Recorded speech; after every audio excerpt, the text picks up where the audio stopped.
Chapter 121. Duke had used a levitation spell to arrive here and surveyed the surroundings from above, but didn't discover anything out of the ordinary.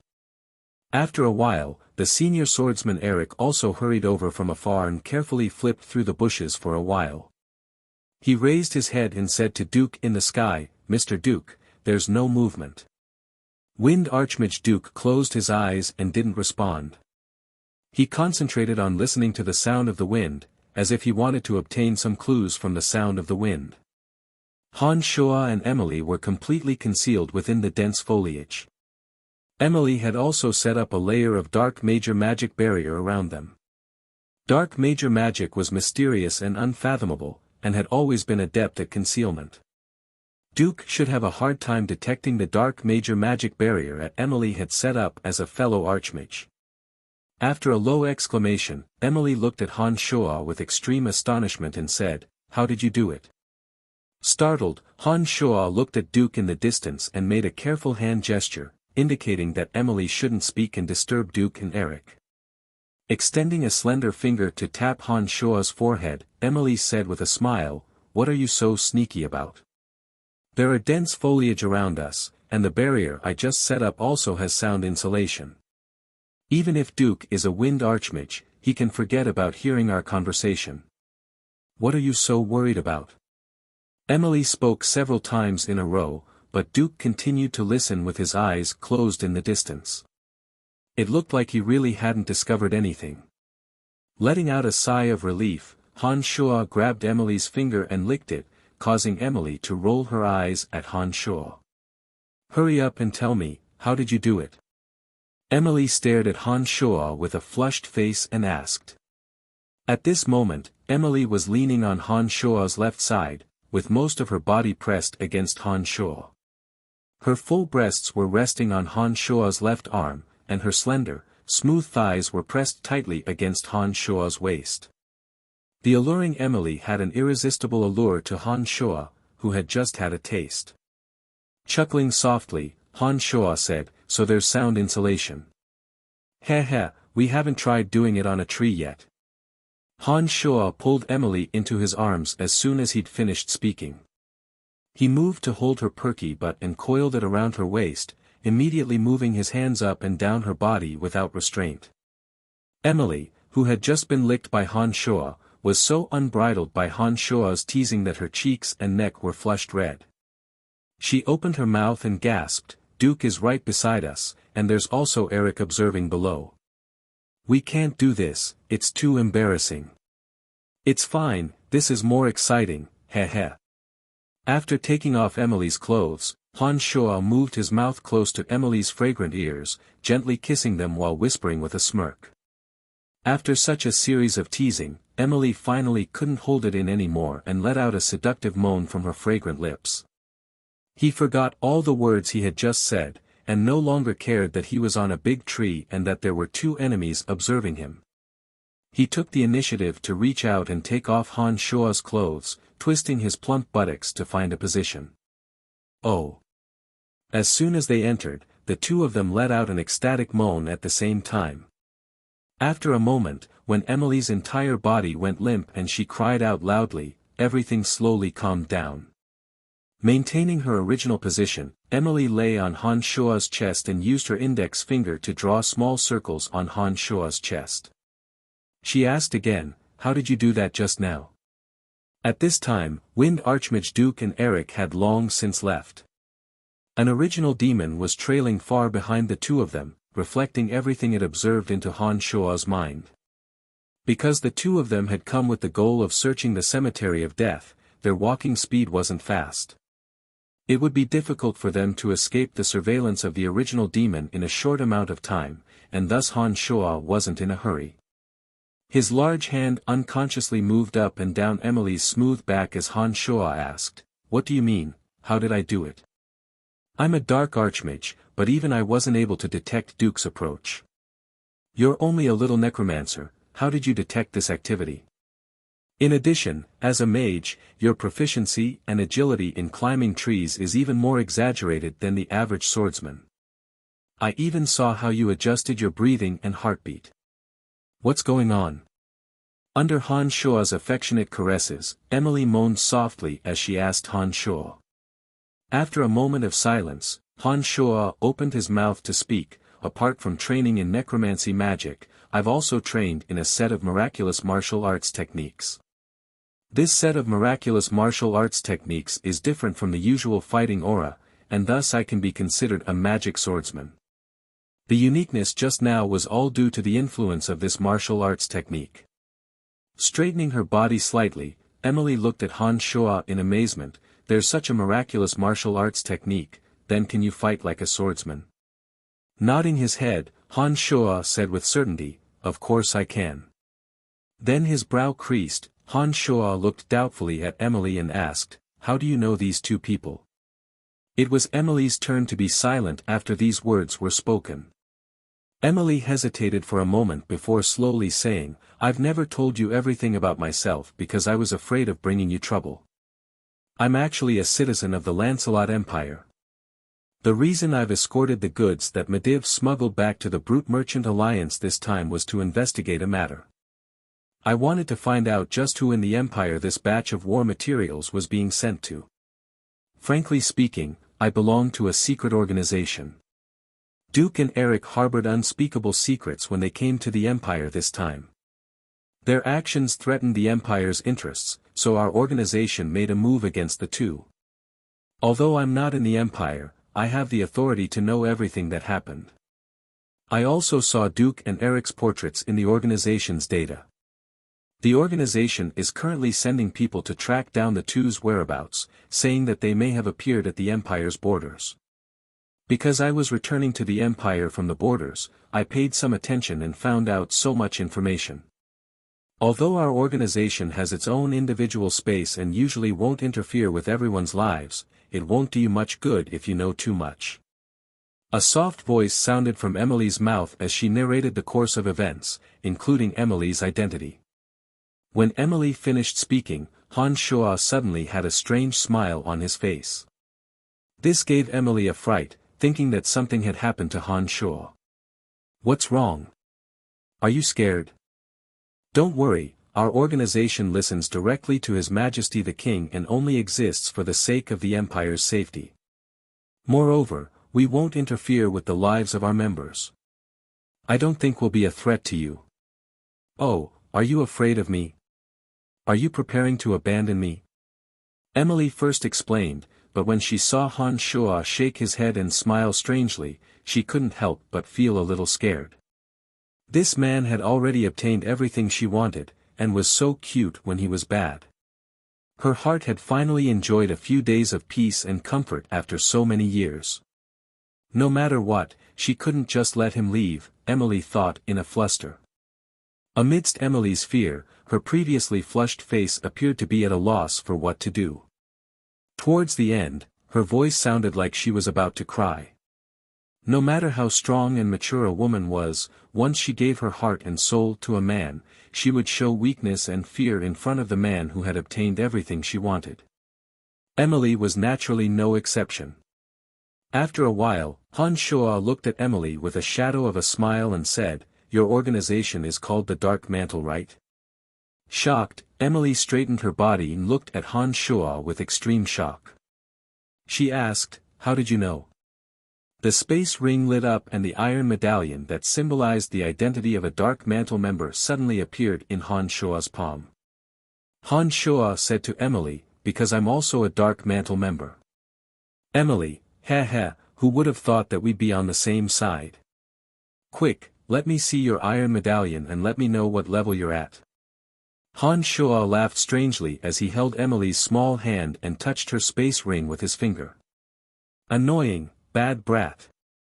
Emily stared blankly for a while, then suddenly started giggling. She suddenly lay on Han Shua's chest, crying tears of joy. She stuck out her tongue and first licked Han Shua's chest. Han Shua let out a soft groan of comfort and then fiercely bit down with her silver teeth, making Han Shua scream. Let's see if you dare bully me again, humph. Emily giggled proudly when she saw Han Shua scream. She put on an act of fiercely glaring at Han Shua before stopping. Feeling that the distance between them and the original demons was gradually increasing, Han Shuo suddenly straightened his clothes and did the same for Emily. He opened his mouth to say, "Let's follow Duke and see what he's up to." When Han Shuo finished speaking, Emily chanted an incantation in a low voice and the grey aura that had been shrouding the surroundings suddenly disappeared without a trace. Han Shuo then poked his body out from the leaves and hugged Emily. He jumped down from the tree amidst her screams and stood steadily in the shrubbery behind them, not causing any harm to Emily's body. Han Shuo and Emily exchanged some information while using the original demons to follow Duke. Han Shuo also told Emily some of his recent experiences in the dark forest. However, he only picked out the things that could be said and kept the things that needed to be hidden from her. "Small fry of the 3 stars, you have to listen to me in the future. Otherwise, I can directly punish you." After learning that Han Shuo was only a low-level Han Shuo, Emily couldn't help but laugh and tease Han Shuo along the way. One of the 3 heavyweights of the dark world, Candide, was the highest level of the 5-day emissary. Emily, who was already a 3rd-day emissary, must also have a very high status within the dark mantle. No wonder she had the authority to obtain so much information. Who would have thought that you were a 3rd-day emissary? Heh, so what if you are a 3rd-day emissary? You're still moaning under my crotch. If I want you to live, you'll live. If I want you to die, you'll die. Han Shuo laughed proudly as he slapped Emily's round bottom. "Boorish and annoying bad boy, I'll make you obedient sooner or later." Emily held onto Han Shuo's arm and pinched Han Shuo in response. She wasn't angry at Han Shuo's boorishness.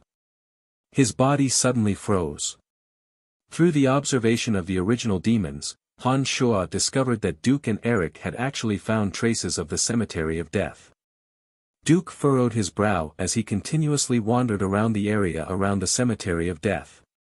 It looked like he'd discovered something. Emily, who'd stopped along with Han Shuo, looked at Han Shuo in astonishment. She opened her mouth and asked, "What's wrong with you now? You won't blame me for saying that I want to tame you, right? You know that I'm just joking with you." Shaking his head, Han Shuo said lowly, "Should we kill Duke and Eric?" "Not for the time being. If my guesses are correct, that old fox Candide must have wanted to figure out Duke's intentions before letting him live. Otherwise, the 2 of them wouldn't have been able to leave the Lancelot Empire alive. You've just joined the Dark Mantle and don't know how powerful the Dark Mantle is. How could a Wind Archmage and Senior Swordsman escape from that old fox Candide's hands?" Emily mused for a moment and opened her mouth to explain to Han Shuo. "I actually understand because I listened directly to Candide's orders." Han Shuo said lowly. Covering her mouth and looking at Han Shuo in astonishment, Emily exclaimed softly, "You're joking, right? You're only a 3rd dark star, you don't have the right to be under his command." Shrugging his shoulders, Han Shuo said, "If you don't believe me, you can check the Dark Mantle's internal records. I was brought into the organization by Candide to begin with. He said that from now on, I'll be under his direct command. That's how it is." Emily actually believed Han Shuo when he said this. She then smiled charmingly and stroked Han Shuo's cheek, saying, "You're quite something. How did that old fox set his sights on you? Let's not talk about this. Let's hurry up and catch up. I think Duke and Eric are planning to do something." Han Shuo suddenly opened his mouth and pulled Emily in the direction of Duke and Eric. Using the original demon's vision, Han Shuo discovered that Duke and Eric were pacing back and forth around the Cemetery of Death. It looked like Duke must have discovered something. He was chanting a magic incantation and releasing a few wind spells, whistling around the Cemetery of Death in an attempt to obtain some clues.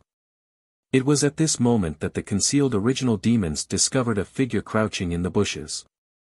This person was dressed in dark brown clothing, the color of his clothing blending in with the trees. He crouched there unmoving, and it was indeed difficult to discover him if one didn't look closely. His clothing and actions were obviously targeted at Duke and Eric. Having just received some information from Emily, Han Shuo immediately understood that this person was likely sent by the Dark Mantle to spy on Duke and Eric. The wind spells blew wildly, wreaking havoc in the surroundings. One of the winds blew over and coincidentally smashed into his body. Although the person crouched in place and didn't move at all, his body was scraped up and he couldn't help but cry out in pain. "Who's there?" Duke's ears were sharper than one's imagination. He actually heard the cry of pain from so far away. Duke, who'd been in the bushes, suddenly used the levitation spell again to float in the air and fly in the direction of that person. Seeing that his whereabouts had been exposed, he immediately stood up and planned to quickly leave this place. However, Wind Archmage Duke's speed was obviously faster than this person's. He arrived behind him with a whoosh after the levitation spell had been cast. "It's you Dark Mantle people again. You're indeed like ghosts that won't go away. I have to say, you Dark Mantle people are indeed extraordinarily resourceful to be able to discover us even though we're already in the dark forest." Duke laughed lightly and then started chanting a magic incantation.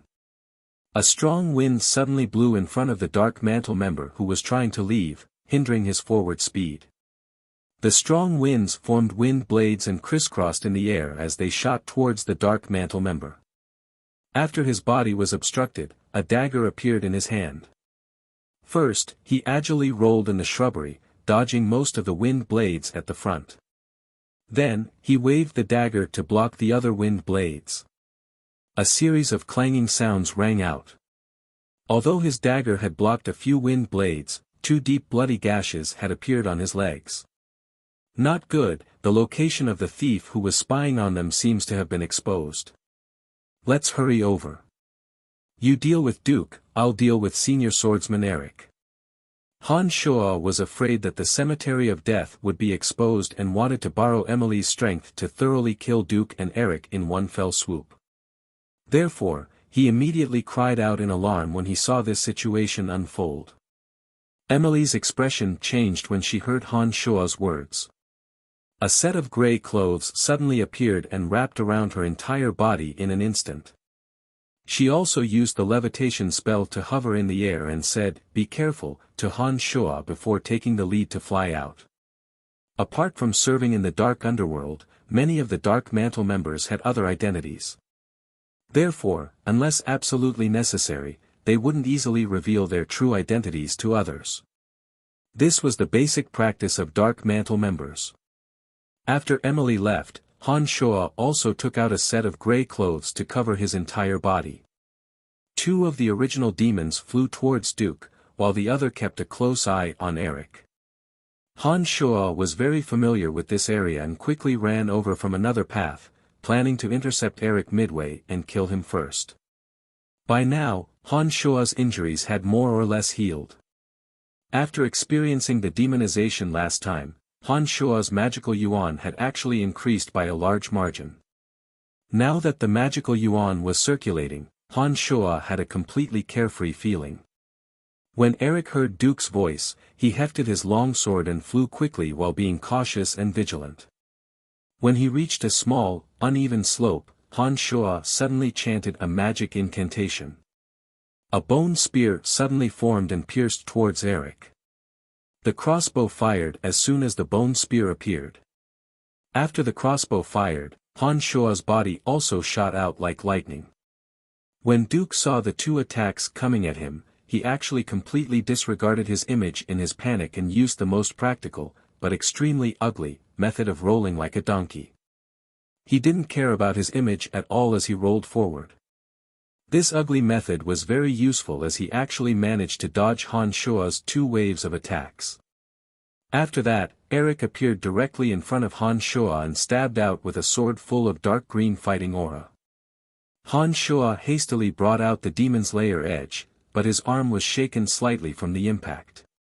Eric also gave a muffled groan and didn't continue to attack Han Shuo. He stood up and immediately chased in Duke's direction. Snorting lightly, Han Shuo raised the demon's lair edge and quickly followed. The other original demon observing Duke discovered that Emily had already started fighting with Duke. It looked like Emily had the upper hand, but it was a pity that Emily seemed to have arrived a step too late. The dark mantle thief's body was now crisscrossed with cuts, and it looked like he was already dead. "Mr. Duke, I'm here." Eric shouted loudly and rushed over with his sword. Duke's expression shook as he was fighting with Emily. However, when he saw Han Shoa behind Eric, he suddenly waved the staff in his hand and released a hurricane spell, lifting Han Shoa's running body into the air and flinging him into the distance. At this moment, the eye of darkness that Han Shoa had stored away in his space ring actually flew out of the space ring on its own accord. It shot out a sparkling green light and opened up the boundary protecting the cemetery of death. Han Shoa's body also crashed into the cemetery of death. "Oh my God, the cemetery of death has actually appeared." Duke had been preparing to turn around and deal with Emily when he saw the green light shoot out in the air and reveal the strange scene of the cemetery of death. He immediately cried out in ecstasy and suddenly charged in without regard for anything else.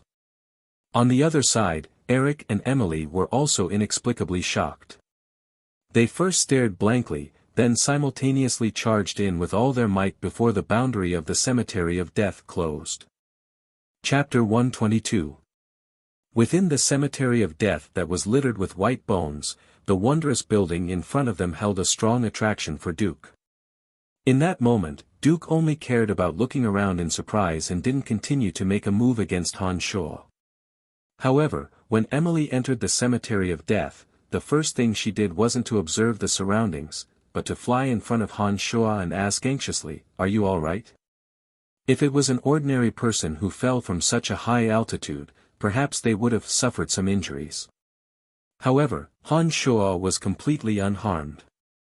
Shaking his head at Emily, Han Shoa stood up with a darkened face, his gaze firmly fixed on Wind Archmage Duke in the distance. Duke was excitedly observing his surroundings. When senior swordsman Eric arrived next to him, he said joyfully, "This is the cemetery of death, there's no mistaking it. I didn't think that we'd actually be able to enter. Mr. Duke, we've been researching for a long time and haven't discovered anything, but when the green light was emitted from that person's body, it seems that the boundary of the cemetery of death opened. It's very strange." Eric looked at Han Shoa from afar and said lowly to Duke. Nodding, Duke said, "Indeed, it looks like this person is a bit odd, and the green light just now gave me a familiar feeling. It seems to have come from the eye of darkness." When these words were spoken, Eric was greatly shocked and exclaimed, "How is this possible?" Grasping the demon's lair edge in his hand, Han Shoa chanted an incantation and the seven-winged little skull appeared, bone dagger in hand. 3 zombie warriors appeared one after another, each holding a wooden club and standing side by side with the little skull, blocking in front of Han Shoa and Emily. "You were the one who opened the boundary of the cemetery of death." Emily let out a sigh of relief when she saw that Han Shoa was fine. She then thought back to the previous situation and asked Han Shoa with great confusion. Nodding, Han Shoa's face darkened as he said, "That's right, the cemetery of death was opened by something on me. This time, Duke and Eric must die. Help me deal with Duke. I'll explain it to you after we kill them." Emily didn't ask anything after hearing Han Shoa's words. She obediently gripped her magic staff and stared at the approaching Wind Archmage Duke with a baleful expression. "He's actually a necromancer. Looks like he won't be easy to deal with." Eric had fought with Han Shoa before and felt that Han Shoa's strength wasn't inferior to his own. Now that he saw Han Shoa even summon a zombie warrior, he said with a frown, "Let's kill them first. We're excavating the secrets of the cemetery of death." Duke snorted lightly, his body floating in the air as he rushed over.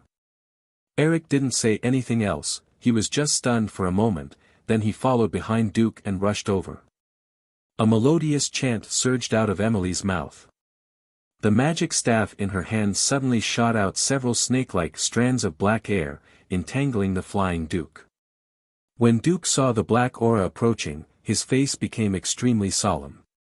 A tornado suddenly formed in front of him, and the white bones on the ground flew up. The tornado swept towards the black aura, and all the black aura was sucked into it. Snorting coldly, Emily said to Han Shuo, "Be careful." She also leapt into the air and waved the magic staff in her hand, starting a fierce battle with Duke in midair. "Let's not sit around either." Han Shuo grinned and laughed. Little Skull had already surrounded Eric with the 3 zombie warriors. At the same time, Han Shuo used the original demons to look behind Eric and Duke, observing their every move. "Do you think 3 zombies and a skeleton can stop me?" Eric exclaimed in disdain, the long sword in his hand blossoming with dark green fighting aura. His body was like a bulldozer, kicking up a cloud of dust as he charged towards Han Shuo. Laughing coldly in his heart, Han Shuo used his mental strength to control the zombie warriors and Little Skull to block his path. The Little Skull, who should have been as fast as lightning, was deliberately controlled by Han Shuo, becoming as slow as the zombie warriors. Eric, who was flying over, formed a ball of light with his dark green fighting aura, enveloping one of the zombie warriors within. The sound of bones shattering came from the body of the first zombie warrior. Under the effect of the dark green fighting aura, the first zombie warrior's body broke into several pieces like a stiff piece of wood. Tilting his body in disdain, Eric nimbly dodged the blows of the 2 zombie warriors' wooden sticks. With a thrust of his long sword, the other zombie warrior's neck was cut open, its body on the verge of collapse. Little Skull approached with the bone knife in hand, leaning against the other zombie warrior. He raised the bone knife in his hand stiffly and swung it at Eric. Eric could easily handle even the zombie warriors. Now that the Little Skull raised the bone knife to stab at him, Eric didn't take it to heart at all. He casually raised his sword to block the attack with some impatience. It was at this moment that the bone knife, which had been abnormally slow, suddenly sped up dozens of times. The originally stiff and slow Little Skull's body was now so nimble that it left him flabbergasted. Eric had just raised the long sword in his hand, but before he could make a move, the bone knife had already landed on his chest. Eric retreated, scared out of his wits. However, he was still a beat too slow. With a puff, a large piece of flesh flew out of his chest. Eric cried out in pain and exclaimed in disbelief, "How is this possible? What kind of skeletal warrior is this?" Unfortunately, the Little Skull didn't have any reaction to Eric's exclamation. After the successful stab, it pressed forward relentlessly. Before Eric could steady himself, the Little Skull was already in front of him. When Eric condensed his fighting aura back into his longsword, the 7 bone spikes on the Little Skull's back flew out at the same time. After making a semicircle, they all accurately stabbed into Eric's body. The 7 bone spikes pierced through Eric's neck, forehead, and heart. He didn't have time to release the fighting aura he had condensed, and his body fell straight down. Even in death, the fear on his face didn't disappear. Duke and Emily, who were fighting, noticed the commotion at the same time. When they saw Eric die tragically with 7 bone spikes, they were both shocked. However, accompanying the shock was Duke's worry in Emily's joy. Emily had already witnessed the Little Skull's miraculous abilities last time. Even the dark archmage Emily was powerless against the Little Skull's pursuit. The Little Skull's agility and speed had long since left a deep impression on Emily. Now that she saw that the 7 bone spikes on the Little Skull's back could even injure people, she had a deeper understanding of the mysteries of Han Shuo. Duke was having a bit of a hard time dealing with Emily's attacks. He'd originally hoped that Eric would help him after taking care of Han Shuo.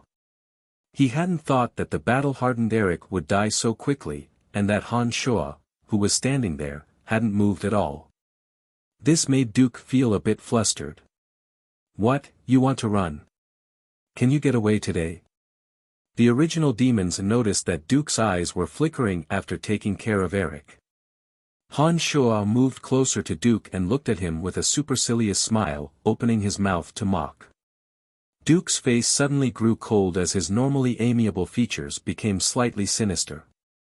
He stared at Han Shuo and said, "You're courting death.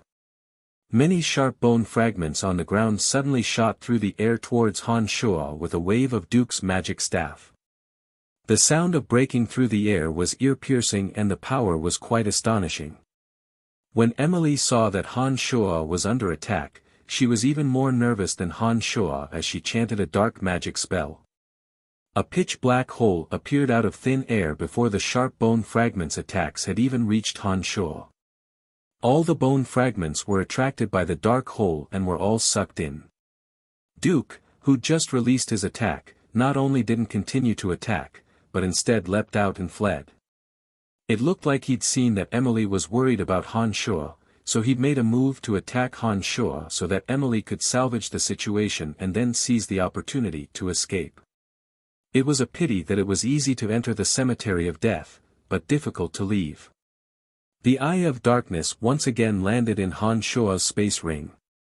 Without the help of the Eye of Darkness, even a wind archmage like him would be unable to undo the boundary. With a bang, a green light shone from the barrier.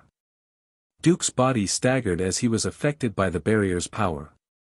He could no longer maintain his levitation and fell from the sky. A few broken bones pierced his calf and waist, injuring him immediately.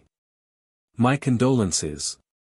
Han Shuo smiled coldly as he approached Duke and surrounded Duke with Emily's little skull. Han Shuo tore off the mask on his face and said, "Long time no see, benevolent Mr. Duke." Duke cried out in pain and raised his head to see Han Shuo reveal his true face. He said fearfully, "How can it be you? I remember seeing you once at the Babylon Academy of Magic and Force. Aren't you that necromancy major student?" Nodding, Han Shuo smiled darkly and said, "That's right, it's me." He took out the Eye of Darkness as he spoke and flashed it in his palm. He continued, "Last time in the cemetery behind the Babylon Academy of Magic and Force, I was the little errand boy who found your tracks. Heh heh, Dylan's Eye of Darkness was buried underground and I obtained it in the end. You didn't think that I'd still be alive, did you? The tables have turned not too long ago. So you've obtained the Eye of Darkness. No wonder the boundary of the cemetery of death was opened when your body lit up just now," Duke said with sudden realization. 3 zombie warriors once again appeared. A total of 4 zombies and Little Skull slowly walked towards Archmage Duke. Han Shuo aimed his crossbow at Duke while Emily chanted a dark magic incantation. Little Skull's 7 bone daggers danced in the air, officially deciding Duke's death. After the 7 bone spurs flew out, Duke used wind blades to defend himself, but the 4 zombie warriors and the little skeleton's approach made him feel that it was quite troublesome. When Han Shuo's crossbow shot out, it pierced through Duke's hastily dodging thigh and nailed him to the ground. Before Han Shuo could take out the demon's lair edge, Emily's dark magic enveloped Duke. Thick smoke rose from Duke's body in an instant and he became another set of ghastly white bones in the cemetery of death. When Little Skull approached Duke, he took off the space ring from his bony finger and handed it over to Han Shuo along with senior swordsman Eric's pockets. Emily's bright eyes stared fixedly at the Little Skull and froze for a while as she watched Little Skull's actions. She finally couldn't bear it any longer and asked Han Shuo with extreme curiosity, "Can you tell me just what's going on with this miraculous Little Skull warrior?" "Heh heh, it's nothing much. I just used a secret art to refine it, that's why it's so miraculous." Rubbing the Little Skull's smooth skull, Han Shuo smiled as he picked up the spoils of war and spoke carelessly. Emily glared fiercely at Han Shuo and said huffily, "Just how many more things are you hiding from me? Why do you have the Eye of Darkness? Why can you refine such miraculous skeletal warriors? You're just a little necromancer, how can you have such uncommon martial arts? Just what is going on?" At this point, some things had to be explained. Han Shuo explained everything that had happened in the Necromancy Major, including the discovery of the Cemetery of Death, to Emily. However, Han Shuo still didn't mention a word about how to refine the Little Skull and magical yuan. These words greatly shocked Emily. While Emily was deep in thought, Han Shuo started searching through the items of Wind Archmages Duke and Eric. But after a while, Han Shuo discovered that Eric was a pauper with nothing of value in his pockets. As an archmage, Duke should have some wealth, but he'd set up a magical boundary within his space ring. Han Shuo had no way of breaking through the boundary and obtaining any useful items within. After a while, Emily's face was grave as she looked at Han Shuo. Apart from you and me, who else knows that you've obtained the Eye of Darkness and can enter and exit the Cemetery of Death as you please? No one else knows. Han Shuo looked at Emily and hesitated before asking, what do you plan on doing? Since this is the case, then we'll keep this a secret. Duke and Eric are dead anyways, and the thief sent by the organization to chase after them was also killed by Duke. No one knows of this matter even now. From now on, the Cemetery of Death will be a secret that you can enjoy alone. It's the foundation for you to train yourself and slowly control the dark forest. Emily looked deeply at Han Shuo and said lowly. After staring blankly for a while, Han Shuo smiled faintly and abruptly pulled Emily into his arms, chuckling, "You're my woman all right. I thought you'd want me to contribute the secret of the Cemetery of Death to the organization." Rolling her eyes unhappily at Han Shuo, Emily said, "Do you think I don't know what you're thinking? If you wanted to tell this secret to the organization, you would have done so a long time ago. Why would you wait until now to say it? I understand what this Cemetery of Death means to you. This Cemetery of Death is very important to your future development. Since we're already in this state, I naturally have to think for you." Han Shuo was truly a bit touched when he heard Emily's words. He thought to himself that women were indeed unreasonable creatures. Once their hearts and minds were captured, all of their previous perseverance would collapse with a bang. These words meant that between the Dark Mantle and Han Shuo, Emily had chosen Han Shuo. If Han Shuo and the Dark Mantle had a conflict one day, it looked like Emily could stand against the Dark Mantle for Han Shuo. "Oh right, you said that the purpose of this trip was to investigate the whereabouts of that batch of weapons. I've used the forest troll this time and looted this batch of resources. Will this affect your mission?" Han Shuo thought for a moment when he saw that Emily was thinking for his sake. He suddenly remembered what Emily had said last time and opened his mouth to ask Emily about it. Beaming with joy and giggling for a while, Emily looked at Han Shuo affectionately and said under Han Shuo's astonished gaze, "Bad boy, you finally know how to think for me. How nice." Han Shuo was speechless. He thought back to what had happened earlier and realized that he hadn't thought for Emily at all. He'd been thinking for himself from start to finish. Han Shuo felt a bit embarrassed when she said this and smiled awkwardly. "You don't need to worry too much about this matter. I actually knew where this batch of resources was being sent to. I just wanted to catch him red-handed and make him have nothing to say. Although this batch of resources has been intercepted, many of the McGrady Guild's people have escaped. They'll certainly think of a way to redeem the siege items from the forest troll's hands. If someone buys the siege resources from the forest troll, you just need to let them deal with them the way they were and you'll be doing me a great favor. When they get their hands on those items, they'll still deliver them to my target. I'll capture him then and it won't affect the overall situation." Emily looked at Han Shuo and said with a smile. Nodding, Han Shuo said, "No problem. I'll return to the dark forest again when I get some rations back to the Empire. I'll talk to the forest troll then and it won't affect your plans." "Right, you can't open Duke's space ring anyway. Why don't you give it to me? I'll think of a way to find someone to open the boundary and see what's inside." "Okay, you can take it." Han Shuo readily handed Duke's space ring to Emily. His thoughts raced as he suddenly remembered Yuna's beautiful space ring. Yuna was only an adept mage, and logically speaking, Emily, who was a level higher, should be able to open the boundary she'd set up. Therefore, Han Shuo took out Yuna's space ring and handed it to Emily. This space ring has a boundary set up as well, but the person was an adept mage. "I think you should be able to open the boundary inside and see what's inside." She didn't ask Han Shuo how he'd obtained this space ring. Emily held the space ring in her hand, took a deep breath and focused her mental strength. The emerald green space ring suddenly lit up, accompanied by a strong magical ripple. The space ring lit up to a certain degree and then suddenly dimmed. Exhaling lightly, a few items suddenly appeared in Emily's hand. Some female undergarments, a crystal card, a book on water magic, and some medicine for bandaging wounds. Staring oddly at Han Shuo, Emily said, "I hadn't thought that you'd be such a heartless person. How did this woman die in your hands?" After flipping through Emily's hand and discovering that there wasn't anything of value, Han Shuo only put away the emerald green space ring and said with a smile, "A lewd woman betrayed me, so I killed her out of anger. It's a very normal thing." "Pa! I don't believe you," Emily said. "Alright, there's only 2 days left before I have to report to the organization.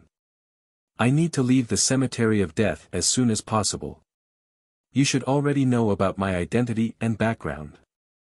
We'll leave this place for now, and you can attend to your matters first. Whether it's through the Dark Mantle or the Babylon Academy of Magic and Force, I think it won't be hard for you to find me. Let's leave this place first." Han Shuo thought of a pile of things to do and said to Emily. "Alright, although you're a dishonest little brat, it won't be hard for me to find you. I'll ask you one last question, between Brian and this weird name Han Shuo, which one should I call you?" Emily said. "Han Shuo. This is a new name given to me by the person who taught me martial techniques. I want you to call me by this name in the future."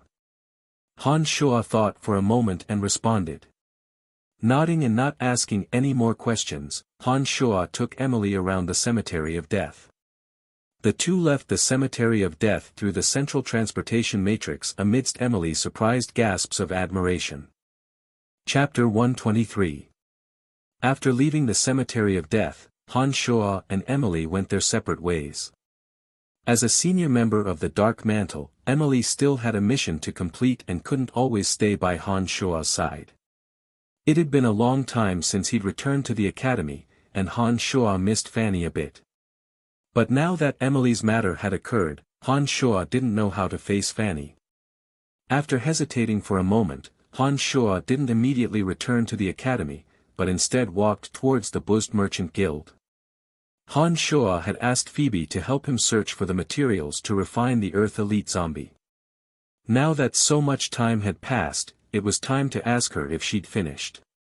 In addition, some of the treasures from the Forest Troll's Holy Land in the Space Ring also had to be dealt with through Phoebe. Add to that the rations for the Forest Troll and dwarves to get through the winter, so it was necessary to go to the Buzzed Merchant Guild. After the incident with Grover, Phoebe had already grasped the majority of power in the Buzzed Merchant Guild. After a few visits, everyone in the guild knew Han Shuo. This time, when Han Shuo arrived at the door, the guards didn't even announce their arrival and let Han Shuo directly in. As he walked towards the living room, Han Shuo suddenly heard Fabian's voice reprimanding a servant in one of the rooms, "Your father spent gold coins to let you in, you must work hard. Otherwise, even with my position in the guild, I won't be able to protect you." "Understood, uncle." Another voice that Han Shuo was familiar with replied honestly. When this voice sounded, Han Shuo's body sped up in surprise. When he arrived at the door to a room, he pushed it open without knocking due to his agitated emotions, startling Fabian who was inside. He immediately cried out in alarm, "Who dares trespass on my territory?" "It's me, Mr. Fabian." Han Shuo chuckled and strode in. Fabian heaved a sigh of relief when he heard Han Shuo's voice and walked out of the room with a chuckle. He opened his mouth and said, "So it's you. Heh heh, are you here to look for our Miss Phoebe again?" Another stout figure also quickly rushed out from the inner room. When he saw Han Shuo, he yelled with indescribable surprise, "Brian, why is it you? Why are you also at the Buzzed Merchant Guild? Hee, could it be that you're also a member of the Buzzed Merchant Guild? Then we can be colleagues again, right?" Little Fatty Jack had grown a little taller, but his weight seemed to have increased a little faster. He rushed out of the room with large strides, causing the ground to make pang-pang sounds. Long time no see, Jack. Why are you in the Buzz Merchant Guild? Han Shoa was also quite happy to see Jack this time. Little fatty Jack was the closest friend that Han Shoa had met when he'd first arrived at the academy. Han Shoa had given him a sum of money last time, and Han Shoa had thought that he'd never see him again. Who would have thought that he'd be able to see him again after such a short period of time? You two know each other? Fabian was a bit surprised and looked at Jack, then at Han Shoa. Nodding, Han Shoa smiled and explained, when I was at the academy, Jack and I worked as errand boys together. Heh, not only do we know each other, but we also have a very good relationship. Yes uncle, Brian is so awesome. I didn't think that I'd be able to run into him here. Jack said quite happily.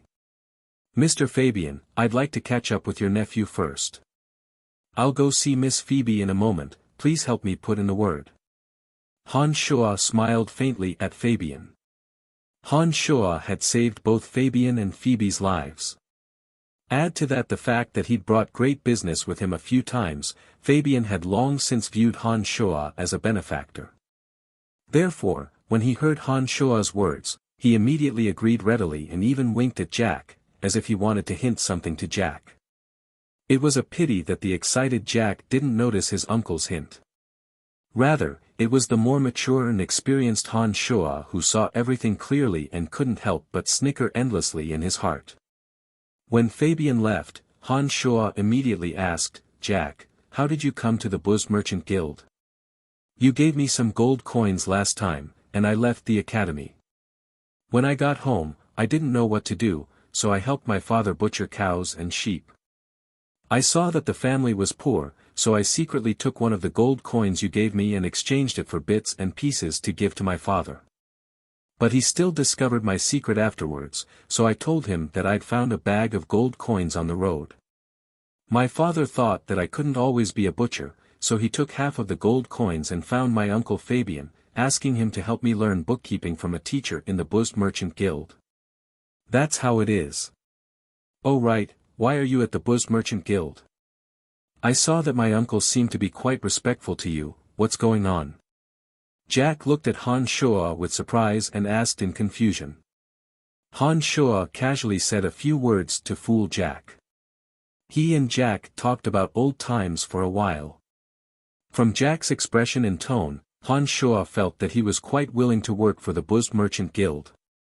Therefore, Han Shoa decided to help Jack a bit and was going to ask Phoebe to put in a few words for him. He believed that Phoebe would have to sell him some face. It was no wonder that he was happy to stay here.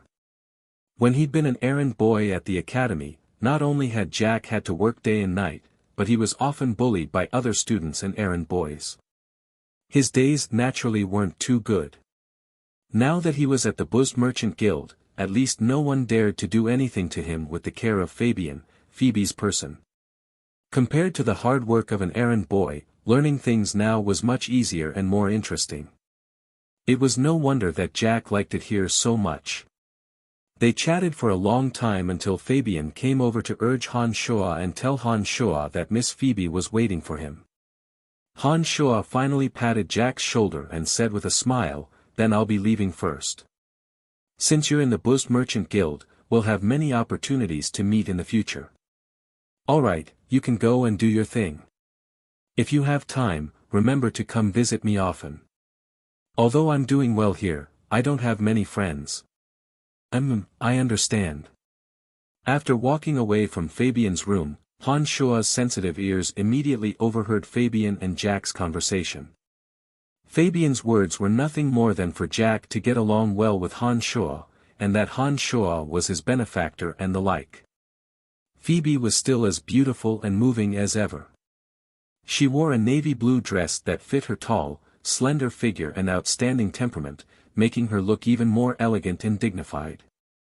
Her beautiful cheeks, which were lightly rouged, were smooth and supple, and a faint blush was hidden between her cheeks. Her bright eyes and white teeth were embedded in her face that was like a work of art. She appeared so perfect and flawless. You've disappeared for almost a month. What do you plan to talk about this time? The maids around them had long since left. Phoebe sat upright in the hall, holding a cup of fragrant tea in her hand and sipping it leisurely. She flicked a glance at Han Shua lightly and said faintly. It's only been a month, why does Miss Phoebe seem to have become a bit more beautiful? Han Shua was speaking from the bottom of his heart. Phoebe had never purposely dressed herself up when he'd met her before, but it was obvious that she'd put on some light makeup this time. Therefore, in Han Shua's eyes, Phoebe's beauty had indeed increased a bit. Phoebe's eyes lit up when these words were spoken, and the faint blush on her cheeks began to spread. The corners of her lips curved in a cheerful smile as she said softly, I haven't seen you for a month, but you've become more and more glib. Laughing heartily, Han Shua walked rudely in front of Phoebe and took the teapot and teacups from in front of Phoebe. He poured a cup of tea for himself and took a sip before saying, before we get down to business, I hope you'll do me a favor and help me remind that friend of mine. Phoebe wasn't surprised. She nodded her sparkling chin twice and said in a cool voice, I heard from Fabian just now that you're friends with that little fatty. Heh heh, he's such an honest person, how would he know a friend like you? Laughing involuntarily, Han Shua scratched his head and said, how can you say that? Am I not honest enough? Humph. If you can be considered honest, then there's no one in this world who doesn't follow the rules. I remember all the bad things you've done to me, how dare you call yourself honest? Phoebe rolled her eyes prettily and glared fiercely at Han Shua. Fiercely drinking a mouthful of tea to hide his awkwardness, Han Shua said with a sheepish smile, let's not talk about the past. You still haven't agreed to help me take care of Jack. No problem, I'll help you take good care of him. It's easy to help you with a small matter like this, but the other matter is a bit trickier. Phoebe said meaningfully. Starting, Han Shua looked at Phoebe in surprise and asked, what's the trouble? It's about the materials you asked me to help you purchase. Phoebe thought for a moment and said. The refining of the Earth Elite Zombie was something that Han Shua was determined to obtain. Now that he heard Phoebe say that she'd run into trouble, Han Shua immediately became a bit nervous and hurriedly asked, what trouble? Is it that your guild can't find those materials? Shaking her head, Phoebe's dainty eyebrows creased slightly and she sighed lowly, with the abilities of our Boost Merchant Guild, as long as something truly exists in the world, we can find a way to obtain it as long as someone can pay the price. I originally thought that the materials you needed wouldn't be worth too much gold coins, but who would have thought that after asking in detail, I discovered that those unknown items were all extremely expensive. According to my calculations, those materials add up to at least 30,000 gold coins. Although I'm the person in charge of the Boost Merchant Guild, I've just taken over as the chairman. I can't completely cover up such a large transaction for you because every transaction will leave a record. When he'd heard that she'd run into trouble, Han Shua had been a bit worried, but now that he saw that it was because of the gold coins, he actually breathed a sigh of relief. The current Han Shua might be lacking in other things, but he couldn't take away all the gold coins at once. Therefore, when he heard Phoebe say that it was because of the price, he immediately smiled. What are you smiling about? I know you have some savings, but 30,000 gold coins isn't a small sum. I can privately give you 10,000, but because it's my father's savings, I can't use it before I turn 25. I can only take out this much. You're still smiling, I'm talking about serious matters. Phoebe furrowed her brow and tried to think of a way for Han Shua, but Han Shua grinned as if nothing had happened. This made Phoebe a bit angry. Right, how old are you now? Han Shua started and opened his mouth to ask Phoebe. Her face reddening, Phoebe appeared a bit bashful. After a moment of hesitation, she snuck a glance at Han Shua with a bashful expression and said, 23, what about you? 17. Han Shua said. Phoebe's face paled and she appeared a bit panicked. She hastily exclaimed, are you joking? Do you speak and look like a 17-year-old? When she said this, Han Shua finally remembered that when he possessed Brian's body, he'd already been 24 years old. Brian's originally small and skinny body had completely gained the physique of an adult due to the training of magical yuan. Add to that his original speech and experience, and he didn't look like a 17-year-old no matter how one looked at him. Dazed for a moment, Han Shuo chuckled and said, "I'm joking with you, I'm 24. When he said this, Phoebe let out an obvious sigh of relief and then smiled ruefully at Han Shuo. "Don't get any ideas about me. I'll need another 2 years before I'm 25. I don't think you can wait 2 years, so let's think of something else." A smile still hung at the corners of his lips as he blew into the space ring and rubbed it with his finger. Pieces of gold, jewels, jade, and precious stones appeared one after another in the hall. In that moment, the hall was filled with the light of jewels and jewels. All kinds of dazzling and resplendent light made the hall look extremely luxurious. "Is this enough?" Han Shuo looked at the dazed Phoebe and asked with a smile. The riches in the hall had been obtained by the forest troll after many years of plundering. When they were taken out of the space ring and piled up in front of Phoebe, it did indeed create a strong impact on her. Heart of the Blue Sea, Jade of Bow City, Madani's necklace, King Finley's crown. Phoebe's beautiful face was filled with shock as her slender fingers flipped through the treasures that had appeared and murmured these wondrous names in a low voice. After a while, Phoebe took a few deep breaths and then looked deeply at Han Shuo. She asked, "Many of the missing treasures are in there, did you rob an enormous dragon?" Shaking his head with a low laugh, Han Shuo said, "Don't ask about how I got my hands on them. Just tell me if these things are enough for me to trade for those materials." I can't calculate the value of these treasures at the moment, but I think that the value of these treasures is definitely over 30,000 gold coins." Phoebe's bright eyes continued to stare fixedly at Han Shuo as she slowly responded. Nodding, Han Shuo said readily, "All right then, these things are flashy but have no substance. They're not worth much to me. Put them away and give me a price to sell them. I need the materials I mentioned earlier, and I hope you can help me purchase a space ring with a larger capacity. I also need to take the rations from last time. There are so many treasures, aren't you afraid that I'll give you a random price that'll make you lose out?" Phoebe looked at Han Shuo and stared blankly for a while. A faint smile blossomed at the corners of her lips as she asked Han Shuo.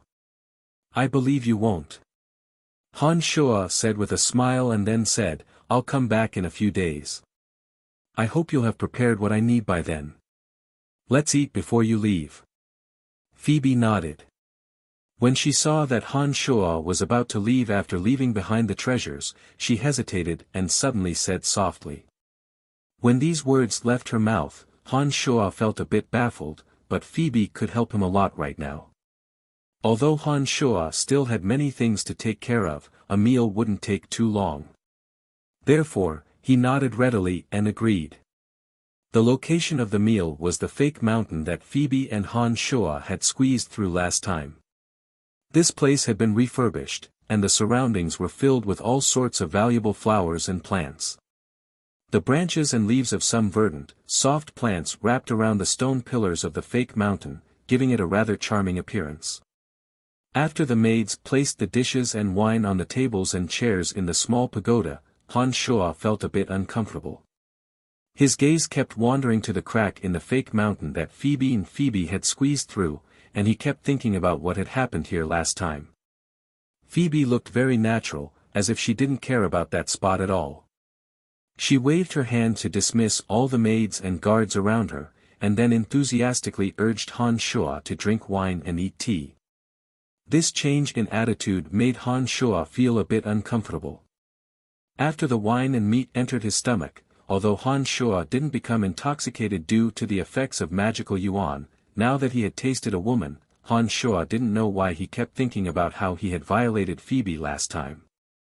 His eyes, which had been looking at Phoebe seriously, had unwittingly gained a few other colors.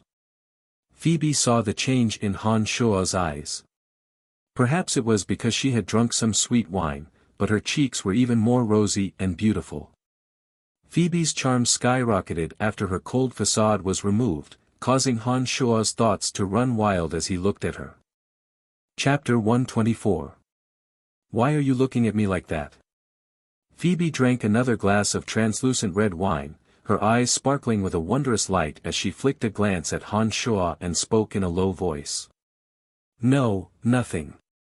Han Shua panicked and stammered a bit. Then why are you drooling?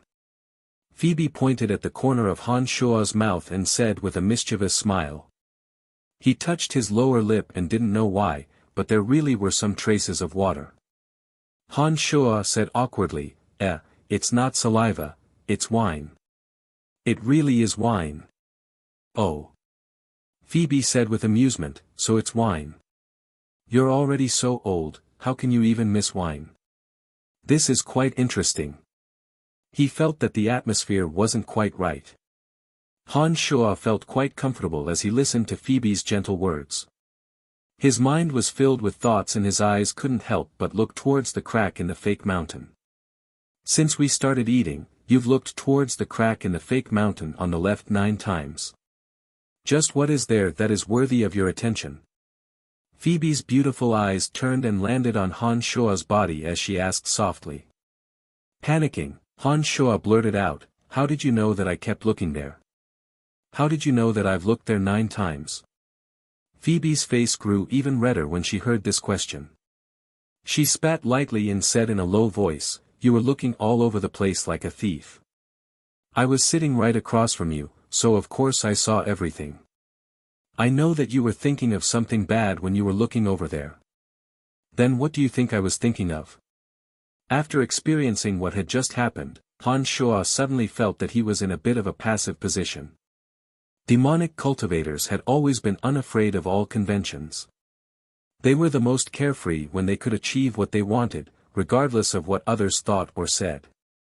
Having suddenly understood, Han Shua no longer looked around and stared directly at Phoebe with a smile. Phoebe was stunned and the blush on her face spread to her slender white neck. She stammered for quite a while and didn't manage to squeeze out a clear word with a red face. Her expression was even more awkward than Han Shua's. Han Shua laughed heartily when he saw Phoebe like this. He felt that his previous depression and passivity had been completely swept away. He said merrily, I didn't think that Miss Phoebe would care so much about me. You've even remembered how many times I looked. I'm truly overwhelmed by your favor. Brian, shut your mouth. I've discovered that you're full of bad ideas. It looks like I'll definitely lose a lot of money doing business with you in the future. Phoebe flew into a rage out of humiliation and glared fiercely at Han Shua as she complained. After hearing Phoebe's words, Han Shua suddenly recalled the matter of the McGrady Guild. His expression turned serious as he said to Phoebe, speaking of doing business, I suddenly recalled something. Last time you mentioned the McGrady Guild, you said that this guild is your competitor. Is that right? Han Shua's sudden mention of this matter surprised Phoebe a bit. She looked at Han Shua in astonishment and Phoebe nodded, replying, that's right, the McGrady Guild is a member of the Brute Merchant Alliance. Recently, they've frequently come to our Lancelot Empire to do business. The goods they transport don't pass through the Empire's cities and towns, so they don't have to pay customs duties to the Empire.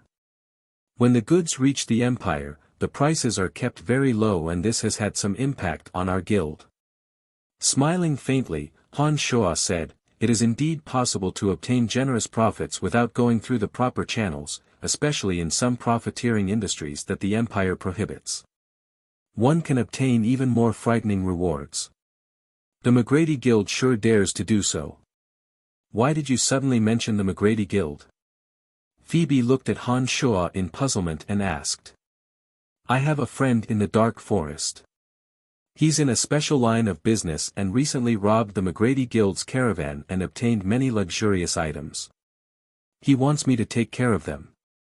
I wonder if I can do it through you. Bandits are bandits, what special line of business? There are all kinds of bandits in the Dark Forest, there's nothing strange about it. Heh, the McGrady Guild doesn't dare travel through the Empire's cities in order to avoid the expensive customs duties. However, This naturally increases the danger, but the McGrady Guild has private guards. Very few bandits are blind enough to touch them. Your friend was able to steal goods from the hands of the McGrady Guild. He's not simple. Of course. Oh right, do you dare accept the goods of the McGrady Guild? Our guild dares accept anything as long as it's not used in war or siege. It's said that the Empire has been investigating this area very closely recently. Therefore, if it's war equipment for siege, then forget it. Han Shua thought of what Emily had mentioned after Phoebe's words and vaguely understood something. However, Han Shua had long since promised Emily that he'd only planned on selling some items used by nobles to Phoebe. He didn't have any misgivings. Don't worry, I won't make things difficult for you. I've eaten enough today, I'll come find you in a few days.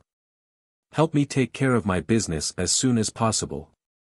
Han Shua comforted Phoebe and stood up, preparing to leave.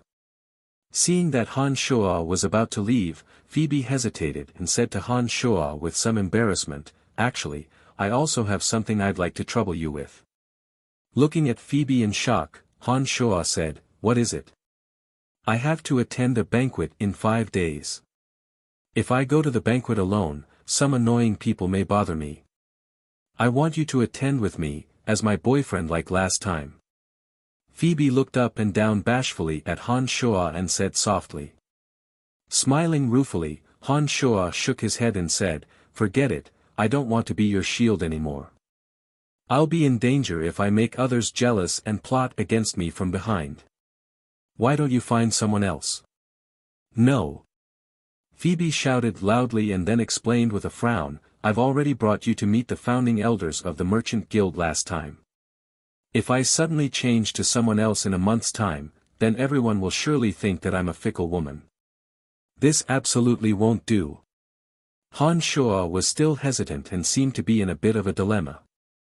Phoebe stared at Han Shua a few times and said in a huff, "If someone doesn't agree, then I won't be serious when I do things. It'll be normal for things to be delayed for 10 days to half a month." This was what Han Shua didn't want to see the most. Hearing Phoebe say this, Han Shua really had no choice but to agree. He nodded helplessly and said, "All right then, just don't blame me for embarrassing you when the time comes. That's more like it. How can you let me bring someone else to the banquet? Wouldn't you be worried if someone took advantage of me?" Phoebe saw that Han Shua had agreed and a faint smile reappeared on her face. She asked Han Shua, "Then aren't you afraid that I'll take advantage of you?" "Then aren't you afraid that I'll take advantage of you?" Han Shua rolled his eyes at Phoebe and said unhappily. When these words came out, Phoebe's beautiful face blushed again. She turned her head away and didn't dare look at Han Shua. She said in a low voice, "Don't be afraid. You've already taken advantage of everything that you should have." Han Shua's heart fluttered and he saw the redness on Phoebe's neck and ears from behind. For some reason, he blurted out, "Not everything, we haven't even had sex yet." When these words left his mouth, Han Shua immediately reacted. He didn't wait for Phoebe to speak and immediately got up to quickly walk outside. He said in a fluster, "I'm full, so I'll be leaving first. I'll come back in 5 days. You stinking scoundrel who spouts nonsense." Phoebe never would have thought that Han Shua would say this. She immediately flew into a rage out of humiliation and cursed at Han Shua's fleeing figure. When Han Shua's figure had disappeared even faster, she finally laughed lowly and said, "Damn it, you dare say such things to me. Humph, you're getting bolder and bolder." It was just past noon when he left the Boost Merchant Guild. It had been almost a month since he'd last reported to the Dark Mantle. Therefore, after looking at the time, Han Shua hired a carriage and walked out of the Dark Mantle stronghold. Han Shua disembarked from the carriage when he was a street away from the stronghold. He released the 3 original demons to patrol the surroundings and walked towards the manor alone. "Boss, you've finally arrived. I calculated the days and knew that you'd have to report here in the near future. Therefore, I purposely swapped shifts with someone else and waited for you to come over to bring you into the organization. The thief, Chester, came out as soon as Han Shuo arrived and spoke in a low, excited voice. Why do you call me boss? Han Shuo looked oddly at Chester and asked in confusion. I'll be following you in the future and hope that you'll give me some pointers. Of course I have to show respect to you. Chester said to Han Shuo as if it was a matter of course. This title doesn't sound good. We'll just call each other by their original names in the future. Heh, but don't worry, if there are any good missions, I'll ask to bring you along. Han Shuo said. Chester was quite delighted when he received Han Shuo's assurance. He enthusiastically led Han Shuo inside and chattered non-stop, asking where Han Shuo had been during this time and if he'd gone on any missions. Han Shuo casually responded to Chester's questions and slowly walked into the interior of the dark mantle. This time, Han Shuo wasn't surprised and easily arrived at Candide's room. Oh, you really came. I thought Emily was lying to me. Candide sat in a dark corner and seemed to be studying something with a magic bottle in his hand. He didn't even raise his head when Han Shuo entered. Han Shuo didn't expect Emily to mention him and was a bit surprised. He didn't know what Emily had said in front of Candide, so he stood there silently. After a while, Candide put away the medicine bottle in his hand and said lowly with his perpetually gloomy face, Emily said that she met you by chance in the dark forest and greatly admires your style and abilities. This really surprised me. I hadn't thought that Emily, who has such high standards, would give you such an evaluation. It looks like you do have some unique qualities. Nonsense, Emily is my woman, of course she'll say good things about me. Han Shuo thought proudly in his heart, but his expression was the same as usual. He said, it's been a month since the last mission. I've come to report in according to the rules and ask if there are any other missions along the way. The dark mantle usually didn't interfere with personal matters, so Han Shuo didn't explain anything about how he'd met Emily. Since Emily had already said it, she must have concealed everything that needed to be concealed.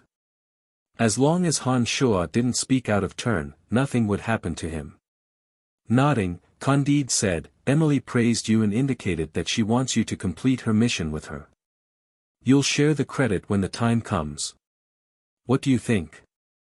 You're someone by my side, so even Emily can't use you as she pleases without your permission. But if you're willing, that's another matter entirely. With the current relationship between Han Shuo and Emily, there was naturally no reason not to agree. Not to mention that Emily's mission required Han Shuo to transport the goods through the forest troll. He'd already been implicated without even realizing it. If this became a mission and he could obtain credit, then it would be even more worthwhile. No problem, I'm willing to help her complete the mission. Han Shuo didn't hesitate and nodded in agreement. He paused and said, the thief Chester who brought me here is very astute. Can we let him participate as well? The mission is Emily's. Emily has the final say on whether or not we need another person. You can just ask her directly. Candide replied faintly. He then paused and said, Emily is Amy's younger sister. Her status in the dark mantle isn't low, so it'll be beneficial for you to interact more with her. However, Emily's identity in reality is a bit mysterious. You should pay attention to this so that others don't gossip about you. Ames was one of the 3 heavyweights of the Dark Mantle and was responsible for monitoring and investigating the various nobles and high officials of the empire. He was a person who was completely active in the political arena of the Dark Mantle and was a powerful person who held great power. Han Shuo didn't expect that Emily was his younger sister. In addition, there seemed to be some problems with Emily's other identity that Candide spoke of. This caused Han Shuo to be a bit surprised. He didn't know what Candide's words were referring to. So you still don't know about this? I'll give you a hint and you'll be fine as long as you pay attention to it. Let's leave it at that. She's already taken a look at your information and can easily find you. Come see me after you and her complete the mission. Candide said as he looked at Han Shuo. Chapter 125. When he left the dark mantle, Han Shuo gave Chester some instructions and told him to wait for his news. Han Shuo didn't linger after exiting the dark mantle and returned to the academy. When he was about to arrive at the academy, he got off the car and walked to the graveyard behind the mountain, entering the mausoleum that led to the cemetery of death. He didn't return to the cemetery of death from this place. Han Shuo rubbed his space ring and took out the brain-shaped fruit of Dagmar. Han Shuo used a special container to seal the 3 fruits of Dagmar. Han Shuo took out one of the fruits of Dagmar and observed it for a moment. He discovered that this fruit of Dagmar wasn't outstanding on the outside, and looked a bit ugly. Taking a deep breath, Han Shuo sat down cross-legged and hesitated for a moment before swallowing the fruit of Dagmar that was only a bit bigger than a fist. It tasted a bit bitter and hard to chew. Compared to normal fruits, this fruit of Dagmar was quite unpleasant to eat. When Han Shuo had completely swallowed the fruit of Dagmar, he immediately circulated his magical yuan and started circulating it, slowly condensing it towards his head. Nothing out of the ordinary happened in the beginning, but after a while, Han Shuo slowly began to feel that something wasn't right. Waves of strange whirlpool-like energy emanated from his abdomen, rising from his lower abdomen and spinning towards his head. This strange whirlpool-like energy caused a piercing pain that seeped into the bone wherever it passed. Even with the tenacity of Han Shuo's body and the firmness of his will, he still felt that it was a bit unbearable. When these waves of strange energy flowed into Han Shuo's head, Han Shuo's mind was greatly shaken, as if hundreds of cannonballs had exploded at the same time. Booms continuously rang out in his head. Along with the ferocious roars was a bone-piercing pain in his brain. After his brain had been developed by magical yuan, the sensitivity of his 5 senses had greatly increased. Han Shuo could feel that the patterns on both sides of his brain seemed to be filled to the brim with this whirlpool-like power. It was somewhat similar to Han Shuo's expansion of meridians. Because of the fruit of Dagmar, Han Shuo's brain was being developed bit by bit in a miraculous manner. This process was so strange and mysterious that even Han Shuo himself didn't know what was happening. The intense pain had already completely submerged Han Shuo. If it were an ordinary person, they would basically become an idiot or a lunatic under the intense stimulation of the brain. This was because the human brain was the most complicated thing in the world. Any abnormal change in the brain could cause an earth-shattering change in a person. This kind of bone-piercing pain that penetrated deep into the human heart would immediately cause a normal person to go insane and never recover. Even someone as mentally tough as Han Shuo, under the effects of the fruit of Dagmar and the constant protection of the magical yuan, was tormented to the point of hovering between life and death. Others would have no choice but to die.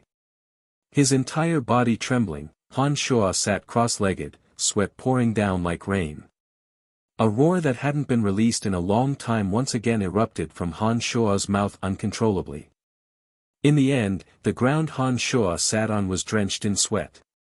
His originally low roars gradually weakened, and his lips trembled just like his body. After maintaining this position for a long time, Han Shuo fell stiffly onto the moist ground, falling into unconsciousness in an instant. After an unknown amount of time, Han Shuo slowly woke up. When he woke up, Han Shuo felt a splitting headache, and his entire body ached. Raising his head and moving his body, Han Shuo's heart was immediately filled with ecstasy. In the dusky tomb, Han Shuo could even clearly see the minute veins on the stone slab a few meters above his head. Although Han Shuo's vision had always been very clear, the feeling now was even more magical. Han Shuo almost didn't dare believe it in that moment. When he observed his surroundings, Han Shuo's amazement overflowed when he discovered that he could clearly see everything within the dusky tomb if he looked closely. His 2 eyes seemed to have become magnifying glasses, and when he slowly and casually gazed at something a few meters away, the distance seemed to be pulled closer bit by bit. What was originally a small dot would slowly be magnified, and finally, Han Shuo could see it with incomparable clarity. This feeling was quite peculiar, and Han Shuo understood that this was definitely due to the effects of the fruit of Dagmar. If he couldn't immediately consume the fruit of Dagmar again, then Han Shuo would have wanted nothing more than to consume the remaining two. In his ecstasy, Han Shuo sat down and meditated for a while. Indeed, he discovered that the concentration and circulation speed of his mental strength had also greatly increased. In this way, the speed at which Han Shuo obtained mental strength through meditation could be further increased. When using magic against others and his mental strength was exhausted, Han Shuo's recovery speed through meditation would definitely be far greater than that of an ordinary person. This meant that whether it was training or fighting, Han Shuo would be able to obtain a faster tempo than ordinary mages. The overjoyed Han Shuo didn't continue to stay here. Now that he felt that his mental strength had improved, Han Shuo decided to continue advancing to the next level of necromancy magic. By now, Han Shuo had completely grasped and could skillfully use the basic necromancy magic. As his mental strength increased, Han Shuo was confident that he would be able to make breakthroughs even faster. It looked like it wouldn't be a difficult task to advance to an adept mage and graduate from the necromancy major in a short period of time. When Han Shuo had been injured a few days ago, he'd studied the intermediate level magic by himself for a few days. Han Shuo was still a bit unfamiliar with some of the knowledge within. Now that he'd returned, it looked like it was time to ask Fanny for an explanation. After crawling out of the tomb, the outside was covered in silver. The sky was bright, and it had actually snowed heavily. The heavy snow enveloped the scenery in all directions, turning it into a world of white snow as far as the eye could see. The cold wind blew down, and his originally wet body suddenly felt a bit cold. In this world of ice and snow, Han Shuo changed out of his wet clothes and faced the world of silver naked. After looking into the distance, his vision greatly increased. If Han Shuo's eyes could be said to have the effect of a magnifying glass when he was in the tomb, then when he walked out of the tomb and gazed into the distance, Han Shuo's eyes continuously expanded. It was as if he'd gained the function of a telescope, taking in the scenery from extremely far away. The hissing sounds of a few small animals in the surrounding trees, as well as the sound of the wind blowing in the surroundings, were all so clear under the careful listening of Han Shuo. It was so miraculous that Han Shuo almost couldn't help but want to howl out loud. Although Han Shuo's current physical body didn't fear the changing seasons at all, in order to not appear too out of the ordinary, Han Shuo still took out a new set of thicker clothes from his space ring and changed into them. He wrapped up his naked body and walked in the direction of the necromancy major. Under the cover of the heavy snow, the scenery had a unique charm. Bits and pieces of his time with Fanny constantly surfaced in Han Shuo's mind as he walked. However, every time he thought of his current relationship with Emily, Han Shuo didn't quite dare face Fanny. As soon as he arrived at the dark major, ear-splitting shouts immediately sounded in Han Shuo's ears. The voices were filled with excitement and shouts, as if some grand banquet was being held. Han Shuo was stunned and didn't know what was happening. Because there were many buildings in the way to the dark major, Han Shuo couldn't see anything with his astonishing eyesight. The distance of a few hundred meters was covered in the blink of an eye. Han Shuo didn't need to release the original demons to observe, so he quickened his footsteps and quickly walked over. The Dark Major's plaza was filled with numerous teachers and students. There were students of the Dark Major and Necromancy Major, as well as teachers and students of other magic majors. There were even a few knights and swordsmen mixed in. It was an extremely bustling scene. After accommodating over 100 people, the enormous plaza also seemed a bit crowded. Many of the students on the periphery squeezed in with all their might. There were even a few dirty fellows who stared at some of the female students and did their best to lean on them, causing light shouts and screams to ring out. After arriving here, Han Shuo had originally planned on using the original demons to spy, but he felt strong magical pulses in the surroundings. It looked like a magical boundary had been set up in the plaza. It wouldn't be good if he accidentally let the original demons collide with the magical boundary and attract the attention of others. Therefore, after only a moment's hesitation, Han Shuo didn't release the original demons. Instead, he relied on his tough physical body and similarly squeezed in. Under Han Shuo's forceful squeeze, the few thunder mages in front of him glared angrily at Han Shuo. However, Han Shuo didn't care at all and ignored them as he forced his way through. The gap between these people's thin and weak bodies and Han Shuo's wasn't small. They were easily pushed aside by Han Shuo and forced a path in. His extraordinary vision came into play at this moment. Han Shuo saw Lisa in front of him and immediately pushed aside the others around him, squeezing his way towards Lisa. Along the way, everyone frowned and cursed under their breath. When he reached Lisa's side, Han Shuo saw a wretched-looking swordsman staring shiftily at Lisa's now towering breasts, attempting to get closer to Lisa and take advantage of the situation. Now that Han Shuo had arrived inside, he discovered that a magical boundary had been set up in the plaza. A group of people seemed to be in the middle of a magical contest. No wonder it had attracted the attention of all parties. Lisa was paying full attention to the exciting fight in the plaza, and would shout loudly from time to time. She was just as excited as Amy and Athena beside her, and didn't care about the prying eyes of others at all. The swordsman finally made it to Lisa's side with great difficulty. He stared at Lisa's breasts with a lustful look, licking his face as he moved closer, wanting to take advantage of the situation.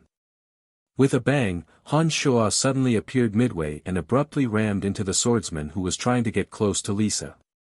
He directly pushed the swordsman into the crowd of male wind mages behind him, receiving a round of curses and a few vicious punches in the back. Han Shuo then smiled merrily at the swordsman who had just come to a stop in the distance. He stood contentedly next to Lisa, and even purposefully rammed forward, leaning against Lisa's back. The swordsman, who was about to succeed, showed an angry and gloomy expression when Han Shuo did this. He raised his middle finger at Han Shuo from afar, and mouthed to Han Shuo, "You cut the line." Shrugging his shoulders, Han Shuo had a proud look on his face, and also slowly mouthed, "How about it?" Rolling his eyes, the swordsman felt a bit helpless. His eyes darted around in a circle, and he intended to search for another target. It was at this moment that Lisa suddenly exerted force from the back of her elbow and suddenly bombarded Han Shuo's chest, catching Han Shuo off guard. However, an attack of this level was basically useless against Han Shuo's body. However, the swordsman on the other side immediately showed an expression of schadenfreude, and looked excitedly at Han Shuo, preparing to be unlucky. "Humph, another blind guy coming over to take advantage of me. How annoying."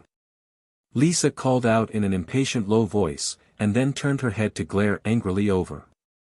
However, when she saw that it was actually Han Shuo, she immediately showed a pleasantly surprised expression, and hastily asked Han Shuo, "Why are you back?" I didn't know it was you. Did I hurt you just now?" Seeing that the guy on the other side was gloating and waiting for him to be unlucky, Han Shuo pretended to rub his chest, showing an expression that seemed to be in great pain. Lisa was greatly shocked, and immediately reached out her small hand in a panic, rubbing Han Shuo's chest. Because it was already crowded here, Lisa was already pressed against Han Shuo's chest when she did this. The swordsman, who'd been waiting to see Han Shuo's misfortune, was immediately flabbergasted when he saw this situation occur. A proud smile hung on Han Shuo's face, and he mouthed to the swordsman in the distance, "I'm awesome, aren't I?" The swordsman didn't say anything else, and stuck his thumb out at Han Shuo from afar, indicating that he admired Han Shuo's awesomeness. He then turned his head and fixed his eyes on the other girl, squeezing through the crowd again. It looked like he wanted to try and see if he could have the same romantic encounter as Han Shuo. By this time, Han Shuo could already clearly see the battle taking place in the plaza. Therefore, he watched the fight between the dark major students and the light major students, and searched for traces of Fanny in the crowd. Chapter 126. Every winter, according to tradition, the Babylon Academy of Magic and Force would host a competition between schools. The winners would receive generous prizes to motivate the students to study even harder. This was the time when the Babylon Academy of Magic and Force was at its busiest. The competition between the various majors was no longer just for the prizes, but also concerned the reputation of a major and the teachers' faces. Even the future of the teachers of each major was tightly linked to this competition. Therefore, at this time every year, all the faculties would send out their strongest students to participate in this competition. On one hand, it was for the sake of the students themselves, and on the other hand, it was for the sake of the teachers of each faculty and their future status in the academy. The Dark Major and Light Major had always been sworn enemies, and had fought openly and covertly with each other for many years. The competition between the Dark Major and Light Major this time was for the sake of obtaining the title of First Major. This was why so many spectators had come. An enormous magical barrier enveloped the entire plaza. With the premise that no lives would be lost, the Dark Major and Light Major had each sent 5 people to participate. A good show was currently playing out in the plaza. Han Shua's gaze roamed all around, finally spotting Fanny sitting in the back corner amidst the row of teachers at the front desk. The stands had been raised a bit higher, and there were teachers of each major, including the dean. It looked like they were paying a great deal of attention to this time's competition. "Is there anyone from our necromancy major participating?" Lisa explained the situation to Han Shua. Han Shua was startled for a moment and then asked Lisa. Shaking her head, Lisa said, "Our necromancy major is a branch of the Dark Major. Because the Dark Major teachers and students are afraid that we'll drag them down, they didn't even count us in this time's competition. Therefore, it's been the Dark Major students fighting from beginning to end, and our necromancy major doesn't seem to have anything to do with it. So that's how it is. Who do you think will win this time, Light Major or Dark Major?" Han Shua stared at the 2 people in the center of the plaza and asked casually. "I don't know. The Dark Major and Light Major have always been the 2 strongest majors in the academy. For so many years, the 2 departments had taken turns to obtain the title of the number 1 department in the academy, and no department had been able to keep winning. The Dark Major obtained victory last year, but the team leader of the Dark Major has already graduated and left, while the person from the Light Major is still here. I think the Dark Major is in a bit of danger this time." Lisa observed the situation in the plaza and explained to Han Shua. It's a pity that there's nothing about our necromancy major. For so many years, the Dark Major has always excluded us in every competition. Although Master Fanny and Master Jean have worked very hard, because of this, their status in the academy has been deteriorating day by day. Look, Master Fanny can only sit in the last row, and Master Jean doesn't even dare appear here because he's afraid that others will laugh at him. Our necromancy major has really failed," Amy said dejectedly, shaking her head.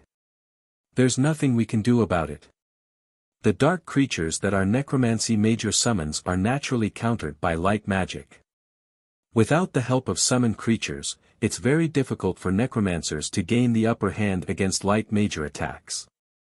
It's no wonder that Master Fanny can only helplessly accept the Dark Major's arrangements and not let us participate, because that's just asking for trouble."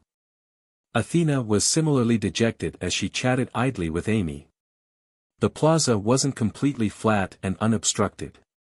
On the contrary, there were all sorts of fake mountains and trees placed in the spacious plaza, and uneven ravines had been added to the ground.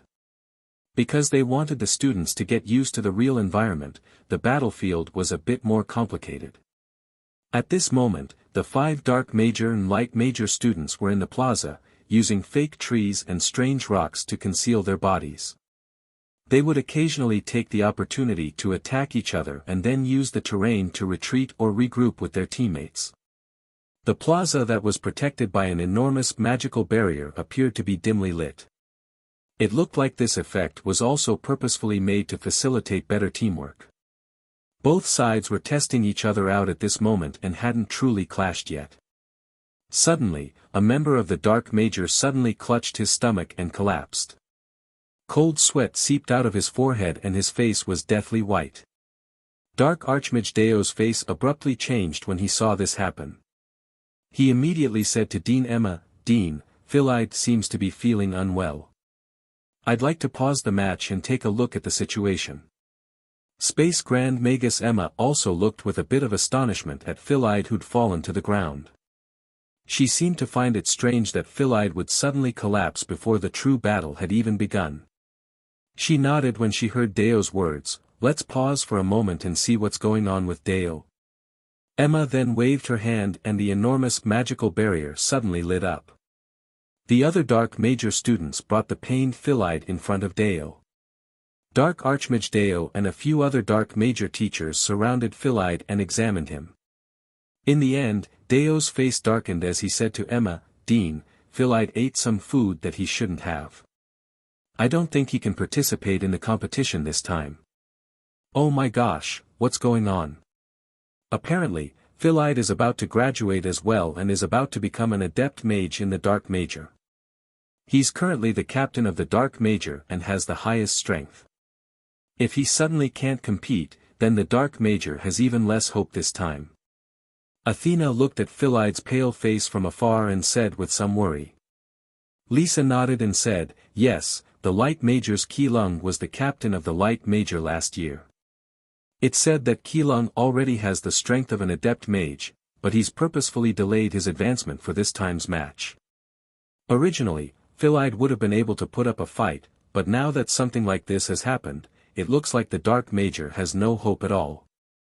Han Shua's ears were sharp as he watched Emma and the others in the distance. He could clearly hear Emma and Deo's conversation. Because of Phyllide's problem, Deo tried to convince Dean Emma to postpone the match for a few days. However, Emma used the Academy's rules as a reason and refused Deo's suggestion. She only agreed to have Deo send out another Dark Major student to fight in Phyllide's place.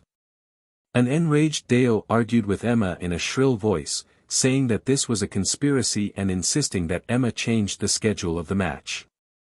It was a pity that Archmage Deo was only a Dark Major teacher after all and naturally couldn't compare to Dean Emma. Deo, who was unable to convince Emma, said furiously, "Since this is the case, then we won't compete. Others can say whatever they want this time. Master Deo, please be mindful of your status. Although a bit of an accident has occurred, I hope you don't want to change the Academy's traditions. Please find a replacement for this time's match and smoothly finish it." Emma, who had always had a kind expression, was obviously a bit angry as she stared at Deo and said solemnly. Emma was able to sit in the position of Dean of the Babylon Academy of Magic and Force not only because she herself was a Space Grand Magus, but also because she also possessed an unquestionable dignity. Deo was immediately dumbfounded when such a serious warning left her mouth. Thinking for a moment with a darkened face, Deo turned to look at Fanny in the corner and said, "Master Fanny, the Necromancy Major has never participated in so many years of matches. I'm thinking that the Necromancy Major should also send out someone to take Phyllide's place and continue the match this time." Fanny, who had been sitting in the back row and looking expressionlessly at the surrounding situation, immediately started when she heard Deo's words. She then suddenly reacted and her charming face changed color, full of anger as she said, "Master Deo, what do you mean by this?" Anyone who understood could see that Deo was purposefully saying this to Fanny because Phyllide had left and he knew that he had no way of winning. Adding to that his anger towards Dean Emma, Deo had purposefully said this to her. Even if he lost this way, those with discerning eyes could see that Deo's actions were completely because he was in a bad mood. After all, the Necromancy Major was famed for being weak. If Deo wanted to fight, he wouldn't choose the Necromancy Major.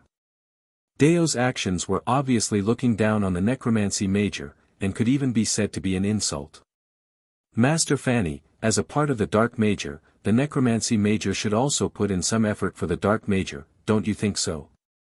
A Dark Major teacher on the side naturally understood Deo's meaning and spoke up after thinking for a moment.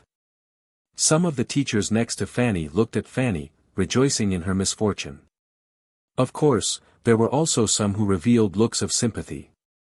However, the Necromancy Major was famed for being weak, so no one expressed anything. Most of them looked like they were watching a good show. Why didn't you think of the necromancy major normally? You found someone to be your shield at this time, yet you've thought of our major. I don't agree with this. Without the necromancy major students participating, Fanny's face had already lost all light. She had only hoped that the match would end quickly, so that she wouldn't have to endure the ridicule and sympathy of others. Who would have thought that she would be insulted by Deo in the end? This immediately triggered Fanny's temper. Han Shuo was well aware that Fanny was soft on the outside but hard on the inside. Under normal circumstances, Fanny would treat others with a smile and wouldn't argue with others. However, once someone crossed her bottom line, Fanny wouldn't show any weakness and would resist. This time, Deo had obviously crossed Fanny's bottom line. The conversations of the teachers in the stands weren't able to be transmitted to this side. Lisa and the others were all baffled and didn't know why Fanny had suddenly stood up in anger. When they heard Han Shuo explain with a dark face, they were all enraged and cursed Deo for his shamelessness.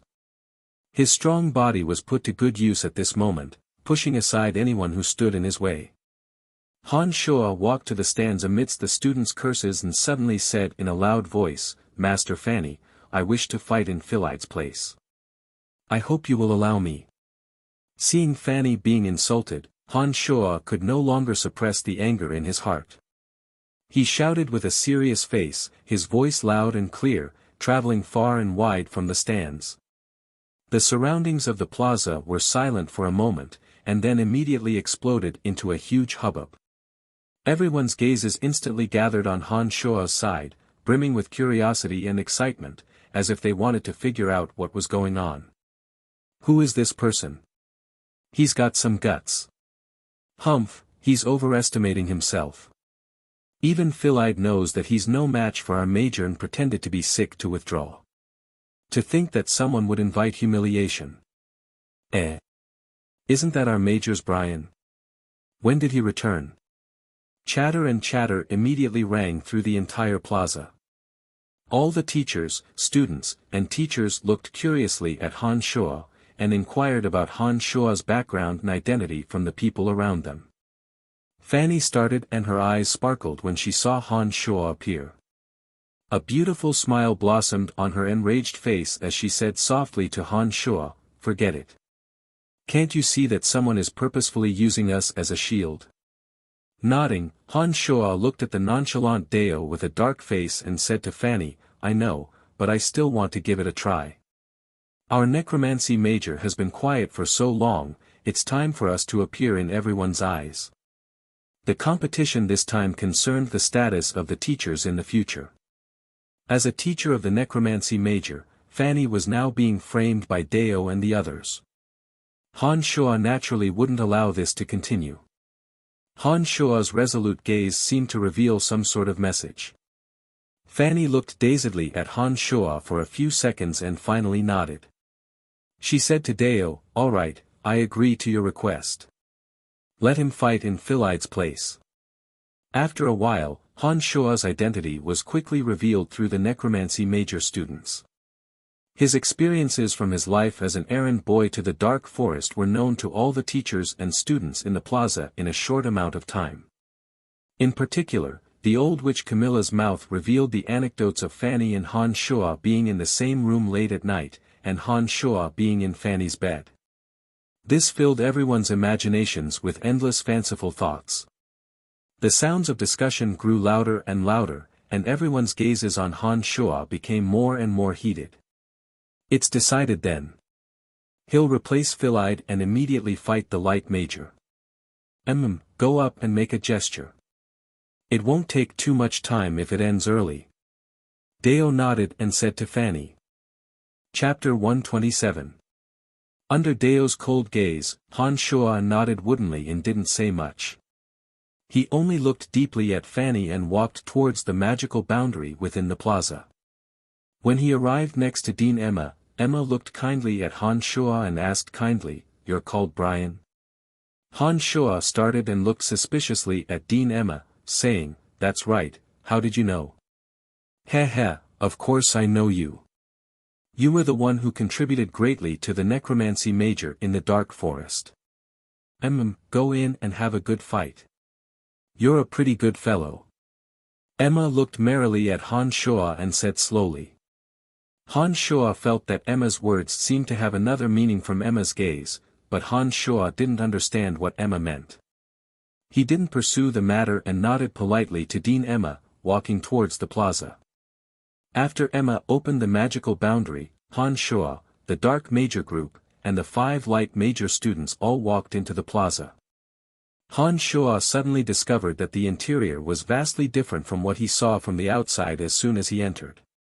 Although the interior of the plaza felt dimly lit from the outside, he could still make out the general outlines of everything within. However, when Han Shuo walked in himself, he discovered that the interior of the plaza was much darker than the outside. There was even a faint mist curling around the surroundings. The existence of all sorts of trees, fake mountains, and ravines made the entire plaza seem like a battlefield with many obstacles. Han Shuo didn't dare release the original demons within the magical boundary. After all, there were many observers outside. Not only were there archmages of various majors, but there was also Dean Emma, who was a space Grand Magus. With so many strong people watching and the existence of the boundary, Han Shuo didn't dare risk releasing the original demons. But even without the use of the original demons, Han Shuo, whose brain had been developed, wasn't affected by the mist and darkness in the slightest. His hearing and eyesight were far superior to any of the other students present. Using his eyesight, Han Shuo discovered that the group of 5 from the light department, led by Qi Lung, seemed to be setting up something. On the other hand, the 4 members of the dark faction hung their heads dejectedly, as if they were only willing to fight after bracing themselves.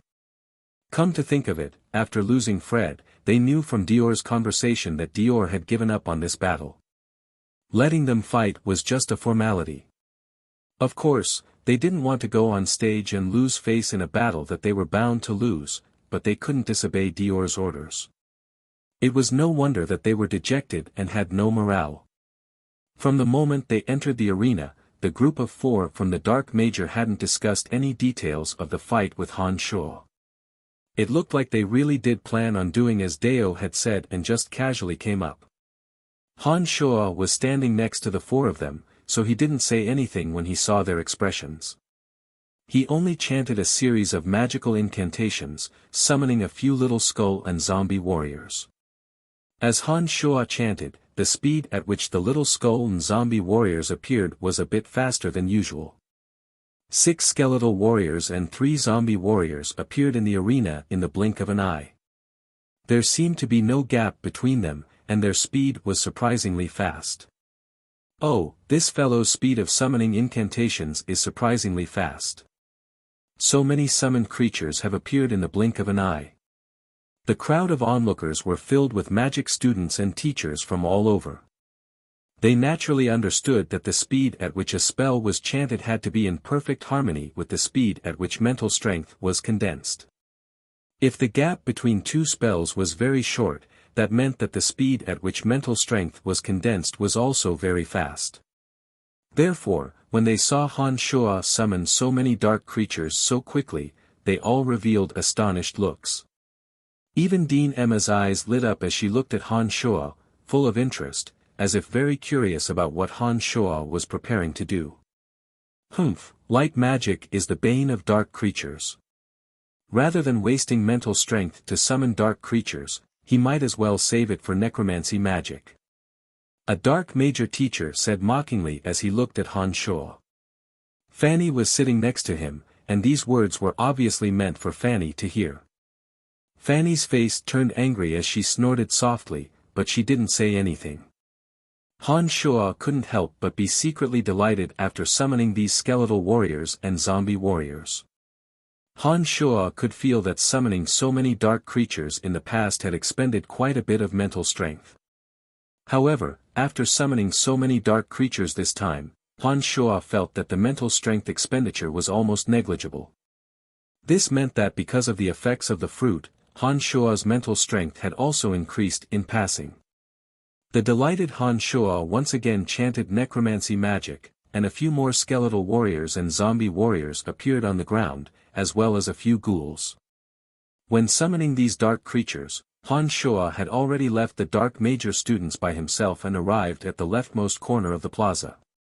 There were fake mountains and fake trees in the surroundings, and there was also the lingering mist. Therefore, the light major and dark major students couldn't see what Han Shuo was doing. After the dark creatures had come out, they brandished the weapons in their hands according to Han Shuo's orders and quickly started setting up traps. Rope after rope was used to dig a bigger and deeper trench, setting up a trap. The skeletal warriors used bone knives to work quickly, while the ghouls quickly moved the soil and piled it up in front, forming a wall that blocked people from entering. Then, the zombie warriors used the wooden sticks in their hands to pound the loose soil into a thicker layer. The three types of dark creatures began to methodically work together under the control of Han Shuo's mental strength. Under the watchful eyes of the teachers and students of the various majors outside the plaza, he openly set up the sinister traps, as if he were a calm hunter on the hunt. In the beginning, everyone had been waiting to watch a joke, but when they saw so many dark creatures come out and quickly get to work setting up the traps, their expressions changed from amusement to caution. As long as a necromancer's mental strength is strong enough, they can summon an endless stream of dark creatures. Only a necromancer can use large amounts of dark creatures to complete some projects that require large amounts of manual labor.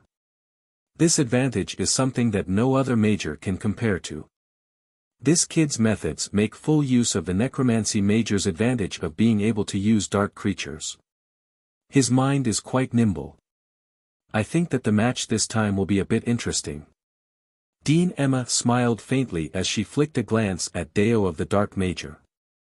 Snorting lightly, Deo's expression was still cold as he said, "Once these traps are set up, people will only fall for them if they want to lure them in. I think that this necromancy kid will have a hard time accomplishing this. When he appears in front of the light major student's door, a wave of magical attacks will be enough to take him down. Then all the traps he's set up will be useless." As he spoke, Deo couldn't help but feel a bit of regret. He thought that if he'd instructed the other four to work together with Han Shuo earlier, they might have been able to lure the light major students into the traps. Perhaps an accident really would have happened. It was a pity that the match had officially begun at this time and Deo had no way to go about it no matter how much he regretted it. He could only coldly observe everything that was happening in the plaza. Fanny's bright eyes focused on Han Shuo's body, not relaxing for even a moment. She didn't even pay attention to the mocking and ridicule of those around her. Some people say that a man is the most charming when he's doing something seriously. At this moment, Han Shuo's expression was calm, his movements unhurried, and the corners of his mouth even carried a calm self-confidence. Add to that the fact that Han Shuo's current actions were all for Fanny, so the current Han Shuo did indeed have an inexplicable and wonderful attraction for Fanny. Because of the magical boundary, the noise and scenery outside the plaza were all blocked out when he entered the plaza. Therefore, after Han Shuo entered, he couldn't see anything outside of the magical boundary. The dark creatures were still busily working. Having given the order, Han Shuo began to walk in the shadows of the large trees and fake mountains. He was like a shadow, silently approaching the center of the light major and dark major students. Han Shuo's movements weren't big, and he didn't deliberately display his agility or speed. However, Han Shuo's vision of the scenery, as well as his control of the various gaps, had already reached a godly level. Between the shadows of the large trees and fake mountains, there would usually be a bright area that needed to be passed through. As long as the other students paid a little attention, they would be able to see someone passing through. When these students walked, they would constantly turn their heads to observe their surroundings. Usually, the instant they shifted their gazes or just happened to blink, Han Shuo would suddenly pass through the two shadows. This kind of momentary gap was as difficult as ascending to the heavens for most people. It could even be said to be a godly skill. However, the current Han Shuo had truly done it. Therefore, no one was able to discover any traces of Han Shuo, who had been moving stealthily in the shadows, all the way to the fake mountains in the center of the light major and dark major students. The teachers and students observing from the outside were also very curious as to why they didn't seem to notice Han Shuo when he was slowly approaching them. This strange phenomenon made them feel that something was off. However, Emma and the other archmages with her astonishing eyesight all noticed this anomaly at the same time. Emma's eyes lit up, but she didn't say anything. However, the wind and water archmages exchanged a look of shock. They hadn't been paying much attention to him before, but they instantly focused their attention on Han Shuo. Dao's face darkened even more. He hadn't thought that Han Shuo would have such exaggerated judgment and eyesight. His gaze involuntarily flickered to Fanny behind him as he was shocked. He didn't know if Han Shuo's miraculous abilities had been taught to him by Fanny. Han Shuo had stopped in the shadows of a fake mountain, his body frozen in place. The light major students spread out and stood up, their footsteps light and slow as they paid attention to their surroundings. They slowly approached the dark major and even used the surrounding trees and fake mountains to conceal their tracks. It looked like they hadn't underestimated their enemy because of Philide's retreat. On the other hand, the 4 dark major students lazily approached the center with sullen expressions. Their mouths were constantly grumbling, as if expressing the grievances in their hearts. In their current state, they would probably be defeated in the first wave of light major attacks. Suddenly, a light major student approached Han Shuo's side and set his eyes on the fake mountain in the shadows where Han Shuo was hiding. He kept an eye on the direction the dark major student would appear in as he approached Han Shuo's fake mountain without any precautions. This light major student was about 10 steps away from the person closest to him. When he first arrived, he glanced at the surroundings of the fake mountain. When he didn't see anything out of the ordinary, he didn't pay too much attention to it. He let down his guard and walked in. Han Shuo's body seemed to have merged into one with the shadows. He stood there as still as a boulder. The spectators outside all breathed a sigh of relief when they saw the light major student approach Han Shuo's shadow. The entire area suddenly became deathly silent. Suddenly, Han Shuo, who was in the shadows of the fake mountain, was like a demon hidden in the darkness. A pair of demonic arms suddenly spread out, one hand covering the light major's mouth and the other suddenly grabbing onto his body, dragging the light major student into the darkness. While the light major student's face was filled with shock, Han Shuo punched the back of his head. The light major student's body went limp and he immediately fainted. In the darkness, Han Shuo dragged the light major student into the shadows and quickly changed their clothes. Soon after, he openly walked out of the shadows and slowly approached the center. The 5 light major students were about 10 steps away from each other, just enough for them to see the person next to them. But because of the fog and darkness, they could only determine who they were from their clothes and couldn't clearly see their faces. Adding to the fact that their winter clothes were thicker and their bodies were a little bloated, Han Shuo's appearance didn't attract anyone's attention. It was a pity that the teachers and students outside the plaza had seen everything that had happened. The clamor outside had already reached a frenzied state. The necromancy major's entourage had suddenly become the main characters at this moment. Lisa and the others' crazed cries sounded so high even in the noisy plaza. My gosh, unbelievable. He can actually take down someone just like that. The 5 light major students have been observing for a long time, how could they not have noticed his approach? How is this possible? He's now a member of the light major. I think the light major's in big trouble this time. A teammate next to them has suddenly become a ticking time bomb and no one knows about it. This is quite interesting. Incredulous discussions rose and fell. The students still found it a bit hard to believe, but the truth was right in front of them and they had no choice but to believe it. Master Fanny, this student of yours is quite interesting. Beside her, Dao's aloof face had softened quite a bit. He looked at Fanny, who also had a normal expression, but her eyebrows were twitching slightly and she was obviously suppressing her excitement. Feeling a wave of comfort in her heart, Fanny flicked a cold glance at Deo and said mockingly, "How could I? I just had someone make up the numbers. Master Deo overpraises me." Deo didn't say much after being deflated. His expression was also a bit nervous as his gaze swept around the plaza, paying attention to the subsequent developments. Fanny's heart was filled with joy at this moment. Because of the weakness of her major, Fanny had always suffered the mockery and sarcasm of others. Now, because of Han Shua's rise to prominence, the gazes of others on her were full of surprise and incredulity. Deo didn't even retort when people ridiculed him. This made Fanny's heart overflow with joy. Everyone had their vanity, especially Fanny, who was often struck down by others. Now that the situation had suddenly reversed, Fanny's joy and comfort were 100 times more intense. When she looked at Han Shua again, she felt that he was pleasing to the eye no matter how she looked at him. The corners of her mouth unconsciously curved into a sweet smile. Within the arena, Han Shua naturally didn't know that his performance had already caused a huge uproar outside the arena. He calmly and heavily strode forward, slowly approaching the center with the other 4 light major students. The 4 dark major students gradually appeared from another direction. They were also in a loose formation, maintaining a suitable distance between each other. When they saw the 5 light major students, the 4 dark major students' footsteps abruptly halted. 2 sleeping spells and 2 hand of darkness spells were chanted from the mouths of the 4 dark major students. The 2 sleeping spells formed a ring and floated towards Han Shua and the light major students on the other side.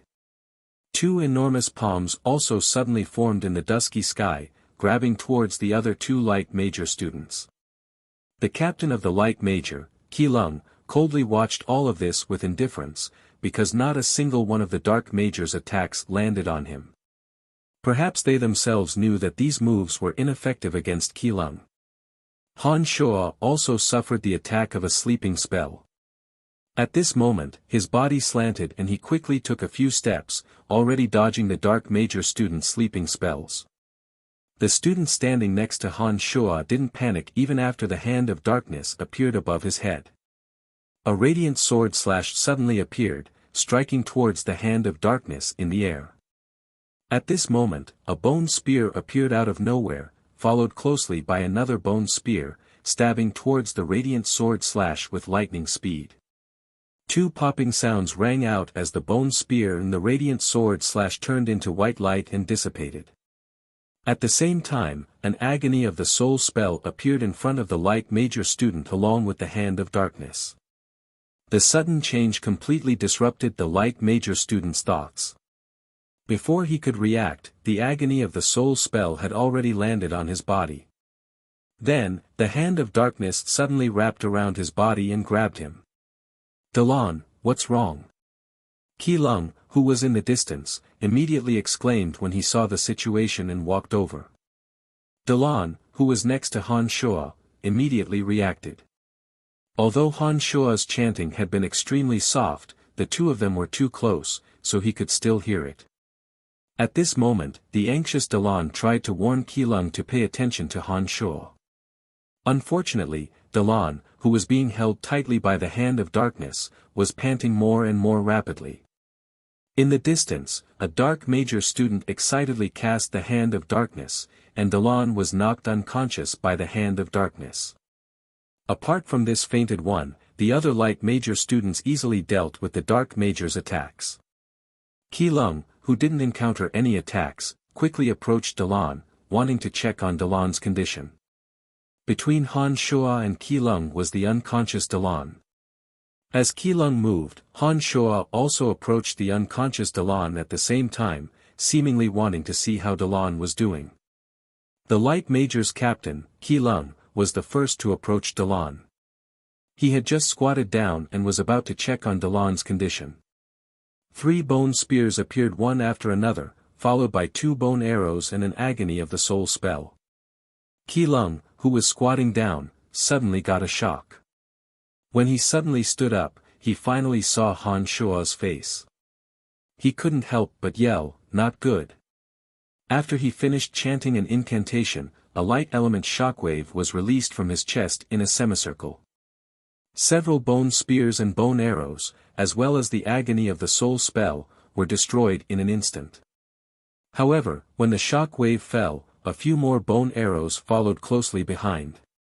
This gave Qilong a huge shock, and he hurriedly dodged backwards.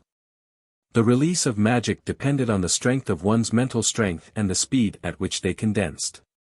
The time between two spells could be shortened, but in theory, the more powerful and destructive a spell that consumed a lot of mental strength, the longer the time between spells would be.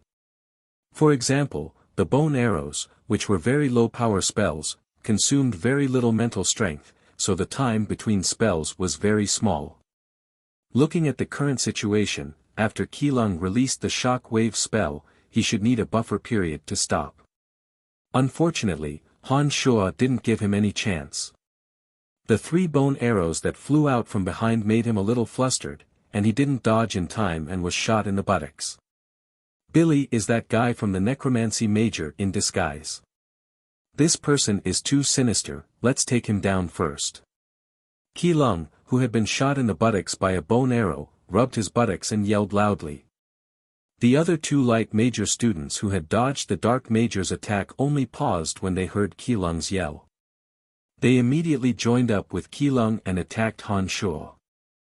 At this moment, Han Shuo gave a long laugh and raised his voice. Those who have fainted and fallen are already out.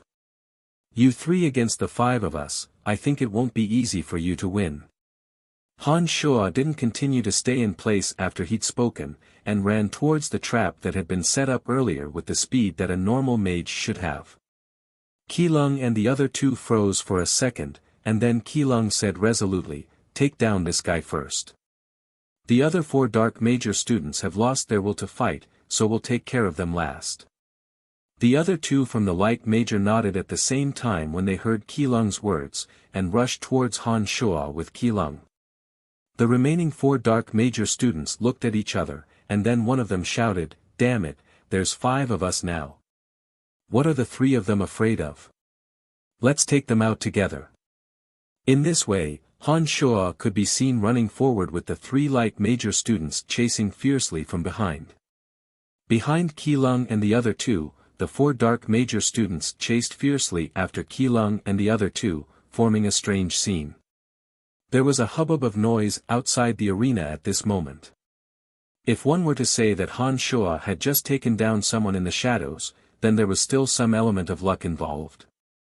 However, when he fought with Qilong afterwards and used the speed of his magic release to injure Qilong's buttocks, this already proved that Han Shuo's strength was absolutely out of the ordinary. Add to that the fact that they'd seen the trap that Han Shuo had set up earlier, and now that they saw Han Shuo run in that direction, the onlookers immediately knew that Han Shuo was harboring some sinister intentions. Oh, damn it, why is it like this? Light Archmage Voigtlander, who'd always had the smile of victory in his grasp, couldn't help but groan at this moment. The appearance of this kind of situation was obviously completely outside of his expectations. Master Fanny, this student of yours is quite impressive. Who would have thought that the necromancy major would have such a talent? It's truly inconceivable. All of a sudden, the attitudes of the teachers who'd often ridiculed Fanny suddenly changed, and they all spoke to Fanny with emotion. This moment was the most glorious and proud moment that Fanny had been in the necromancy major for so many years. Han Shuo's actions had won the respect of everyone for Fanny. Wild with joy, Fanny smiled slightly in a reserved manner and said faintly, it's nothing much. Our necromancy major is full of talents, it's just that everyone keeps a low profile. Now you should know how shallow your previous knowledge was. When these words were spoken, the teachers on the side looked at each other in astonishment. They hadn't thought that because of Han Shuo's sudden rise, Fanny's aura would immediately rise as well. Chapter 128.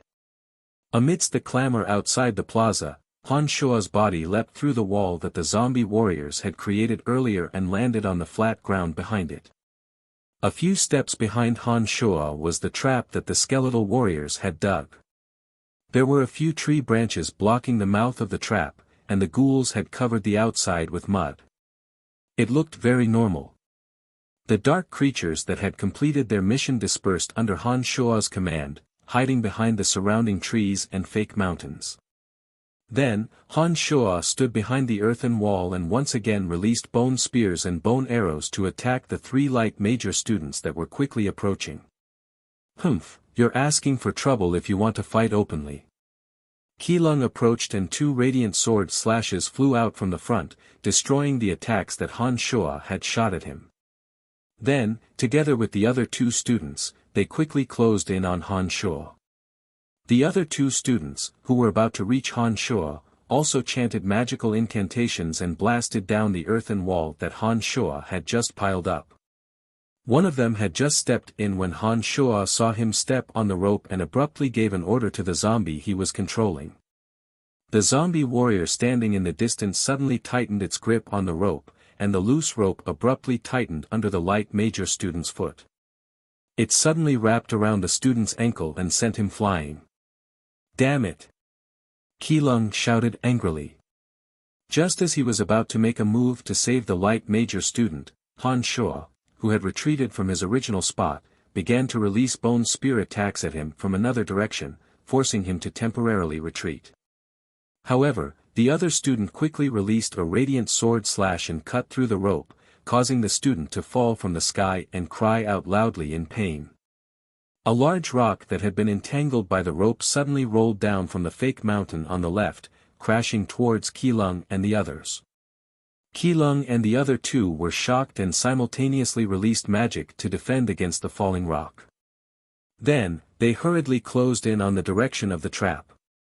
Light magic did have a miraculous restraining effect on dark creatures. However, from beginning to end, the dark creatures that Han Shuo had summoned hadn't faced them head-on. Instead, they'd used other items to attack the 3 light major students. This made it so that the restraining effect of the light major on the dark creatures couldn't be fully utilized. Finally, the 4 dark major students chasing from behind also caught up to this place. When they saw that the 3 from the light major were hurriedly dealing with the attacks of the traps, they immediately joined the fray excitedly. They arrived not far in front of them and started chanting dark magic, planning to add insult to injury and lend Han Shuo a helping hand. Suddenly, a magic incantation came out of Qilong's mouth, and a blinding light suddenly shot out from the dark sky. This light was so bright that everyone's eyes were temporarily blinded for a moment. Even the other 2 light major students, who were caught off guard, couldn't see their surroundings with their eyes open. Qilong, who had closed his eyes earlier, calculated the time for the strong light spell to run out and suddenly opened them, intending to give everyone who was temporarily blinded a devastating blow that could turn the tide of the battle. Unfortunately, when he opened his eyes and didn't even have time to chant the spell, he saw a dozen skeletal warriors and zombie warriors surround him. Pushed by the 2 zombies, his body retreated uncomfortably, and then he fell into the trap. The other light and dark major students who were temporarily blinded stood there anxiously. Then, dark creatures approached them one by one, lifted or pushed them, and threw all of them into the trap. Not a single one was spared. The strong light spell did indeed have a great stimulating effect on the eyes of ordinary people. Han Shuo had also been hit by it, but Han Shuo's body was different from ordinary people's, and his eyes recovered extremely quickly. The strong light spell, which would normally take 10 seconds to recover, had only blinded Han Shuo for 2 seconds. Then, before the strong light spell's power had completely faded and Qilong hadn't even opened his eyes, Han Shuo had already recovered. He commanded the dark creatures and forcefully turned the tides of the battle that could have had a great change, and decided the outcome of the match in one fell swoop. It wasn't just the light major students, even the 4 from the dark major were all taken care of by Han Shuo and sent into the trap. The trap had been dug very deep and contained a few minor mages who didn't know the levitation spell. There were also dark creatures lifting large rocks above them, ready to roll down at any moment. This was the end of the match. Deo, who'd just seen Han Shuo's abnormally eye-catching performance, had originally warmed up and become excited. But when he saw that Han Shuo hadn't even let the dark major students go and had thrown them into the trap, he snorted coldly and tensed up his face again. He said to Fanny beside him, "Your student has no team spirit at all. What good things have you done? I saw that your 4 students had no morale from start to finish, and didn't have any use at all. Brian must have thought they were useless, that's why he gave them a reminder. It was just a joke, it's no big deal." Fanny was in high spirits as she laughed merrily, giving tit for tat to Deo. On the other side, the light major Archmage Voigtlander stood up with a gloomy and dejected face.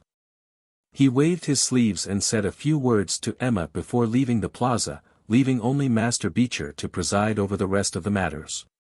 Logically speaking, since the Necromancy Major was part of the Dark Major and Han Shuo had replaced Philide in the match, it should have been the Dark Major's victory this time. It was a pity that Han Shuo's actions were obviously a slap to Deo's face. This didn't make Deo feel the slightest bit happy. When he saw Voigtlander leave, Deo casually gave instructions to the teacher behind him and also bid farewell to Dean Emma, leaving with a dejected face. The Necromancy Major students exploded into enthusiastic cheers. This moment was the most exalted moment for the Necromancy Major in many years. The Necromancy Major had always been suppressed and ridiculed, but because of Han Shuo's sudden appearance, not only had he redeemed Fanny's face, but he had also won glory for all the Necromancy students. When the magical boundary opened and Han Shuo walked out, he immediately saw the fiery joy in Fanny's eyes and heard the cheers of the other Necromancy Major students. Although the situation is a bit odd, I still have to announce that the Dark Major is the winner of this time's match. The 5 students who participated in the match will receive 5 space rings that I personally refined. In addition, each of you will receive a magic staff. I hope that you will continue to work hard. When Han Shuo walked out, Emma's voice sounded leisurely and spread throughout the plaza. Amidst the envious gazes of the crowd, Han Shuo was the first to walk to Emma's side and receive the prize for this time's match from her hands. On the other side, the Dark Major and the others had climbed out of the trap with great difficulty with the help of others. Just as they were about to settle the score with Han Shuo, a smile once again appeared on their faces when they heard Emma's announcement, and they eagerly walked towards Emma. When he received the space ring, Han Shuo inspected it with his mental strength and was very satisfied. This space ring had been personally refined by Space Grand Magus Emma, and its capacity was at least 5 times larger than the one that Han Shuo was currently wearing. The materials needed for such a large capacity space ring should be even rarer. It looked like only a Space Grand Magus would be able to refine it. Up until now, Han Shuo had never used a magic staff. When he received this magic staff and infused it with his mental strength, Han Shuo suddenly discovered that there was another small space within the magic staff that actually had the function of storing mental strength. After casually casting a spell, he discovered that after the magic circulated to the magic staff, the speed of the spell increased by a small margin. It looked like this magic staff had the function of storing a small amount of mental strength and increasing the speed of casting spells. It was no wonder that every mage was willing to risk their lives to obtain a suitable magic staff.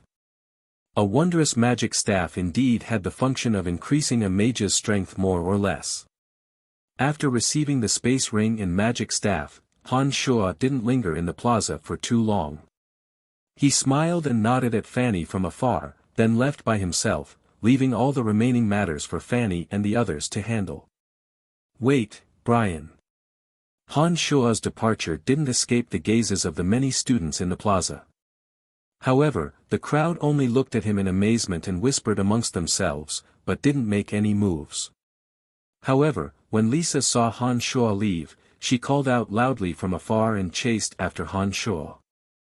After leaving the plaza and arriving in the direction of the necromancy training field, Lisa's face was inexplicably excited. She stared at Han Shuo and kept asking, "You were too strong today. You took care of all of them by yourself, as clean and efficient as the floating clouds and flowing water. How did you do it?" Shrugging his shoulders, Han Shuo said nonchalantly, "It's not that I'm too strong, it's that they're too weak." During his trip to the dark forest, the people Han Shuo had met were all true adept mages or adept swordsmen. He'd even met the swordmaster Trunks and Archmage Emily. The McGrady Guild's guards, including Duke and Eric, were all experts who'd experienced hundreds of battles and had astounding strength. Having fought with these people, Han Shuo had experienced all sorts of situations. Now that he was facing off against these students who hadn't even reached the adept mage level and had even less battle experience, he naturally had the upper hand. It would be strange if he didn't win.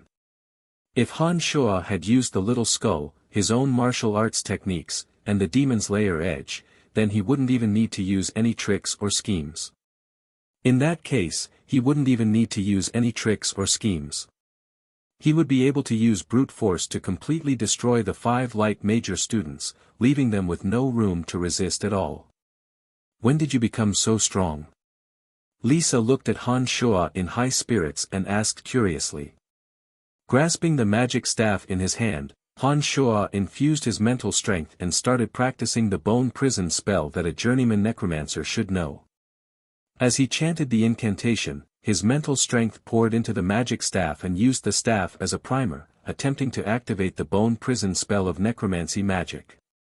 The bone prison spell was a spell used to imprison the enemy. Once it was deployed, it would form a prison made purely of white bones and forcefully bind the enemy, rendering them unable to move. Necromancy magic with enough mental strength could control every single bone in the bone prison. Not only could it trap someone, but it could also use the bones in the bone prison to rebind any part of the person's body, turning the white bones into soft but tough vines. It was quite miraculous. The first time he'd used the bone prison spell, dozens of white bones had appeared in the air, but they couldn't truly form a bone prison. As Han Shuo relaxed his mind, the white bones couldn't flexibly assemble into a bone prison and fell to the ground with a loud crash. My strength is about the same as yours, so I can't say that I'm that strong.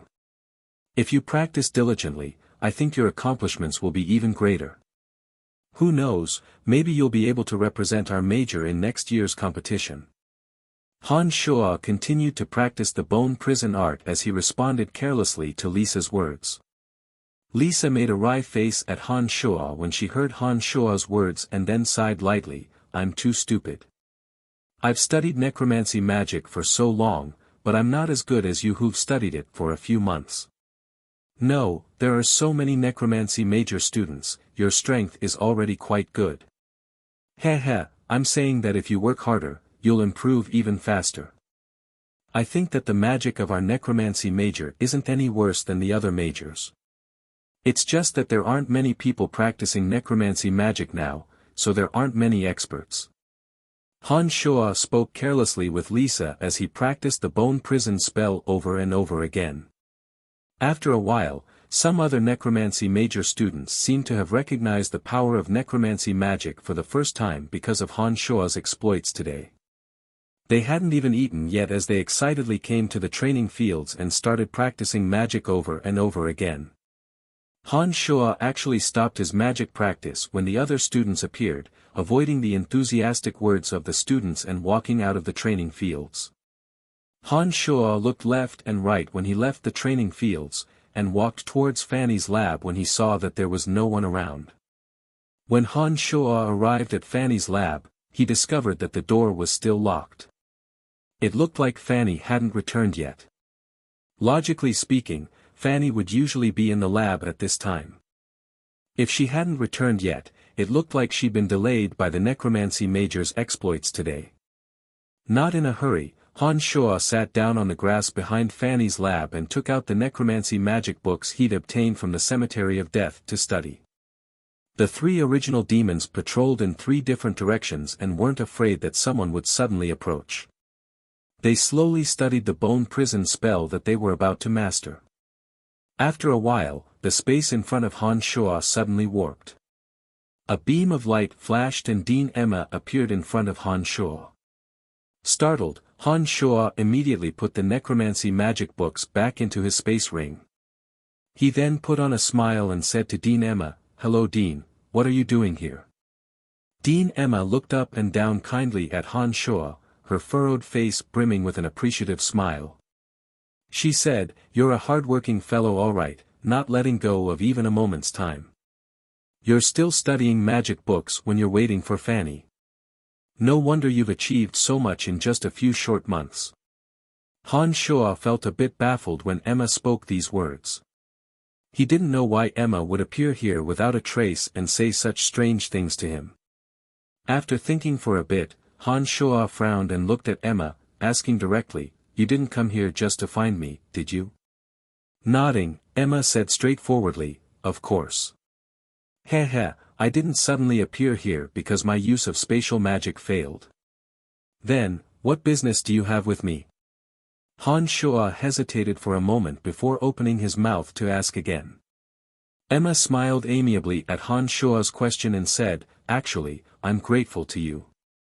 If it wasn't for your discovery regarding Camilla's matter last time, I wouldn't have known that she was a member of the Kasi Empire's dark underworld organization." Han Shuo was shocked when he heard these words. Han Shuo hadn't told anyone else apart from Candide about this matter. Now that Emma suddenly said these words, Han Shuo was truly shocked. Thinking quickly in his mind, Han Shuo stared at Emma and asked, "Did Lord Candide tell you?" Nodding, Emma smiled, "Clever young fellow, my old man says that you're a talent. Fanny mentioned this to me last time as well. After today's match, I've discovered that you're indeed a bit mysterious. However, I won't ask you why. I've come here today just to persuade you of one thing." With a face full of astonishment, Han Shuo never would have thought that Emma and Candide of the Dark Mantle would be husband and wife. No wonder Emma had looked at him so strangely before the match. "What do you want to tell me?" After a moment of daze, Han Shuo looked at Emma and said, "I can see from your gaze that you have a very good impression of Fanny, but I hope that before your strength is strong enough, you won't have any emotional entanglements with Fanny. Because if you're still a student who hasn't graduated, it won't be a good thing for both you and Fanny when your relationship really crosses that bottom line. Especially for Fanny, it might attract some unnecessary trouble." Emma looked at Han Shuo and sincerely advised. She paused and opened her mouth again, "I'm saying this for your and Fanny's own good. I hope you can listen to my advice. When you graduate from the necromancy major and your strength surpasses Fanny's, I can still help you if you and Fanny run into trouble in your relationship at that time. Oh, now that Fanny is here, I'll be leaving first." Emma's figure once again disappeared into thin air after she finished speaking. When Emma had just disappeared, Han Shuo also sensed Fanny's approach. Chapter 129. What are you doing here?" Her face brimming with a joyful smile, Fanny called out in pleasant surprise when she saw Han Shuo from afar. Leaving the grass behind the lab, Han Shuo strode towards Fanny and said, "I came to find you. I saw that you hadn't returned yet, so I waited for a while." Dean Emma's words just now made Han Shuo have no choice but to consider things carefully. From Dean Emma's words, Han Shuo understood that if he and Fanny really did get into some sort of relationship dispute within the academy, it might really affect each other somewhat. Han Shuo himself wasn't afraid of anything, but if it affected Fanny, that wasn't something Han Shuo wanted to see. "Come in first and we'll talk." Fanny was smiling a lot more than usual today because she was in a good mood. She gestured for Han Shuo to hurry in after opening the lab door. When Han Shuo arrived at the lab, Fanny's beautiful eyes stared at Han Shuo's face with a bit of a burning passion. She said, "I really should thank you this time. The teachers of the other majors are too much to treat our major like this. Heh, you don't know how funny their faces were after you won. I've never been as happy as I am today in so long. Then how are you going to thank me?" Han Shuo found a stool and sat down after entering. He then looked at Fanny with sparkling eyes and asked with a smile. Fanny's face flushed red. She seemed to think of something and seemed to be a bit afraid to look at Han Shuo. She turned her head and said lowly, "How do you want me to thank you?" "Give me a kiss." Han Shuo blurted out as if he hadn't thought it through at all. However, as soon as the words left his mouth, Han Shuo felt like he was in trouble. He laughed it off and said, "I'm joking, I'm joking." Unexpectedly, Fanny didn't immediately get angry. She stood there with a red face and muttered to herself for a moment. She shyly walked towards Han Shuo and, before Han Shuo could react, kissed Han Shuo's left cheek with lightning speed. "Perverted brat, you've gotten what you wanted now, haven't you?" After kissing Han Shuo, Fanny didn't dare look at Han Shuo again. She abruptly turned around and pretended to clean up the mess in the lab as if nothing had happened. However, the deep red on the back of her neck and the trembling of her shoulders already exposed her excitement. Han Shuo stood there in a daze and reached out to touch the cheek that Fanny had kissed. He felt the slightly damp fragrance on his cheek and couldn't help but use his finger to dab at the wet spot. He then stuck his finger into his lips and sucked. Seeing that Han Shuo didn't say anything, Fanny finally couldn't help but turn around and look. She just happened to see Han Shuo's somewhat ambiguous and lewd actions. She immediately stomped her foot in anger and shouted, "Damn it, you're really perverted." At this time, Han Shuo had long since forgotten all about Emma's previous persuasion. He licked his lips in lust and said, "How am I perverted? You're just too charming. I actually wanted you to kiss my lips from the beginning, but you seem to have kissed the wrong place. That didn't count, let's do it again." Han Shuo closed his eyes after speaking and moved his lips forward. No matter how one looked at him, he looked like he was lustful. Fanny only felt a knot of anger when she saw Han Shuo's appearance. Her slender right hand suddenly reached out and pinched Han Shuo's cheek. She shouted delicately, "Bad brat, how dare you push your luck." Han Shuo immediately knew that he wouldn't be able to do as he wished when he heard Fanny's sweet cry and hurriedly opened his eyes. He was about to retreat when he suddenly saw Fanny's white, tender right hand reach out to pinch his cheek. His heart stirred and Han Shuo didn't even think as he moved his mouth forward like lightning. He licked Fanny's beautiful palm and then retreated like lightning.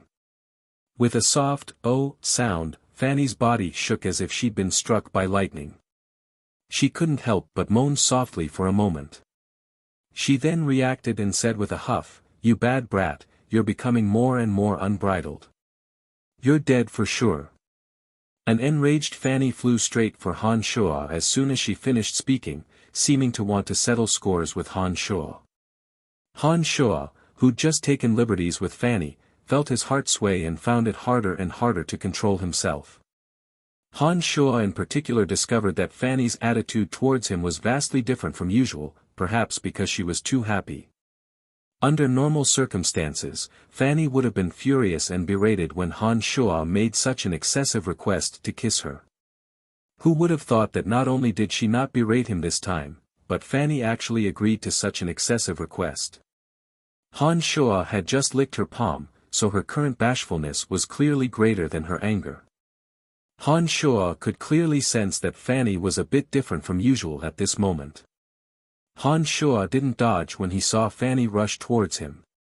He waited until she was about to reach Han Shuo and reach out to teach Han Shuo a lesson when Han Shuo suddenly reached out like lightning and grabbed Fanny's outstretched hand, pulling Fanny directly into his embrace. A faint fragrance suddenly rushed into Han Shuo's nose and mouth. As soon as the mesmerizing, dainty body entered Han Shuo's embrace, her curvaceous body pressed tightly against Han Shuo's body.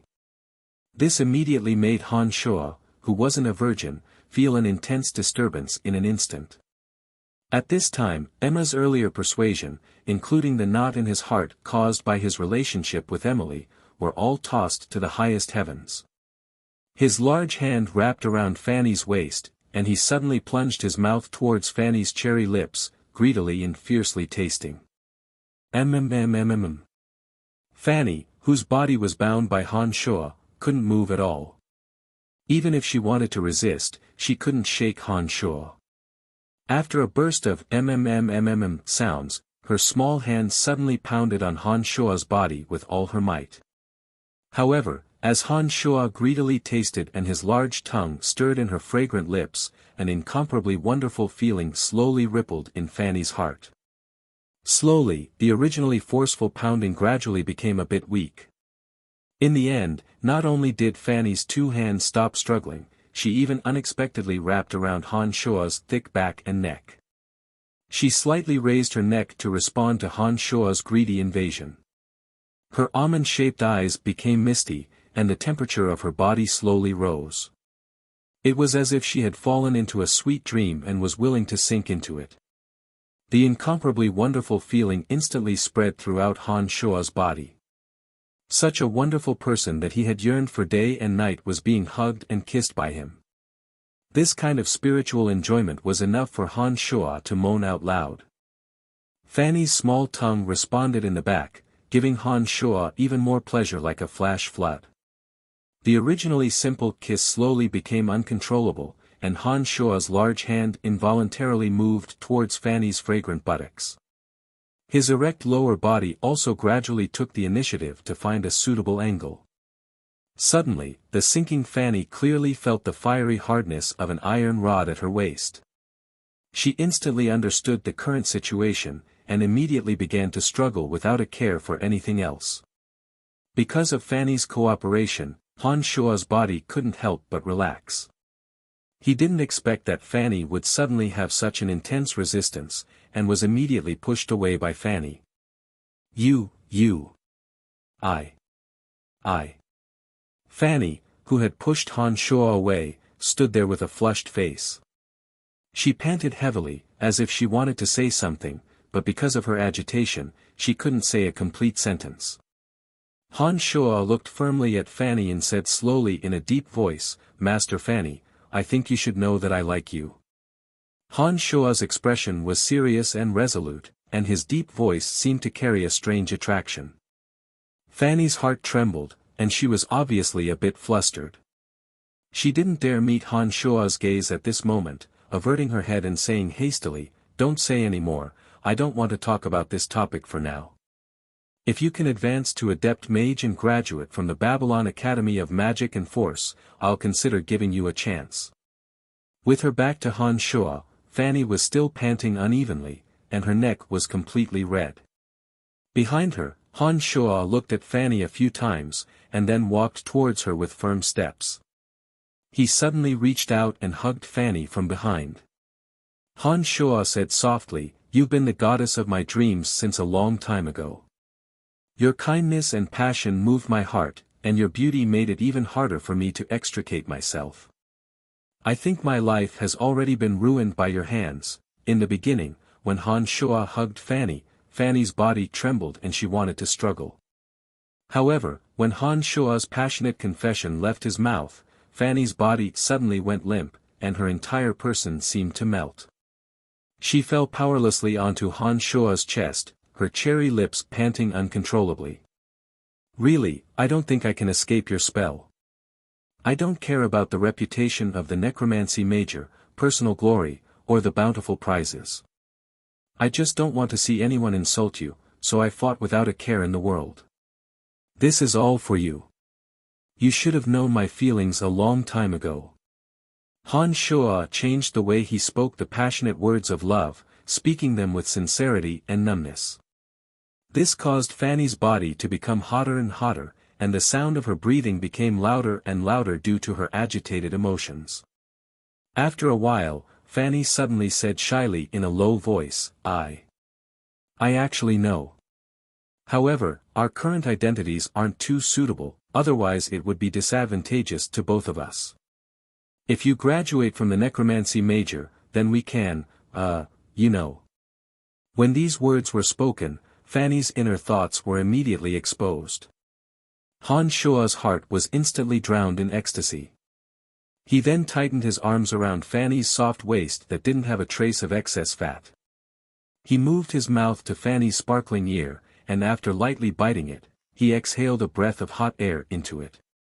He said mischievously, "I don't know, tell me what we can do." Han Shuo held Fanny in his arms, and could clearly feel Fanny's body tremble violently from his nibbling on Fanny's fragrant ear. This kind of charming and gentle flirting had a different kind of flavor to it compared to the stimulating kiss just now. Han Shuo was enjoying this feeling very much. You bad little brat, what sins have I committed to have a student like you? Alright, if you graduate from the Babylon Academy of Magic and Force, then I can be your girlfriend. Are you satisfied now? Fanny turned around and rolled her eyes at Han Shuo with a face full of shyness, speaking softly with a red face. His heart filled with ecstasy and pride, Han Shuo only felt that this was the happiest moment of his life. He only stood there with a silly smile on his face and didn't move, not saying a single word. Get out, I don't want to see you today. No matter what you have to say, hold it in right now. I want to be alone. When Han Shuo didn't say anything, Fanny shyly pushed Han Shuo towards the door. Just when Han Shuo had been pushed to the door by Fanny, Han Shuo suddenly extended a hand with a grin and blocked the door that Fanny was about to close. He then said to Fanny, "Wait a moment." With Han Shuo's hand blocking the door, Fanny couldn't directly close it. She glared at Han Shuo with a red face and said with a huff, "What else do you want? Haven't you bullied me enough today?" No. Han Shuo defended himself and said with a smile, "I've agreed to everything you said. However, I received a space ring personally made by Dean Emma after winning today's match. This space ring has a much higher capacity and quality than the one I'm using now, so my current space ring is temporarily useless. I want to give my space ring to you to use." Han Shuo looked at Fanny with a smile and said gently, "I can't accept anything from you anymore. If I wear your space ring, then others will definitely misunderstand our relationship. That won't do." Fanny's face was red as she refused Han Shuo's gift. Han Shuo stared blankly for a moment when he heard Fanny's words, and then reacted. Han Shuo had originally planned on giving Yuna's space ring to Fanny to use, but because he'd received Emma's space ring at the last minute, he'd only planned on giving his to Fanny. He hadn't thought that Fanny would have such misgivings. "Then, I'll give this space ring to you. I don't think anyone will be able to see any clues from this space ring." Han Shuo took out Yuna's space ring and handed it to Fanny. "I've already said that I can't accept it." Fanny still didn't agree. "If you don't accept it, then I won't leave. I'm giving it to you, so just take it." Regardless of whether Fanny agreed or not, Han Shuo shoved it into her hands and immediately left without waiting for her to say anything, disappearing without a trace in a few steps. Chapter 130. The Bone Prison spell was a spell that journeyman necromancers had to grasp. If this spell could be used skillfully, it could create conditions for dark creatures and allow them to easily defeat their enemies. For 3 days in a row, Han Shuo practiced the Bone Prison spell by himself in the cemetery behind the Academy of Magic and Force. His unyielding willpower and intelligence after developing his brain allowed Han Shuo's understanding of the essence of necromancy magic to become more and more clear. Originally, Han Shuo would need to ponder for a long time before he could understand the meaning of some difficult magical knowledge. But now, Han Shuo's mind had become incomparably clear. When Han Shuo calmed his heart and pondered over a lot of knowledge, he discovered that he could always understand the meaning in a short amount of time. In a short 3 days, the usage of the Bone Prison spell had gone from continuous failures in the beginning to being cast with some unfamiliarity. He also officially started practicing the Bone Shield spell at this time. Even Han Shuo himself felt that such a rapid rate of practice was miraculous enough. Clap clap clap. A few claps sounded from afar as the graceful Emily appeared from the cemetery with a faint smile, slowly walking towards Han Shuo. Stopping his magic practice, Han Shuo looked at the approaching Emily and said, "I've already met Candide. I hadn't thought that your status in the Dark Mantle would be so high. It looks like I'll have to be added to your mission." "Hee, my mission can't do without you communicating with the forest troll anyways. Although my status isn't as high as that old fox Candide's, he still needs to do me a favor for me to talk to him about such a small matter." After you join this mission, I'll give you the majority of the credit after the matter is completed. This way, your rank in the Dark Mantle might increase by another 2 stars. When Emily arrived in front of Han Shuo, she reached out and naturally wrapped her arms around Han Shuo's arm, smiling in a fawning manner. Han Shuo was about to praise Emily when he suddenly remembered Candide's words. He had an additional layer of misgivings regarding Emily's other identity. His expression was a bit ugly as he said, "After I met Candide this time, he told me a few things regarding your true identity. He told me to pay attention to my actions and avoid unnecessary trouble. It was also at that time that I found out that you were Lord Ami's sister. However, I'm still not too clear about your other identity. Can you tell me now?" Emily's expression changed slightly when she heard these words. She looked deeply at Han Shuo and sighed lowly, saying, "It looks like Candide thinks very highly of you and is deathly afraid that I'll lie to you. Alright, since that's the case, there are some things that I don't need to hide from you. I've actually been married for quite a few years, but he left for battle right after we got married. He never returned and died on the battlefield, leaving me a widow until now." Han Shuo grew silent after hearing Emily's words.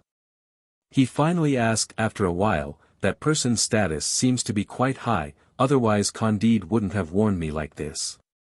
Nodding, Emily said, "That's right, but he's already dead, so there's nothing more to say. Because I was in the Dark Mantle after his death, I had some missions on me. My conduct was a bit strange because of the missions, so my reputation in the upper echelons of the Empire wasn't too good." "What do you mean?" Han Shuo looked at Emily and asked faintly. Shaking her head self-deprecatingly, Emily said with a downcast expression, "Just like when you first saw me, you thought I was a dissolute person. Because of my status as a widow, it was inevitable that I would be infected by some rumors when I came into contact with others during Dark Mantle missions." Han Shuo had taken Emily's virginity, so others could distrust Emily, but Han Shuo had no choice but to believe her. Now that he saw her current state, he couldn't help but reach out and pull Emily into his arms, saying softly, "I don't care what others say, but I destroyed your innocence. Of course I know you're not the kind of person they say you are. Don't worry, I won't be affected by those words." Shaking her head with some gratitude, Emily said sadly, "Candide's words have reminded me that I must recognize the truth. With your strength and progress, your future accomplishments will be immeasurable. But because of my special identity, it looks like I can only maintain this kind of underground relationship with you. Otherwise, it won't be beneficial for either of us." Han Shuo was very clear about the meaning behind Emily's words. Just like how Emma had reminded him to pay attention to his relationship with Fanny, social classes and some taboos were unavoidable in this world. If he challenged the rules, he would definitely suffer a heavy blow. Holding Emily in his arms and kissing her, Han Shuo said with a grim expression, "Don't worry, I won't let you always hide in the shadows. Sooner or later, we'll be able to interact openly. The reason why I can't brazenly show it now is because I haven't climbed high enough. If there comes a day when I can decide the life and death of others at will, I think everyone will shut up. Even if they open their mouths, it'll be to express their blessings to us." Emily's face was wild with joy when she heard these words. She turned around and hugged Han Shuo tightly, saying emotionally, "You can do it, I believe in you." After a bout of entanglement, Emily's entire body was flushed red. She opened her mouth and said to Han Shuo, "Hurry up and take care of the forest troll's business. The McGrady Guild has already started contacting the merchants who trade with the forest troll. They're currently heading towards the dark forest, planning on purchasing that batch of siege equipment. You must have the forest troll hand over that batch of items to them." Nodding his head to indicate that he understood, Han Shuo thought for a moment and said, "There's a thief that I have a good relationship with. He wants to do this mission with us, I wonder if we can add him." "No problem. I'm currently in charge of this mission anyways, and I already have quite a few subordinates. It doesn't matter if he's one more. If he's trustworthy, I can directly summon him when I go back." This way, if you're at the academy, I can directly contact you through him. After all, it wouldn't be appropriate for me to directly go to your academy with my identity. Emily was quite straightforward and immediately agreed to Han Shua's suggestion. Alright, he's called Chester.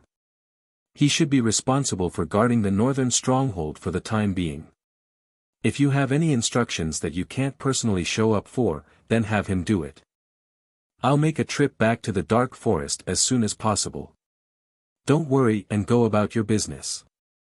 Han Shua said to Emily.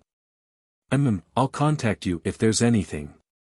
Don't worry, I'm confident in completing this mission very quickly.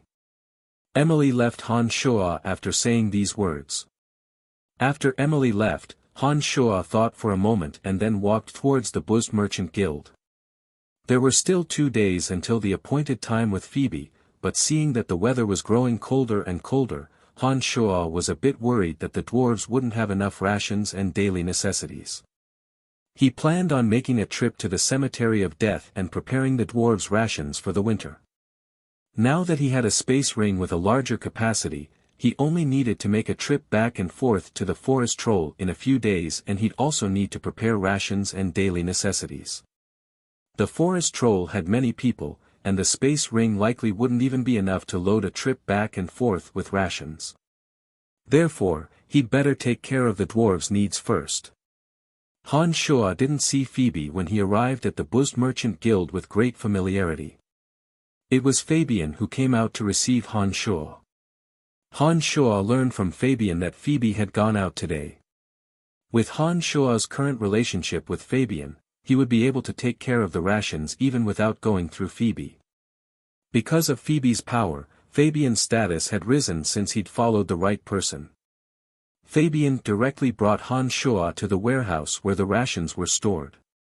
Fabian ordered the warehouse to be opened and all of the rations that Phoebe and Han Shua had prepared were placed into the space ring in one go. Help me tell Miss Phoebe that I need more rations and have her prepare them for me. I'll calculate the price in one go when I come back in 2 days. Han Shua smiled as he looked at Fabian. No problem. With our relationship, I can help you with such a small matter. You don't need to worry. Fabian looked at Han Shua with a smile and promised him. It looks like Mr. Fabian's status in the Buzzed Merchant Guild is rising higher and higher. Han Shua was a bit surprised when he saw Fabian promise so easily and opened his mouth to speak. Not at all, not at all. It's all thanks to your good fortune. If it wasn't for your appearance, I don't think I would have climbed up so easily. Miss Phoebe seems to think so highly of me because I introduced you to her. I really have to thank you. I didn't think that my nephew, Jack, would also receive your grace. It looks like you're our benefactor. Fabian looked at Han Shua and said sincerely. You're too courteous. Send my regards to Jack and tell him that I came by, but I was a bit busy today and couldn't specifically catch up with him. Han Shua exchanged a few words with Fabian and left the Buzzed Merchant Guild with a smile. Chapter 131. The dark forest was also covered in snow now. Han Shua's feet crunched on the snow as he made his way to the village where the dwarves lived. The dwarves had been forced to leave their original village last time because of the forest troll's appearance. Although Han Shua had faintly discerned the direction they'd left in through the original demons, Han Shua couldn't be certain where the dwarves had gone after so much time had passed. The forest troll had left and hadn't appeared in a long time. Han Shua didn't think that the dwarves would necessarily give up their original village, so he decided to go there first to investigate. When Han Shua arrived at the passageway into the village and looked around, a smile blossomed involuntarily at the corners of his lips. Han Shua was certain that the dwarves hadn't left from the various concealments and arrangements around the passageway. Han Shua threw his head back and gave a long whistle, the snow on the trees rustling and falling off. His sensitive ears then clearly picked up the sound of approaching footsteps. Indeed, after a while, a few dwarven warriors wielding battle axes and iron hammers approached from afar with cautious looks on their faces. Don't worry, it's me who's coming. Han Shua immediately yelled out before the dwarven warriors could get close to him. The dwarven warriors in the distance couldn't help but sigh in relief when they heard Han Shua's voice. When they walked up to Han Shua, one of the dwarves said, "Because it's winter, many things are difficult to obtain. Although this village has been exposed, we have no way of building suitable houses in a short amount of time. Therefore, even though we know that there may be danger here, we don't want to freeze outside and have returned to the village. Winter has come. I've come this time to bring winter rations and some thick clothing for you. In addition, you can rest assured about the forest troll, they won't continue to harass you in the future." Han Shua smiled faintly and comforted the dwarf. The dwarves immediately cheered when these words were spoken. Their expressions were inexplicably excited and filled with sincere joy and relief. "That's great. Recently, we've already eaten most of the food you brought last time. Because you haven't appeared for a long time, the village chief thought that something had happened to you. However, we didn't know how to help you, so we could only worry about you. It's great that you're here. Let's quickly enter the village and tell everyone the good news." The dwarf who had answered before said happily. His short and strong legs quickly strode forward, heading towards the depths of the village. Hearing that Han Shua had come, the dwarves who were hiding in their houses to keep warm in the cold weather all came out of their houses and greeted Han Shua in a friendly manner. "Oh, it's great that you're fine. Han Shua, we were very worried about you." The dwarf warrior Bennett said to Han Shua with a look of pleasant surprise. Arriving at a flat area where the snow had been swept away, Han Shua did not say anything. He smiled as he took out the rations and daily necessities from his space ring, piling them up into a large area. "These are the rations and daily necessities I've brought this time. There are also some thick clothes that will keep you from feeling the cold this winter. In addition, you don't need to worry about the threat of the forest troll. You just need to live here in peace. The forest troll will not make trouble for you in the future." Han Shua saw that the dwarves were wild with joy and felt that his actions had produced results. He couldn't help but open his mouth to explain. All the dwarves were excited when the rations and daily necessities appeared on the ground. Even the women, children, and elderly who hadn't come out of their houses came out when they heard the news, shouting loudly from afar. "Thank you, Han. If I didn't have your food and daily necessities, I wouldn't have been able to survive. I think many of us will starve and freeze to death this winter. The food and clothes we have are enough for us to use this winter. How can we repay you?" Chief Calvin kowtowed to Han Shua with the dwarven etiquette and then spoke with great gratitude. "We're friends, don't mention words of gratitude." Han Shua responded. To be honest, these rations and clothes weren't worth much, but it was a bit difficult for merchants to transport them over. Therefore, when they arrived in the dark forest, whether it was the forest troll, the dwarves, or any other race, they would all be willing to spend everything in exchange for these rations and daily necessities. However, with the transportation matrix in the cemetery of death and the existence of an enormous space ring, Han Shua had easily completed this task that should have taken a lot of manpower and resources. There wasn't much difficulty at all. "Han, you said that the forest troll won't harass us anymore. Has the elves already fought against them and completely routed them?" The dwarf warrior Bennett thought of another matter and looked at Han Shua with great interest. Han Shua started when he heard these words and then asked Bennett, "Can it be that the elves are planning on fighting the forest troll again?" Nodding, Bennett said angrily, "That's right, they even invited us and said they wanted to teach these damned bandits a painful lesson. However, our village's defenses are too weak and the chief didn't agree to let us participate in the battle. Can it be that it wasn't the elves that stopped the forest troll from invading us?" "Of course not. The threat of the forest troll will be slowly brought under control in the future. Don't worry. Alright, I still have some matters to attend to. I'll come find you next time," Han Shua said. Han Shua didn't wait for the dwarves to urge him to stay as he spoke a few careless words and hurriedly left the dwarven village. When Bennett said that the elves would wage war against the forest troll, Han Shuo couldn't sit still after hearing this news. If it was before, Han Shuo would have wanted nothing more than for the elves to raze the forest troll to the ground. But now, the forest troll was completely under his control, and could even be said to be his personal power. In addition, he needed the forest troll to cooperate with him on his mission with Emily. It would be very inappropriate if the elves came out to cause trouble at this time. However, it would take several days to travel from here to the forest troll's stronghold and back. Han Shuo still had many things to take care of in the Empire, so he couldn't split himself for the time being. This gave Han Shuo a bit of a headache. After careful consideration, Han Shuo felt that things weren't urgent. He'd wait until he'd settled things with Phoebe, attended a banquet with her, and then brought things to the forest troll's stronghold. It would only take a day or two. If the elves wanted to make a move against the forest troll, they might not necessarily make it within these few days. Not to mention that although the elves were strong, the forest troll weren't to be trifled with. The fact that the elves hadn't gained any advantage against the forest troll in so many years already spoke volumes. The sky had already darkened, and Han Shuo took advantage of the silence to return to the cemetery of death. He wasn't in a hurry to leave immediately. Instead, he took out another divine brain fruit and endured the extreme torture in the cemetery of death. He digested the divine brain fruit just like last time, allowing the brain region in his brain to develop once again. When Han Shuo felt that his body had recovered, his facial features had become even more distinct. The speed at which his mental strength condensed and circulated had increased along with his magical yuan.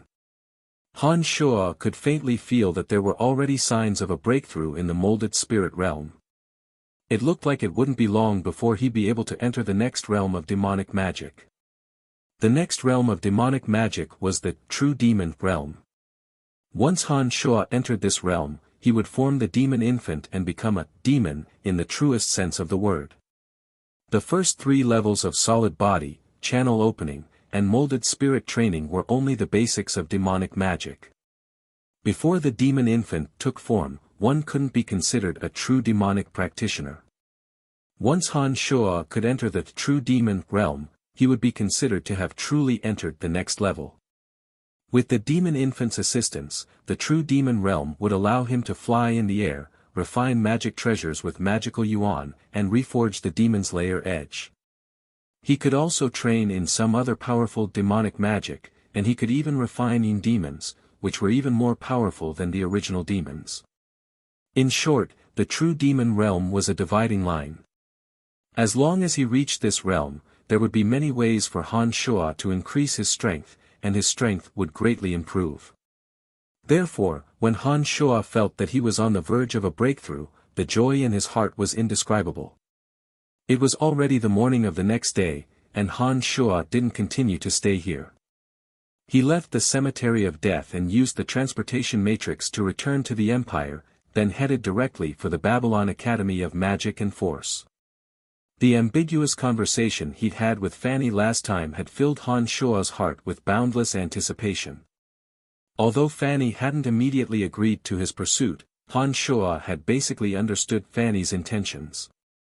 He understood that as long as he worked hard to advance another level, reach the level of adept mage, and graduate from the academy, he would be able to capture the beautiful teacher's heart. Han Shuo still wasn't clear on some of the more specialized terms for some of the new magical questions, and had to ask Fanny in order to understand. Therefore, Han Shuo still needed Fanny's help at this stage. When he arrived at the Babylon Academy of Magic and Force and walked in the direction of the necromancy major, he encountered a few students from other majors along the way. Han Shuo suddenly discovered that he'd become famous. The gazes of those people when they looked at him were filled with surprise and admiration. There were even some beautiful female students whose eyes shone with the light of admiration. This kind of attention greatly satisfied Han Shuo's vanity, and he was in a rather good mood along the way. When he saw the admiring gazes of the beautiful girls, Han Shuo even greeted them in a friendly manner and displayed a radiant smile, causing the female students to blush and run away with small, quick steps. However, when Han Shuo passed through the training fields, his good mood was immediately shattered, and the smile on his face was replaced by a gloomy expression. In front of one of the training fields of the necromancy major stood the Earth Rider Clark, wearing a well-fitting shirt and holding a large bouquet of fresh flowers. He stood there with a smile and was looking inside. Passing through the open door, Han Shuo saw Fanny explaining some magical knowledge to the necromancy major students with a smile on her face. However, Fanny's expression wasn't affected by Clark at all, and she didn't look at Clark either. She almost ignored Clark's existence. Even so, Han Shuo still felt quite disgruntled when he saw Clark standing there and gazing at Fanny with deep emotion. When he strode towards the doors of the training fields, he suddenly burrowed in, tilted his body to the side, and purposefully exerted force with his shoulder, causing the bouquet of fresh flowers to twist and scatter the flowers to the ground. In his actions just now, Han Shuo had purposefully lightened his footsteps and only suddenly sped up when he reached Clark's side. Clark, who'd been staring at Fanny, hadn't been able to defend himself. It was already too late by the time he discovered it, and the bouquet of fresh flowers had become a bit of a joke. "Oh, I'm sorry. It's just that this is our necromancy major's training fields, and it was an accident that you blocked the door." Han Shuo immediately appeared a bit apologetic when he saw Clark glaring at him like he was breathing fire, and explained to Clark.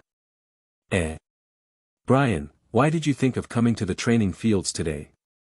Fanny's beautiful eyes abruptly lit up when she saw Han Shuo walk over, and she walked towards Han Shuo with a radiant face, gesturing for Han Shuo to hurry inside.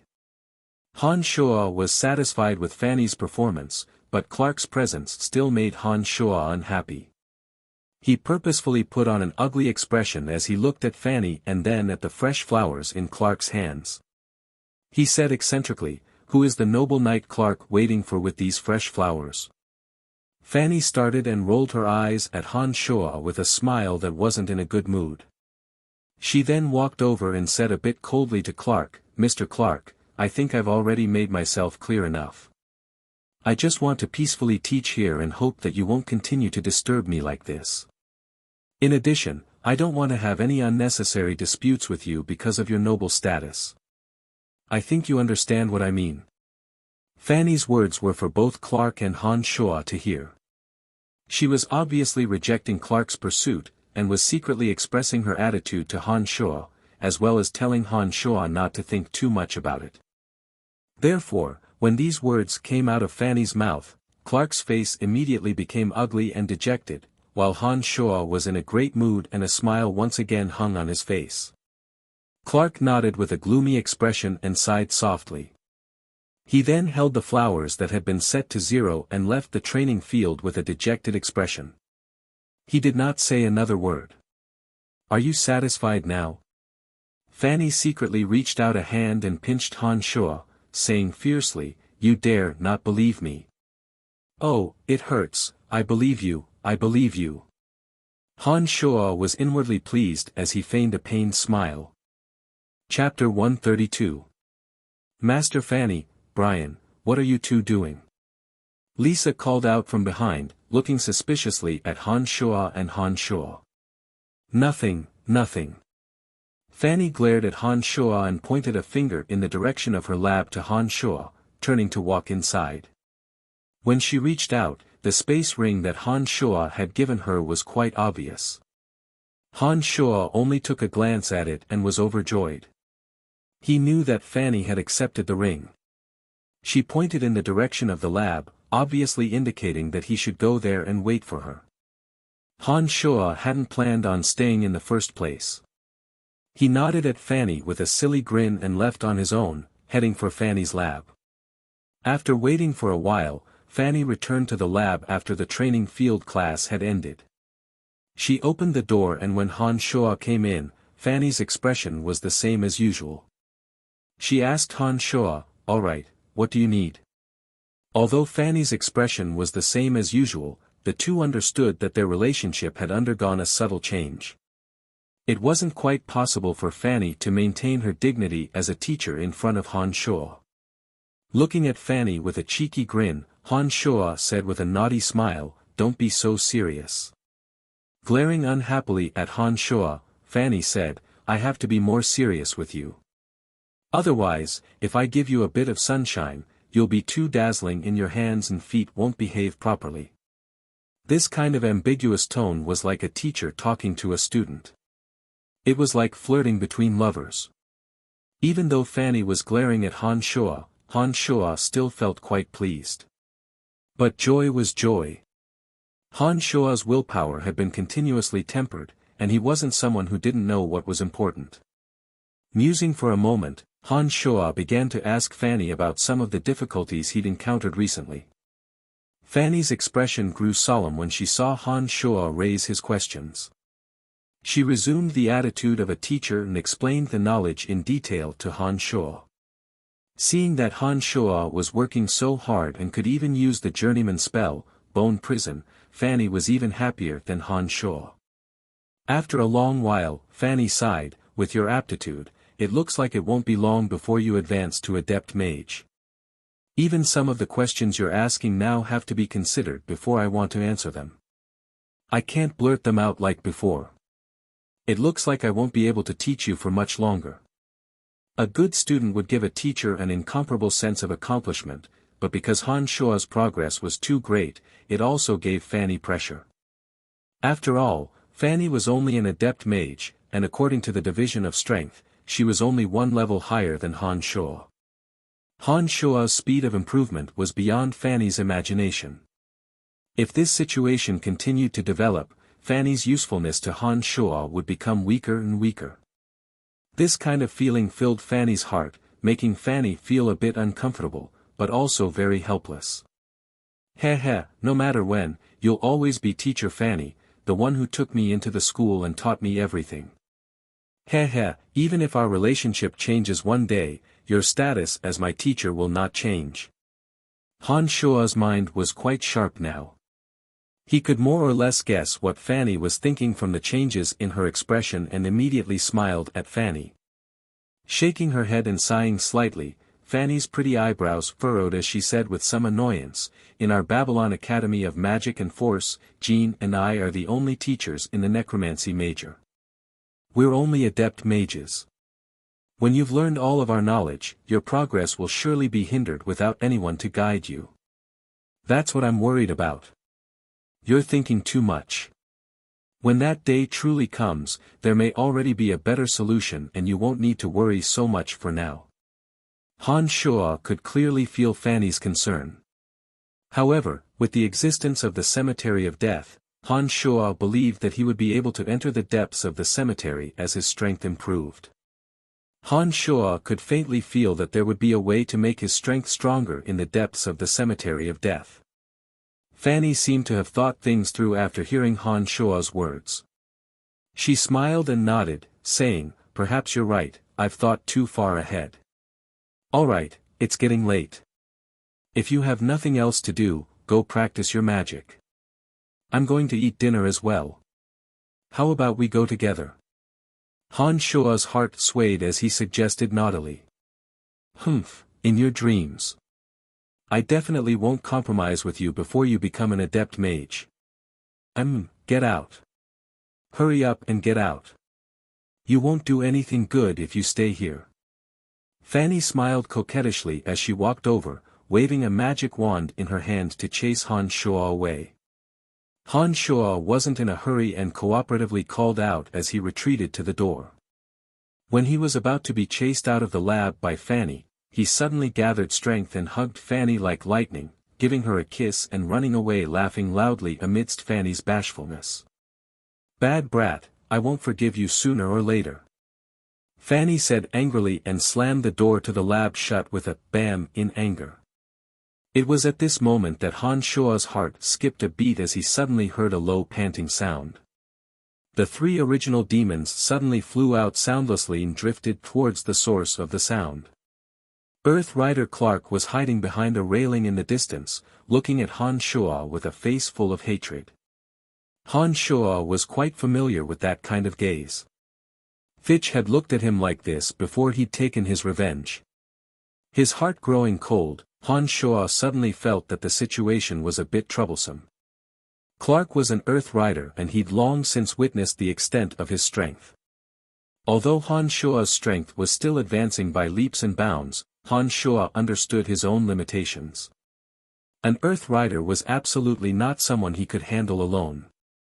It was indeed a bit troublesome to be hated by such a character. Inwardly thinking of a solution, Han Shoa slowly walked in the direction of the dormitory. Earth Rider Clark followed him closely and only left silently after Han Shoa had entered the dormitory. Through the observation of the original demons, Han Shoa could see the expression on Clark's face. He felt that Clark would definitely not let the matter rest. With Clark's strength as an Earth Rider and his methods in the dark forest, Han Shoa believed that if Clark wanted to deal with him, he wouldn't secretly set him up like a childlike Fitch. It was likely that as soon as Clark made his move, it would be a thunderous, powerful attack. With his strength and confidence, he would make sure that Han Shoa would never be able to turn things around and leave no one alive. The two brothers, Clark and Claude, had extremely similar personalities. They were both the type of people who appeared bright and upright on the surface, but were filled with darkness in their hearts. Han Shoa had long since recognized this point, and so he couldn't help but be on his guard. When night fell, Han Shoa didn't linger in the dormitory. Instead, he hid in what used to be the warehouse and placed an original demon in the dormitory. He wanted to see if Clark would take the opportunity to give him a destructive blow. The warehouse was as messy as ever. All sorts of useless items had been shoved in and then cleaned up by Borg and Bibi early in the morning. The current Han Shoa was tall and strong, and a size larger than before. He felt a bit unaccustomed to staying in the warehouse, but he had to do so for safety's sake. When it was deep into the night, Han Shoa silently meditated and gathered his mental strength. After maintaining a clear mind, it was as if his entire being had become one with the night. His breathing and heartbeat were maintained at a shockingly gentle pace. If it wasn't for his body temperature, he'd be like a dead person without any signs of life. The speed of his meditation now was much faster than before. Although Han Shoa had been mentally prepared, he was still astonished to feel that the speed at which his mental strength gathered was much faster when he meditated. This made Han Shoa understand that his training in mental strength must have far surpassed that of ordinary mages. After an unknown amount of time, when the cold night was about to pass, Han Shoa was still thinking that he was making a mountain out of a molehill and that Clark wouldn't come over. That was when the original demon finally discovered Clark's figure. Unlike the Dark Mantle or other night walkers, Clark didn't conceal himself at all. He was still dressed in daytime attire, but his appearance was a bit gloomy. He didn't arouse anyone's attention as he walked over from afar. When he reached the window of Han Shoa's room, Clark dashed forward and leapt. His body suddenly soared into the air and nimbly landed in Han Shoa's room. Although I don't have concrete evidence, my brother Claude's disappearance definitely has something to do with you. Don't blame me for being cruel, you're just too annoying. You'll also disappear after today, and Fanny won't be able to find any traces of you in the future. Clark murmured to himself as soon as he landed from the window. He flew like lightning to Han Shoa's window and stabbed down with his sword. Han Shoa's bed had been decorated with a few pillows from the cupboard beforehand, making it seem as if someone was really sleeping. Therefore, when Clark stabbed down with his sword, a soft "pu" sound rang out. When Clark felt that something was wrong and lifted the blankets to see that there were only a few pillows inside, his expression changed slightly. He only froze for a moment and then immediately restored everything to its original state. He retreated from inside like lightning, looking like he intended to return the way he came. At this moment, the original demons that had been placed in the surroundings suddenly sensed the approach of another person. This person was like a shadow in the dark night. His body was practically plastered to the wall of the school building as he watched Clark's movements from afar. Han Shoa had originally thought that this person was in cahoots with Clark, but when Clark walked out and this person followed him mysteriously, Han Shoa immediately understood that this person's target was Clark. Startled, Han Shuo hadn't thought that there would be so many messy matters at the Babylon Academy of Magic and Force. Seeing that Clark and that person were making a beeline for the Knights Academy, Han Shuo was afraid that the original demons wouldn't be able to see everything clearly due to the distance. He immediately rushed out of the warehouse and maintained an extremely large distance from the two, observing their movements through the original demons. After the original demons had followed him to the Knights Academy, Han Shuo discovered that Clark had entered one of the rooms and was sitting there in silence. This room had once been where Clark and Duke had conversed, and it looked like this was where Clark currently resided.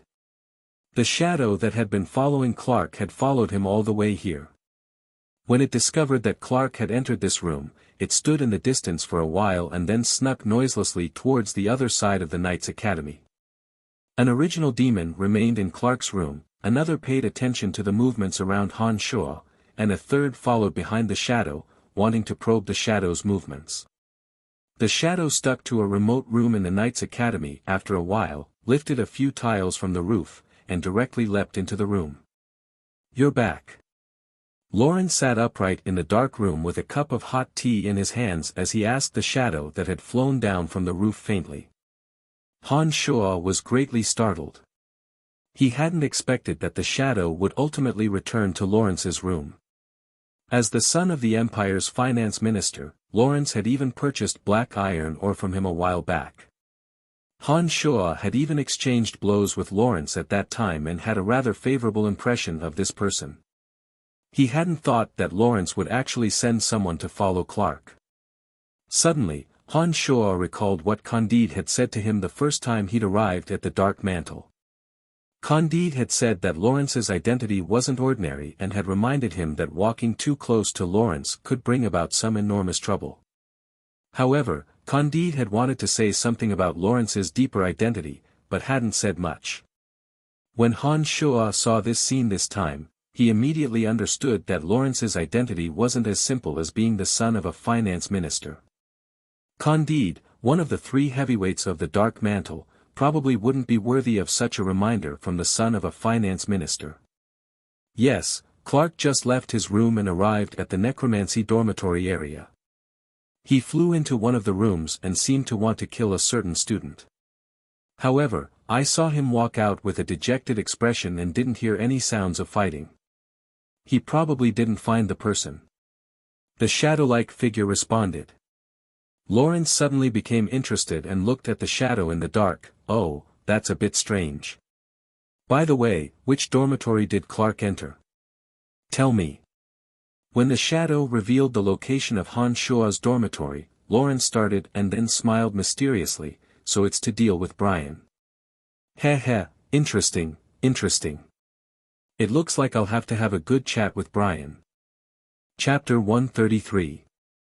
He's just a necromancy major student, is he worth your attention? The shadow in the darkness spoke with astonishment. He's not ordinary at all. There are many mysterious things about him. I don't know what secrets he's hiding, but this person is quite interesting. Lawrence said slowly with a slight smile on his face. Clark's goal in coming to the Knight Academy this time should be to deal with you. Last time, he and that Duke from the Callow Empire should have been planning to make a move against you. I don't know why, but their plans were halted midway and Duke suddenly left our country. This matter is very strange. The person continued to speak. Nodding, Lawrence was silent for a while before opening his mouth to say, "All right, you can leave for now. It won't be that easy for Clark to deal with me in the Knight Academy. Humph, looks like I'll have to make the first move and get rid of Clark." The figure didn't say anything after hearing these words and flew up to the roof, burrowing out from where he'd come down and leaving. Lawrence sat upright in the room, silently sipping his tea and thinking about something. At this time, the sky was beginning to brighten. After the figure left, he flew to the back mountain of the Babylon Academy of Magic and Force, walking in a direction even further away. Because the sky was bright, Han Shuo couldn't brazenly chase after him.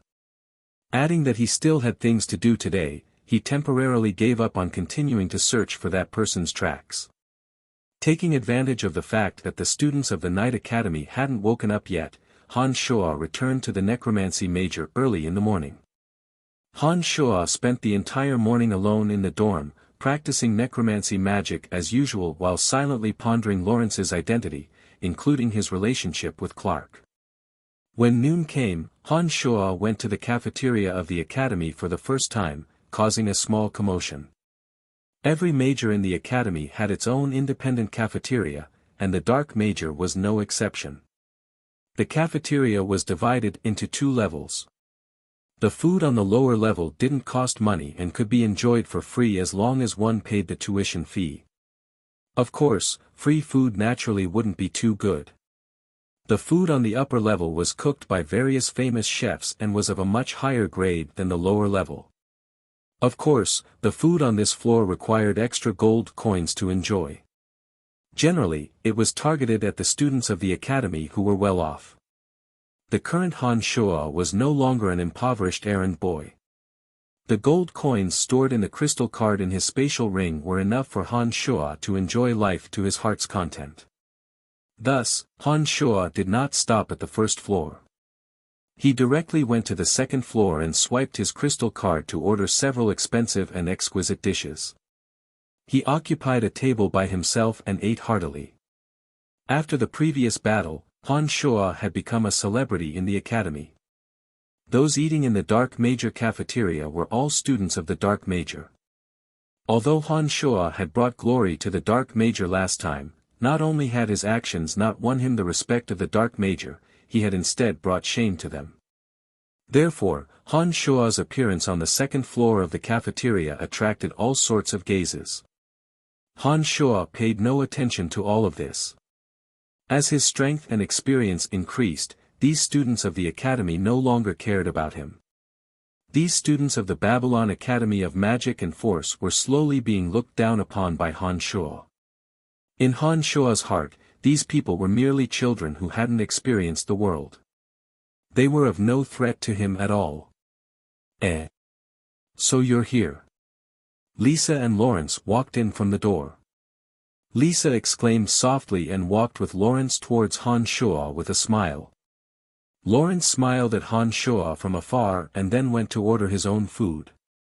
Lisa arrived in front of Han Shuo and unceremoniously sat down across from Han Shuo.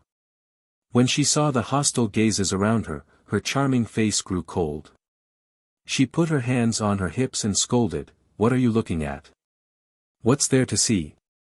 Although the little she-devil Lisa was in the weak necromancy major, her foul temper was well known throughout the dark major. When she shouted, the expressions of those who were hostile to Han Shuo turned ugly. They cursed under their breath and turned their heads away one after another. "Ignore them, they're all jealous of you." After looking around and cursing, Lisa giggled and sat down, staring at Han Shuo as she spoke. Speechless, Han Shuo said, "Then let them continue to be jealous. I won't lose a single hair on my head even if they're jealous of me. However, if anyone dares to turn their jealousy into action, I can guarantee that they won't just lose a single hair." Han Shuo's voice had been gentle at first, but when Han Shuo saw that there were still people looking at him with hatred, he couldn't help but raise his voice with a cold expression, full of warning. Although Han Shuo hadn't killed anyone in the last match, the coldness and determination he displayed throughout the match had already told everyone that he wasn't a merciful person. The spectators at that time had even had the misconception that if it weren't for the school rules, Han Shuo might really have coldly killed those people. Therefore, when Han Shuo gave a stern warning at this time, the dark major students who hadn't averted their hostile gazes under Lisa's scolding slowly lowered their heads one by one. "Heh, looks like you're not very popular." Lawrence walked over from afar, carrying a plate of exquisite food. After handing a plate to Lisa, he smiled as he sat down in front of Han Shuo and spoke to Han Shuo. Shrugging, Han Shuo said indifferently, "The crux is that some people are too bored. They don't have the ability, but they're very jealous. If you treat them nicely, not only will they not feel grateful, but they'll also think that you're afraid of them." "That's right, I deeply understand your point of view." Lawrence chuckled in agreement and nodded. Amy and Athena, the two necromancy major girls, suddenly appeared at the door at this time. When Lisa saw the two of them sit in another seat, she hesitated for a moment, and then said with a plate in hand, "You two chat, I'm going to find Amy and the others." After saying this, Lisa stood up and walked through the two aisles. She greeted Amy and Roland from afar, and then sat down with Amy and Roland. When Lisa left, only Han Shua and Lawrence were left in this seat. Because of Lisa and Han Shua's repeated warnings just now, there was a lot of empty space around Han Shua's seat. Therefore, no one should be able to hear the conversation between Han Shua and Lawrence. "I've heard that Clark likes Master Fanny, but because of your appearance, Clark failed dejectedly today. Is that true?" Lawrence had a smile on his face as he asked casually. At this time, Han Shua's mind was racing with thoughts as he lifted his head to sweep a glance at Lawrence. He also said nonchalantly, "How could that be? Master Fanny rejected Clark because Master Fanny doesn't have a good impression of him. It has nothing to do with me, so don't speak nonsense." Lawrence's expression froze when he heard Han Shua's words. He then said merrily, "Brian, oh Brian, we can be considered friends. Don't tell me you want to lie to me. The matter of you and Master Fanny has been spreading like wildfire in your dark major. As the saying goes, there's no smoke without fire. I don't believe that there's nothing going on between the two of you. You can say whatever you want." Han Shua didn't comment and lowered his head to eat his food. He didn't seem to care about Lawrence's words at all. "I know a bit about Clark. He's not as righteous and kind as he appears on the surface. It looks like you've offended him. In addition, I've heard that he suspects you of killing his younger brother. It looks like you're in quite a bit of trouble." Lawrence continued to speak and used his eyes to silently observe Han Shua's expression. When he saw that Han Shua was unmoved, Lawrence muttered to himself and continued, "Brian, we're friends, right?" Nodding, Han Shua put down his teacup and looked at Lawrence with a smile, saying, "We can be considered to be." "Good, since that's the case, I dare say that Clark will definitely deal with you." "I hope you believe me," Lawrence said seriously. "Of course, when I returned to the dorm today, I saw that the blanket on my bed had traces of being cut. It was a good thing that I wasn't resting in the dorm yesterday, otherwise you probably wouldn't have seen me today. I thought about it and felt that only Clark would do this to me." Lawrence's intentions were slowly becoming clear after beating around the bush for so long. Han Shua also wanted to know what Lawrence wanted to do, so he didn't beat around the bush and admitted to it. Lawrence's eyes lit up when he heard these words and he opened his mouth in surprise. Han Shua stared blankly for a moment and then blossomed into a brilliant smile. He smiled and nodded, saying, "You're not simple indeed. So you've long since made preparations. You made me worry for nothing. Since you treat me as a friend, I can actually help you and deal with Clark together with you." At this point, this was the main point. The light of surprise flashed through Han Shua's eyes as he stared deeply at Lawrence. He lowered his head and said lowly, "You're saying that you'll work with me to kill Clark?" Startled, Lawrence seemed to jump in fright as he looked left and right, saying lowly, "Brian, why would you think this?" Looking straight at Lawrence like this, Han Shua paused for a moment. When Lawrence felt his hairs stand on end, he said lowly, "Lawrence, when you said that you wanted to deal with Clark just now, I could feel your killing intent. I'm certain that you also have these thoughts, right?" When these words were spoken, it was Lawrence's turn to be silent, as if he was meeting Han Shua for the first time. Lawrence looked at Han Shua with an odd expression and was silent for a long time before he nodded and sighed, "Brian, I give in to you. That's right, I want to kill him too. This isn't the place to talk. I still have some matters to attend to today, come find me tomorrow afternoon. Perhaps we can discuss this properly." After Lawrence said that he also wanted to kill Clark, Han Shua suddenly stopped looking at Lawrence and lowered his head to continue eating as if nothing had happened. He said this in a low voice. Nodding in silence as well, Lawrence and Han Shuo faced each other and ate with their heads down. They didn't say another word midway and didn't raise their heads to look at each other. After maintaining this strange situation for a long time, Han Shuo stood up and walked calmly out of the cafeteria. When Han Shuo was about to walk out of the cafeteria, Lawrence suddenly raised his head and stared deeply at Han Shuo's back.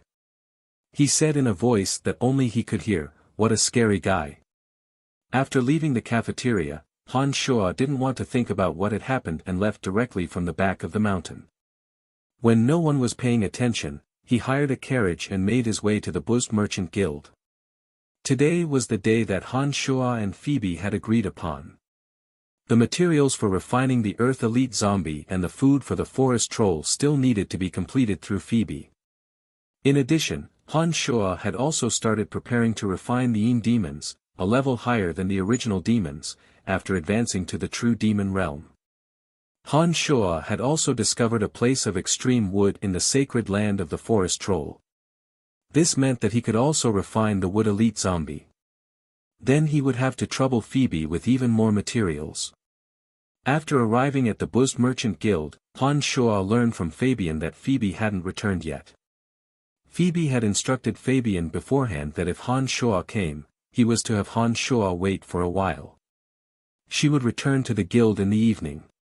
Seeing that it was still early, Han Shuo let Fabian lead the way and went to find Jack to catch up on old times. Jack was also very happy to hear that Han Shuo had come. He found a quiet place with Han Shuo and started chatting happily. Han Shuo knew from Jack's words that because of his instructions, Phoebe thought very highly of Jack and had him learn from the best teacher in the Boost Merchant Guild, including some business knowledge. It looked like Phoebe was planning on nurturing Jack into a character like Fabian. Phoebe finally returned to the guild in the evening. When Phoebe saw Han Shuo, she opened her mouth and said, "I've been busy the entire afternoon and made a set of robes for you. Come with me to my room and change. Let me see if this set of robes fits you." Hearing Phoebe say that she had spent the entire afternoon customizing a set of robes for him, Han Shuo felt a bit strange in his heart. His heart surged as he followed Phoebe in a daze and walked into her room. Chapter 134. When he arrived at Phoebe's room, Phoebe stopped in front of a huge mirror and took out a stack of black formal attire with exquisite gilded lace. In addition, there was a complete set of boots and underwear. "Change out of your inner clothes first, I'll help you put on the outer suit in a moment." Handing the stack of clothes to Han Shuo, Phoebe left and waited outside the hall. It was a set of shirt, boots, and bow tie. Han Shuo took a few glances at it and felt a bit sad. After hesitating for a moment, Han Shuo still followed Phoebe's request and put it on. Looking at the mirror, he felt that it was enough and looked much more handsome. "Are you done?" Phoebe asked from outside.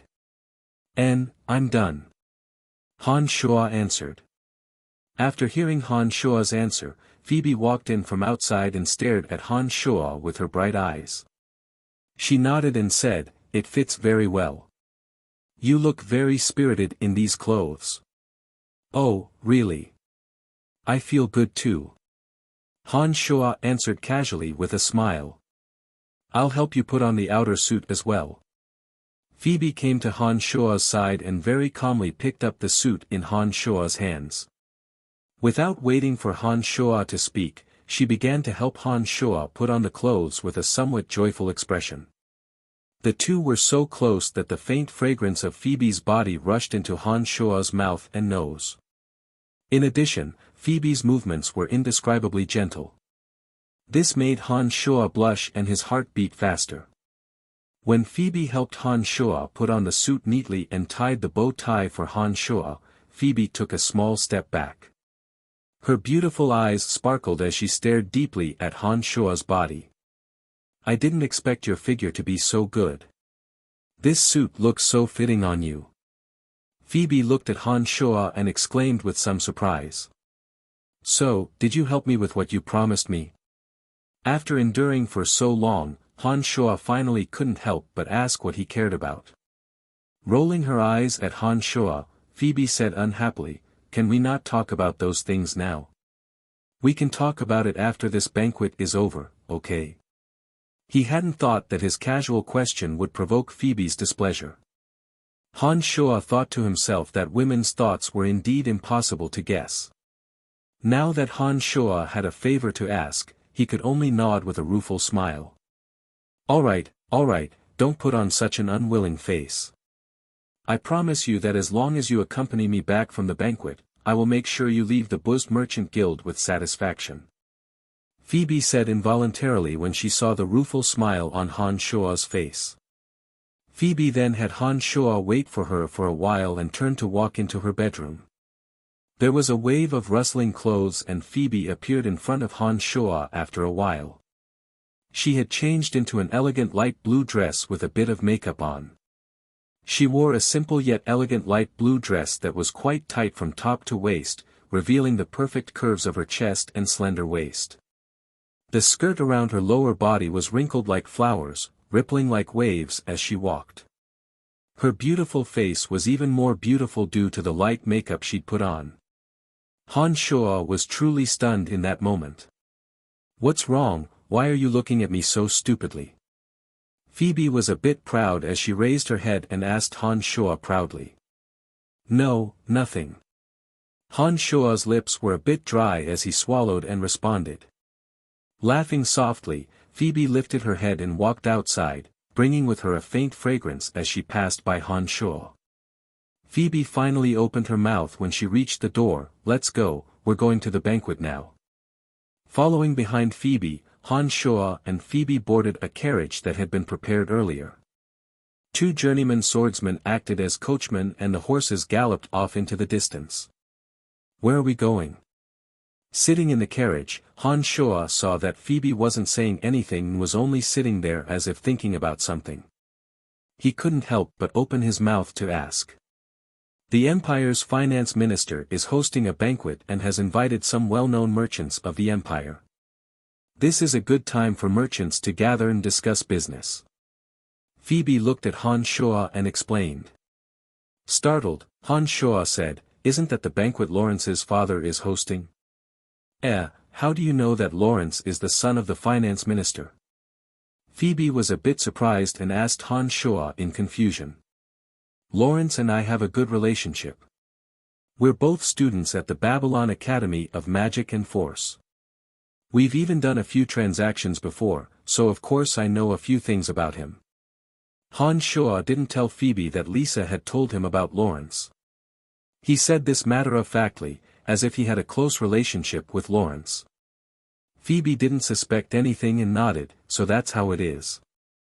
I hadn't thought that you'd be so close to my senior disciple. This is a bit surprising. The two then discussed a few things about Lawrence, mostly with Han Shua taking the opportunity to ask questions and Phoebe answering. Contrary to Han Shua's expectations, Phoebe seemed to know too much about Lawrence. She only knew that he was the son of the finance minister of the Empire. Although they shared the same master, the two hadn't met much. According to Phoebe, Lawrence didn't seem to be focused on training his martial arts. He spent more time discussing other random matters with their master than martial arts. It was no wonder that Lawrence's martial arts weren't that outstanding. Phoebe wasn't too clear on more things about Lawrence.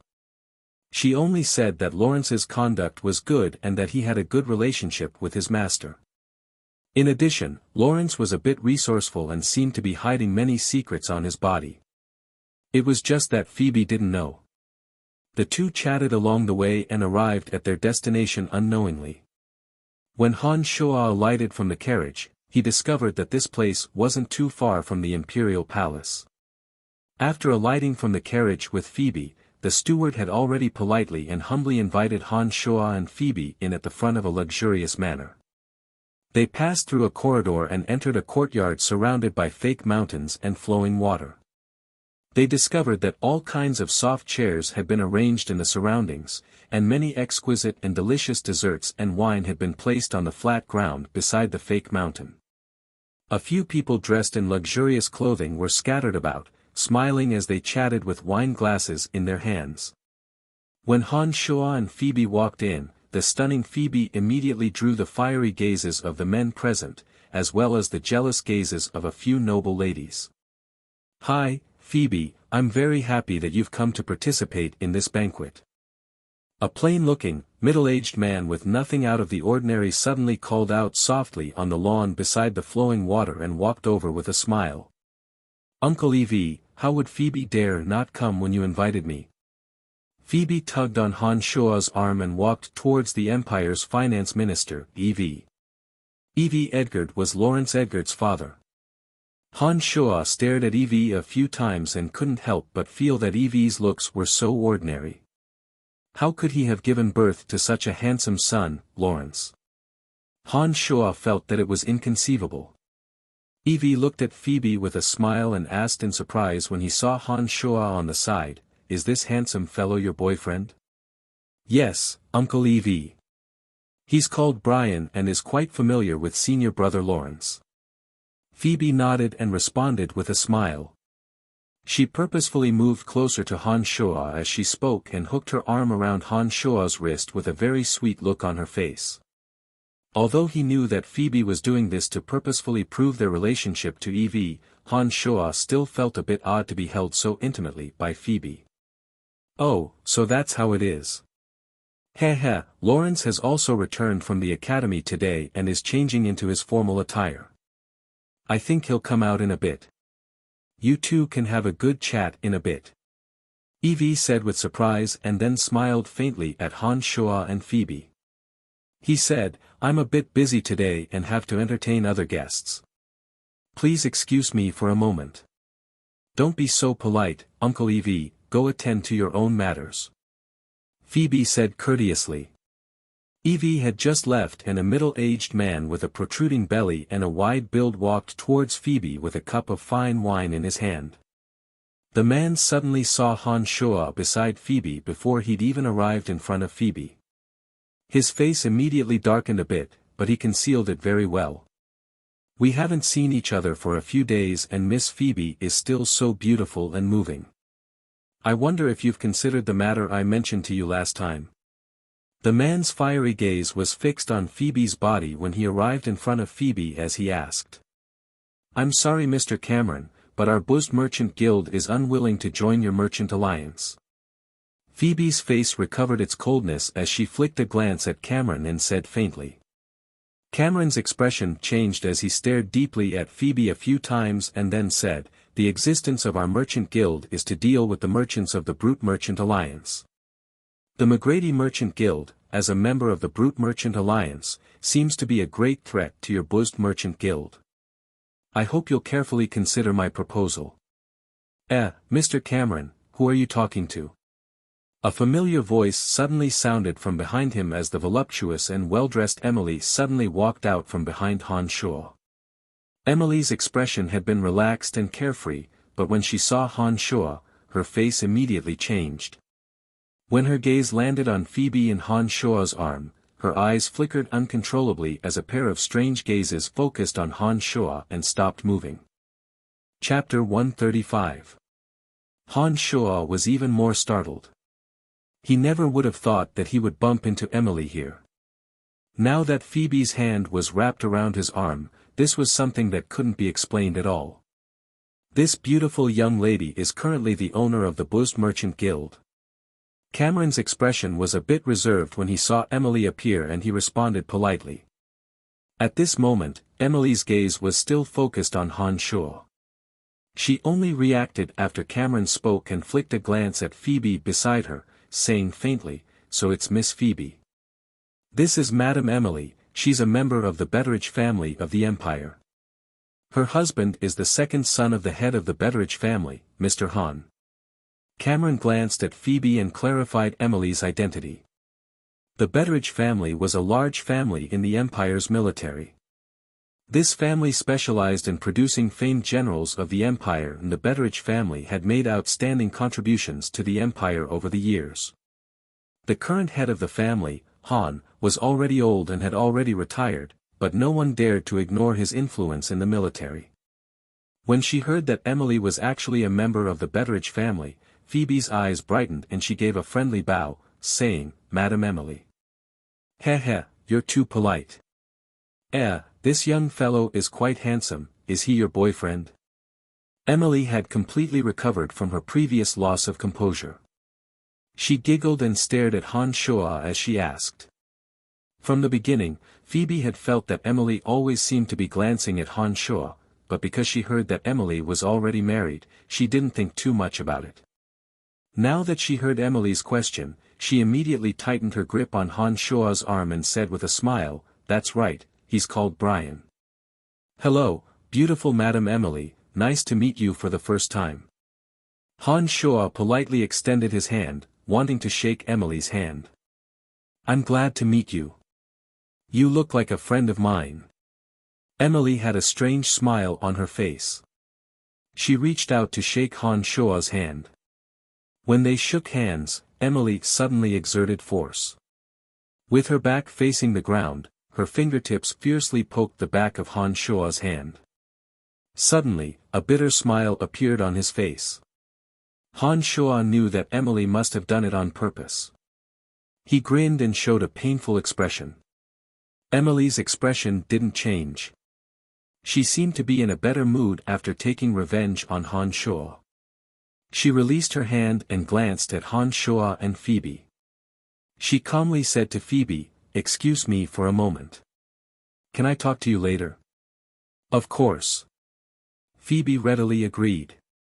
Nodding, Emily swung her legs and leisurely walked away. Halfway through, she suddenly turned her head back and glared fiercely at Han Shuo while Phoebe and the others weren't paying attention. She then made a vague hooking gesture with one of her hands behind her back. I'm going to the bathroom." Han Shuo understood Emily's meaning. He leaned against Phoebe and whispered softly into her ear. He then shook off his arm from Phoebe's hand and left from Phoebe's side. He first circled around, then passed through a corridor and snuck towards the corner of a pavilion. Even without using the original demons, Han Shuo's vision could still clearly grasp Emily's tracks. He avoided a few groups of people along the way and made his way behind an increasingly remote fake mountain. Just as he turned into the fake mountain, a figure suddenly walked out from the shadows and raised a hand to viciously pinch the soft flesh of Han Shuo's waist. She whispered angrily into Han Shuo's ear, "Why didn't you ever tell me that you actually had a girlfriend?" Han Shuo didn't need to think to know that it was Emily who did it. He turned his hand around and hugged Emily tightly, then pressed Emily against the fake mountain. His large hand caressed Emily's perky round butt, his other hand locked onto her body, and he kissed Emily's luscious red lips.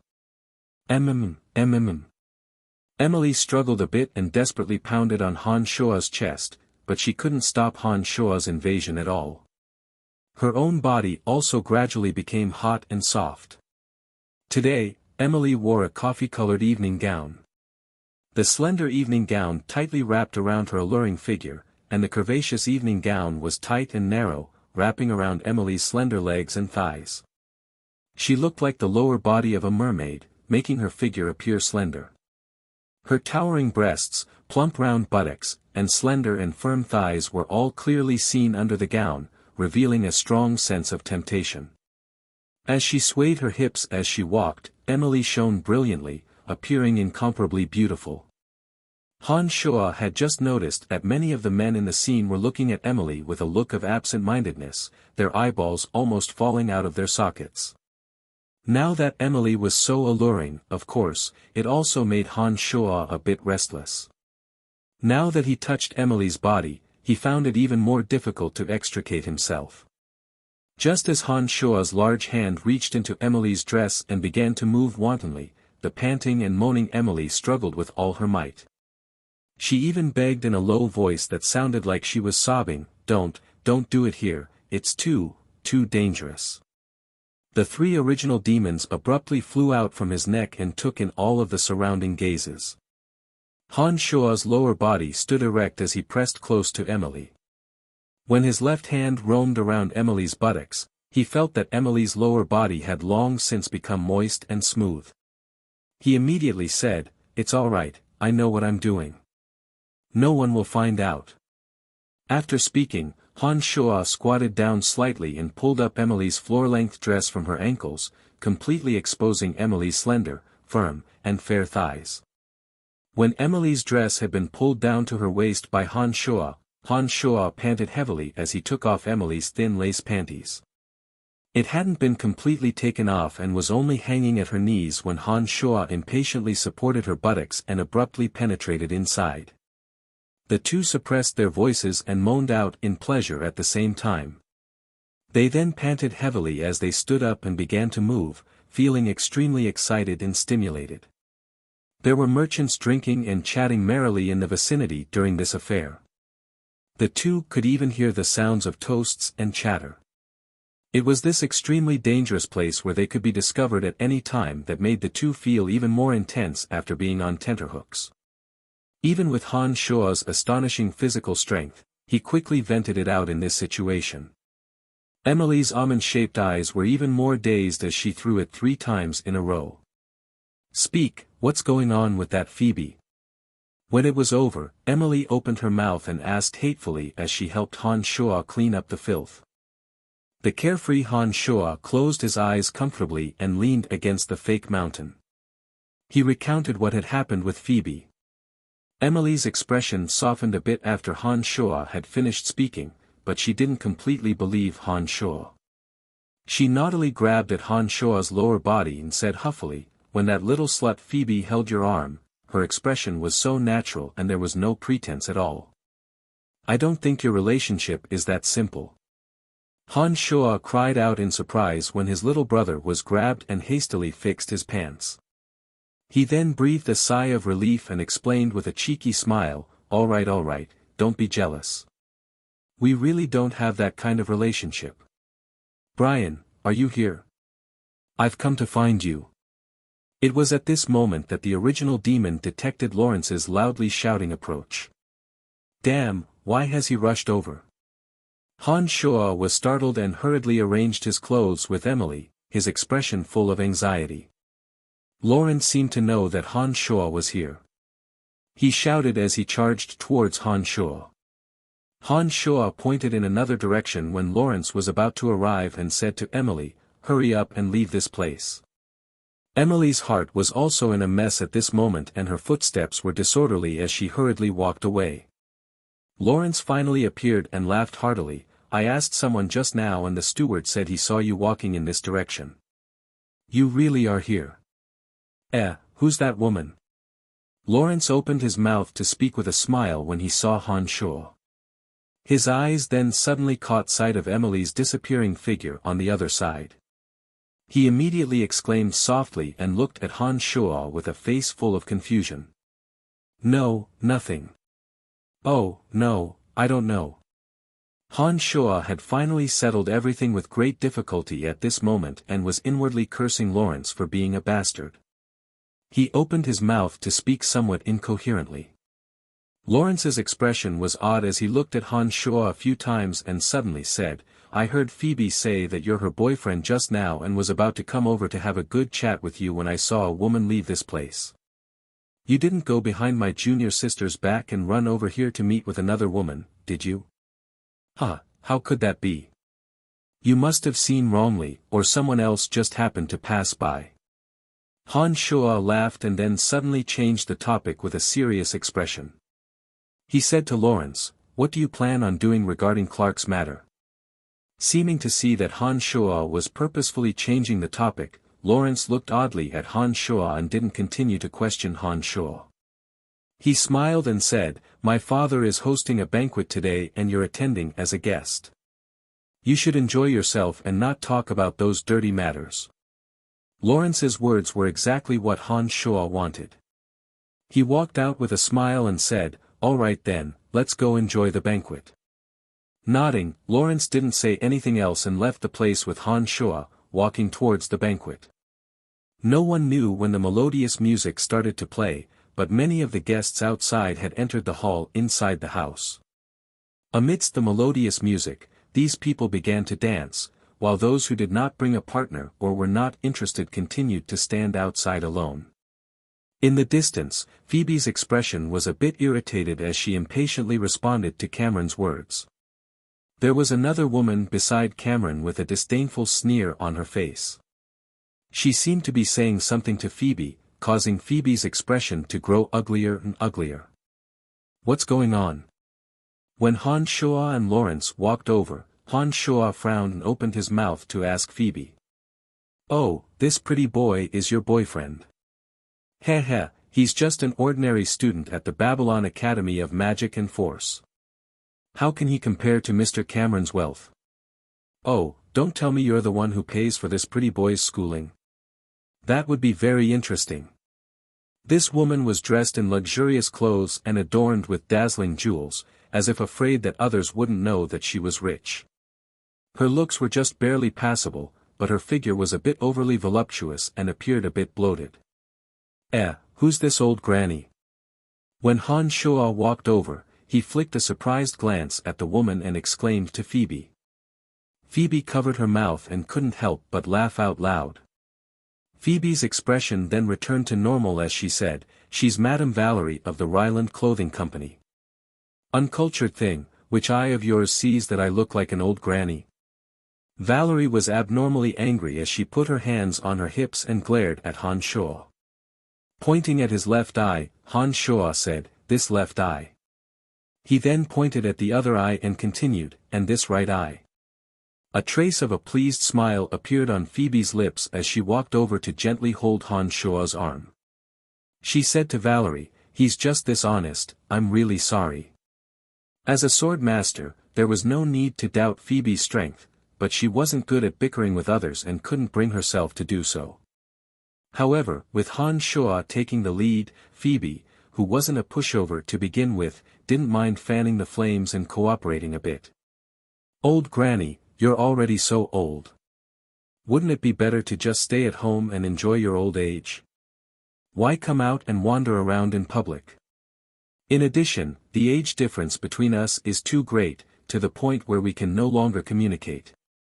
If you really can't stand the loneliness, you can find someone of your age to communicate with." Han Shua turned a blind eye to Valerie's anger as he spoke with vicious sarcasm. He then pointed at a person in front of him and said, "Look, that old man over there is the most suitable person for you to communicate with. You can send him an electric current and maybe even have an evening love." In the direction Han Shua was pointing at, an old man with grizzled hair and a walking stick was sitting on a chair not far away, slowly drinking wine. Valerie glanced at the old man and was so angry that her face was flushed and the two fleshy eggs on her chest swayed back and forth. She turned to glare angrily at Han Shua, but didn't know what to say. Cameron, Phoebe, and Lawrence followed Han Shua's gaze and looked at the old man at the same time. Phoebe smiled lightly and secretly pinched Han Shua, seeming to blame Han Shua for joking with the old man. Cameron glanced at the old man and turned his head away, quietly persuading Valerie not to be angry. However, when Lawrence saw the old man, the expression on his face abruptly changed, appearing a bit startled and astonished. In the end, he even revealed a strange wry smile. "Young man, I heard you bad-mouthing me from afar." The old man suddenly turned around at this moment and looked at Han Shua with bright, piercing eyes as he spoke in a loud and clear voice. Chapter 136. Han Shua was flabbergasted on the spot, and then saw the old man stand up from his seat and walk over. Han Shua hadn't noticed it when he'd been sitting there just now, but when the old man straightened his back, he immediately appeared to be extraordinarily bold and powerful. He looked tall and broad, and didn't appear to be doddering at all. Phoebe pinched Han Shua discreetly, indicating for Han Shua to hurry up and say something. On the other side, Lawrence also shot Han Shua a look, seemingly urging Han Shua to hurry up and apologize to the old man. Han Shua smiled wryly when he saw the old man walk over. "Your ears are quite sharp, but I didn't say anything bad about you. I just wanted to introduce you to an old companion."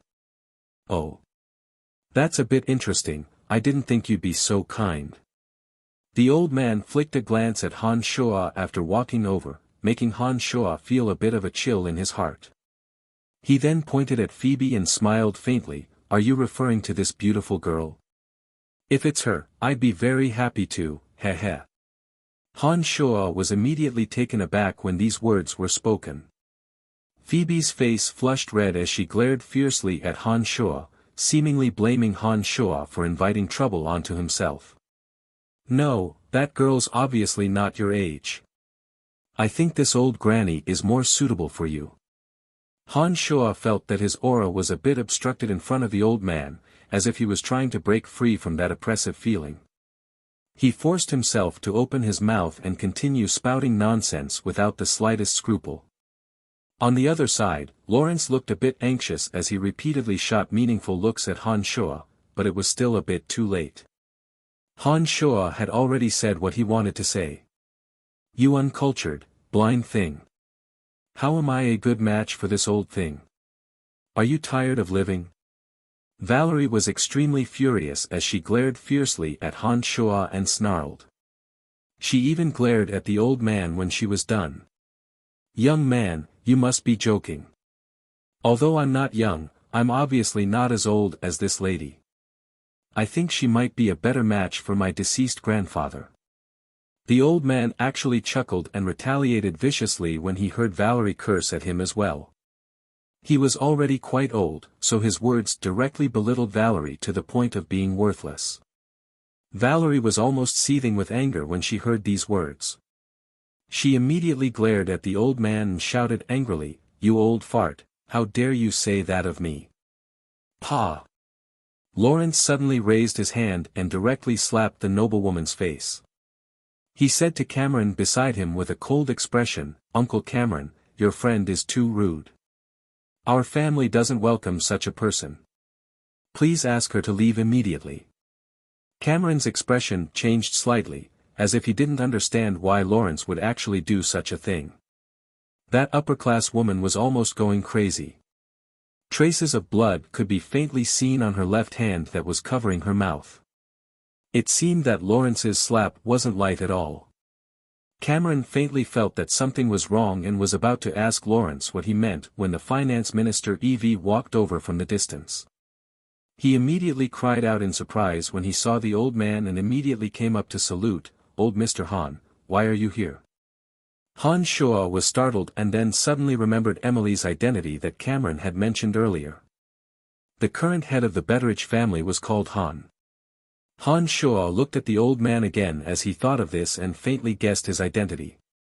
Cameron's expression also changed greatly as he shouted coldly at Valerie in a low voice, "Shut up." Stopping Valerie, who'd planned on continuing to make a ruckus, Cameron then said to the old man in fear and trepidation, "I'm sorry Mr. Han, we've been rude. I'll take her away now and personally visit you in a few days to apologize." Valerie finally reacted at this moment and her expression was full of fear. She stood there at a loss and didn't know what to say. It was obvious that Han's identity had intimidated her. "No need, our Betteridge family can't tolerate people like you." Han's expression was the same as usual as he coldly glanced at the two and said faintly. Cameron's expression was still humble as he repeatedly apologized. He forcibly pulled Valerie, who was at a loss, and quickly walked outside. As he was about to leave, he kept bowing and apologizing to Han in a humble manner until Han's silhouette disappeared. In this world, no matter how many gold coins a merchant earned, their social status would never be as high as a dignitary like Han. Especially since the Han family was a high-ranking member of the military, Han's status in the Lancelot Empire was extremely noble. A businessman like Cameron wouldn't dare offend Han no matter what. "Little fellow, you've got some guts."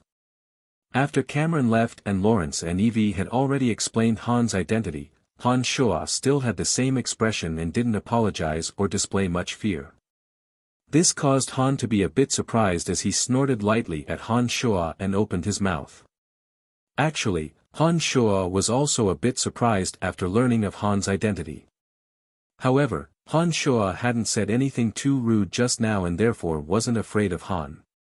After hearing Han Shuo's words, Han Shuo smiled modestly and said, "I was only joking with you just now.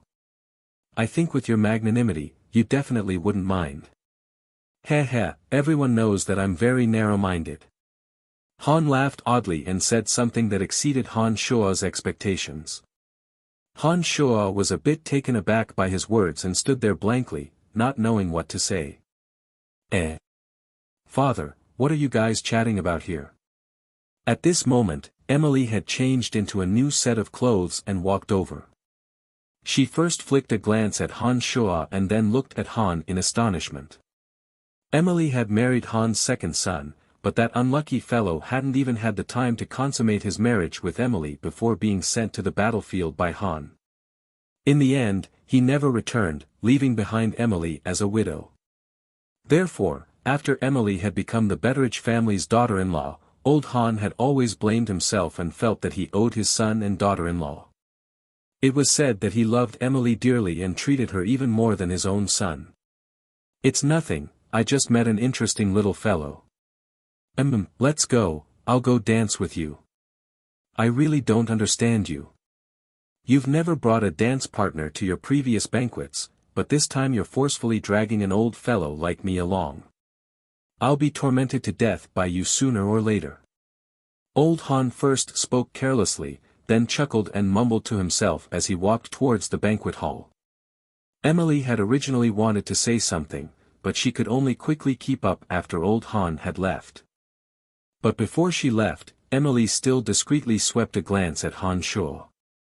Old Han's words seemed to be hinting at something. Han Shua thought for a moment and understood that it might be because of him that Emily had changed. He couldn't help but feel a bit moved. So she's Madame Emily. This should be the first time I've seen her, but why does her back look a bit familiar? Lawrence looked in the direction that Emily had disappeared in and flicked a glance at Han Shua, speaking in a low voice of confusion. Lawrence's words clearly hinted at something, especially the last glance at Han Shua. It made Han Shua feel that Lawrence seemed to have discovered something. But for Han Shua, his relationship with Phoebe was fake. Therefore, he wasn't afraid that Lawrence would tell Phoebe about his relationship with Emily. His heart was steady and he didn't panic. "Little Phoebe, you haven't offended old Han, have you?" Finance Minister Evie looked at Phoebe after Han and Emily had left and asked with some worry. "Don't worry about Phoebe's matters. Go do your own things and don't worry about it.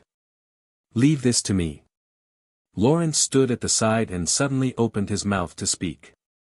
Evie seemed to be very obedient to Lawrence's words. When Lawrence spoke, Evie nodded and didn't say anything else, smiling as he left. "Don't worry, old Mr. Han isn't someone who can't tell right from wrong. He won't make things difficult for you, I can guarantee that. The ball has already started, you can go enjoy yourselves." Lawrence smiled faintly at Han Shua and Phoebe after Evie had left. I understand, senior brother," Phoebe said with a smile and then tugged at Han Shua, saying casually, "Let's go, dance with me." Han Shua started and said with some panic, "Forget it, I don't know how to dance, not at all." Phoebe started and hesitated. Just as she was about to give up, her eyebrows suddenly arched and she said a bit mischievously, "Don't worry, I can teach you. It's very simple. Forget it, I'm very stupid. It wouldn't look good if I made a fool of myself in public." Han Shua shook his head with a wry smile. Raising her slender, white neck, Phoebe said a bit reproachfully, "Didn't you promise me before? Don't try to avoid the problem."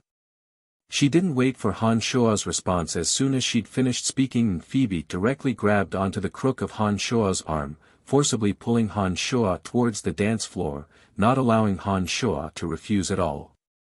Chapter 137. Han Shua didn't know whether to laugh or cry, but there was nothing he could do. He could only comply with Phoebe's tugging, and the two of them walked to the dance floor.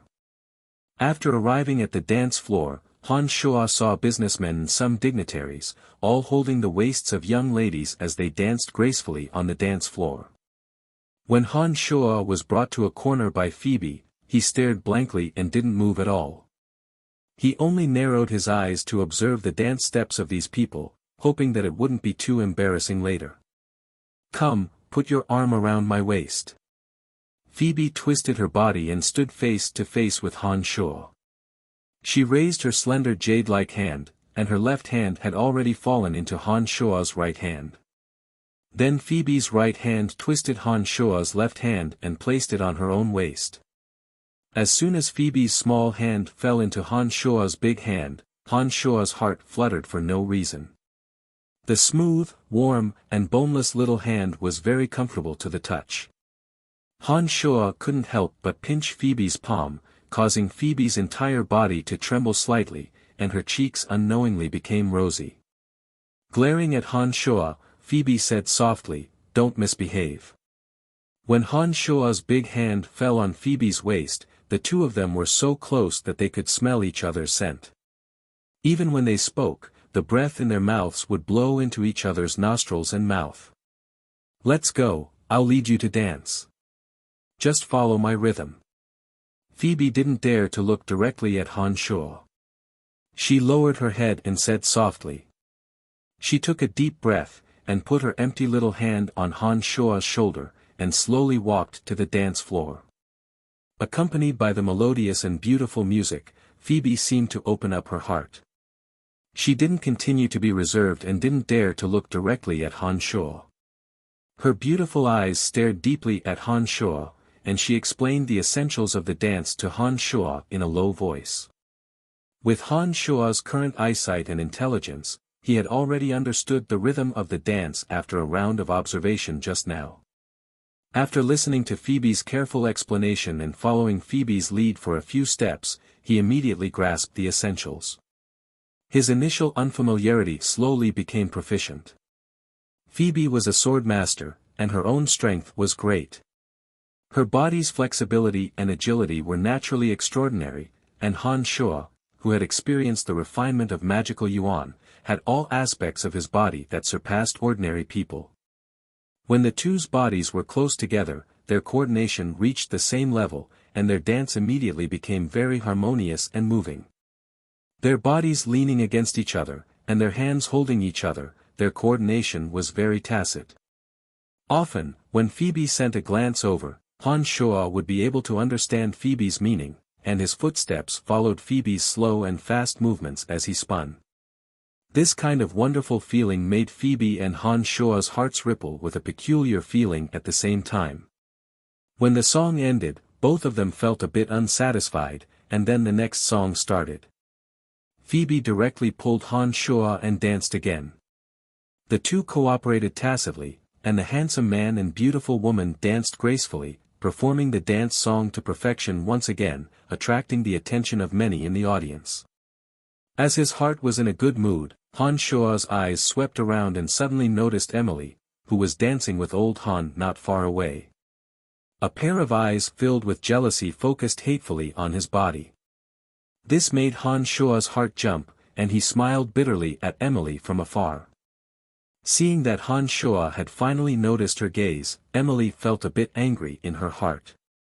She fiercely rolled her eyes at Han Shuo, telling Han Shuo that she was truly jealous. At this time, Han Shuo really had no way of explaining anything, and could only smile bitterly at Emily from afar. At this time, a few waiters appeared from 3 directions. Their gazes flickered, and their footsteps were light and slow, as if they were hiding something. Originally, Han Shuo didn't pay much attention, but his sensitive ears seemed to filter out the melodious music, and he heard an extremely faint ding sound. This sound was like the sound of jade or jewelry touching metal. His heart slightly stirred, Han Shuo's expression tensed, and his gaze involuntarily began to carefully examine the waiters who had just appeared. Just as everyone was immersed in the romantic dance, the appearance of a few waiters carrying trays of wine seemed a bit abrupt. In addition, although the waiters' gazes were calm, they would involuntarily fall on old Han on the dance floor, and there was a faint cold glint in their gazes. Following Han Shuo's observation, Han Shuo saw the waiters slowly converge in one direction from several directions. Based on Emily and old Han's dance steps, they would move to where the waiters were in the span of a few breaths. From the waiters' gazes, Han Shuo faintly felt that something was wrong. His heart stirred, Han Shuo's forehead leaned forward, and he moved his lips to Phoebe's ear. Phoebe, who was immersed in the dance, instantly sensed Han Shuo's movements. Her heart was thrown into chaos, and the redness of her cheeks spread to her neck. Phoebe first moved her neck slightly to the left, as if she wanted to increase the distance between Han Shuo's lips and her neck. After moving like this, Phoebe quickly lifted her head to sneak a glance at Han Shuo, and discovered that Han Shuo's brows were furrowed. This made Phoebe's heart even more flustered. After hesitating for a moment, Phoebe seemed to make up her mind. She secretly rolled her eyes at Han Shuo, and her neck no longer evaded. Her blushing cheeks seemed to be waiting for something. Those waiters seemed to want to harm old Han and Madame Emily. I made a joke out of old Han just now. Move over with me now, I'll return old Han a favor. Han Shuo finally moved his lips to Phoebe's ear, and spoke softly. Her body first trembled with anticipation, and when Han Shuo finished speaking, Phoebe's body suddenly stiffened from softness. A trace of disappointment flashed through her heart, and she pulled away from Han Shuo, using her gaze to indicate to Han Shuo that she understood. Seeing Phoebe's gaze, Han Shuo, who had a good rapport with her, already knew that Phoebe understood everything. Nodding his head, Han Shuo didn't say anything more. He and Phoebe secretly changed their dance steps, unknowingly swapping places with another person, and quickly moving towards old Han and Emily. For Han Shuo, he was of course not doing this to return old Han a favor, but entirely because Emily was there. When Emily, who was dancing with old Han, saw Han Shuo repeatedly blink at her, she thought that Han Shuo was feeling guilty in trying to explain something. She glared angrily at Han Shuo and turned her head away, no longer looking at Han Shuo, seeming to be at the height of her anger. Seeing that danger was approaching, Han Shuo's heart grew calmer and calmer. His gaze focused on the bodies of the waiters, his mind clearly calculating the route and timing of their attack, calculating precisely when they would make their move. When Emily and old Han finally reached that corner, Han Shuo's large hand that was wrapped around Phoebe's waist suddenly exerted force, and the two spinning steps abruptly sped up as they moved towards Emily. At the same time, the previously peaceful gazes and temperaments of the fake waiters, who had been waiting for a long time, suddenly changed. A cold and sinister aura emanated from their bodies. The hands holding the wine trays suddenly raised with force, and the wine trays flew fiercely towards Emily and old Han. Their bodies also moved at the same time, daggers sparkling with cold light piercing towards old Han and Emily like lightning. Emily and old Han, who had been dancing to the melodious music, suddenly had a drastic change in their expressions. However, when they reacted, the fatal attacks were already within reach. A dagger pierced towards Emily, and 4 aimed at old Han. A total of 5 assassins moved nimbly, and their actions were clean and efficient. One could tell that they were veterans who had undergone arduous training with a single glance. A shrill whistle suddenly sounded, seeming all the more ear-piercing amidst the melodious music. The demon's lair edge shot out of his sleeve like lightning according to Han Shuo's will, aiming straight for the dagger piercing towards Emily. At this moment, Han Shuo and Phoebe happened to arrive at old Han's side amidst the rapid rotation. Before the assassin could react, they had already rushed into the other 4's encirclement. Han Shuo and Phoebe, who had been prepared for this, made a move at the same time. Han Shuo blocked the blow with a dagger forged by the dwarves, while Phoebe spun her longsword and hit the 2 daggers hard into the sky. Seizing this opportunity, Han Shuo's back slammed fiercely, attempting to push old Han away from danger. Contrary to Han Shuo's expectations, this sudden collision didn't knock old Han away. Old Han's upper body swayed slightly, his large hand suddenly grabbing at the air, grabbing a flying wine tray. After smashing it backwards, he blocked the last dagger stabbing at him with a loud clang. Han Shuo and Phoebe, who had suddenly rushed out, blocked the 3 daggers stabbing at old Han and completely disrupted the assassin's plans. The 5 attendants looked at each other and didn't make another move. They quickly retreated outside as screams and ghostly screams rang out from the dance floor. Everyone dodged in a panic. Old Han and Phoebe each kept an eye on an assassin and immediately chased after them. Han Shua swiftly dashed to Emily's side when Old Han and Phoebe had made their move. He grabbed Emily's hand and asked lowly, "Are you all right?" "I'm fine, hurry up and chase after the assassins." Emily was worthy of being a senior executive of the Dark Mantle. She didn't reveal the slightest bit of panic and immediately yelled at Han Shua. "It's not my business. As long as you're all right, everything else has nothing to do with me." Han Shua shook his head and casually picked up a wine glass beside him to pour himself some wine. He stood motionlessly in the same spot as he watched Emily slowly drink her wine. He didn't have any intentions of getting up. You hateful, bad brat." It was obvious from Han Shua's words that he placed Emily's safety first and couldn't be bothered with anything else. Emily was both angry at Han Shua for being disobedient and touched by Han Shua's concern when she heard him say this. She called out in rebuke. The dance floor had long since become a chaotic mess at this time. The merchants had all lost their heads out of fear and fled towards the plaza outside of the dance floor when they saw the sudden change.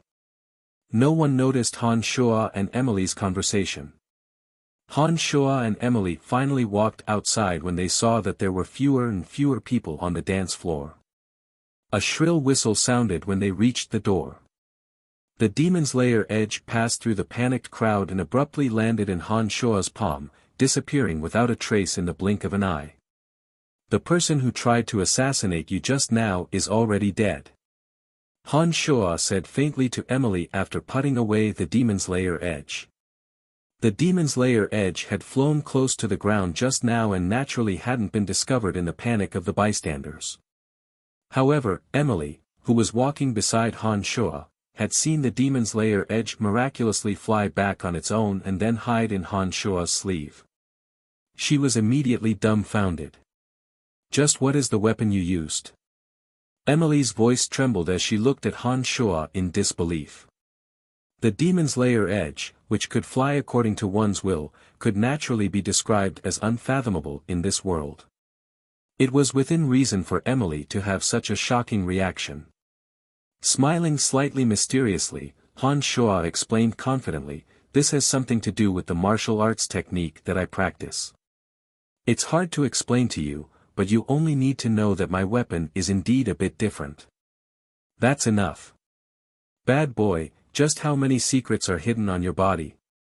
Emily's beautiful eyes sparkled as they focused on Han Shua's body, asking with extreme curiosity. Shrugging, Han Shua smiled faintly and didn't say a word. His expression was enigmatic, making Emily's teeth itch with anxiety. She wanted nothing more than to disregard her bearing and bite him on the spot. As Han Shua and Emily conversed in low voices, the chaotic scene was gradually brought under control.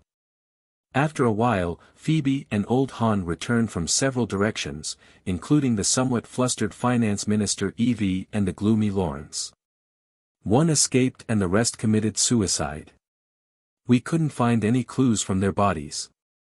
When Phoebe arrived, she first looked in surprise at Han Shua and Emily and then spoke to Han Shua in a low voice. Before Phoebe and the others had returned, Han Shua and Emily had already distanced themselves from each other. Their expressions had also returned to normal and they didn't display anything out of the ordinary.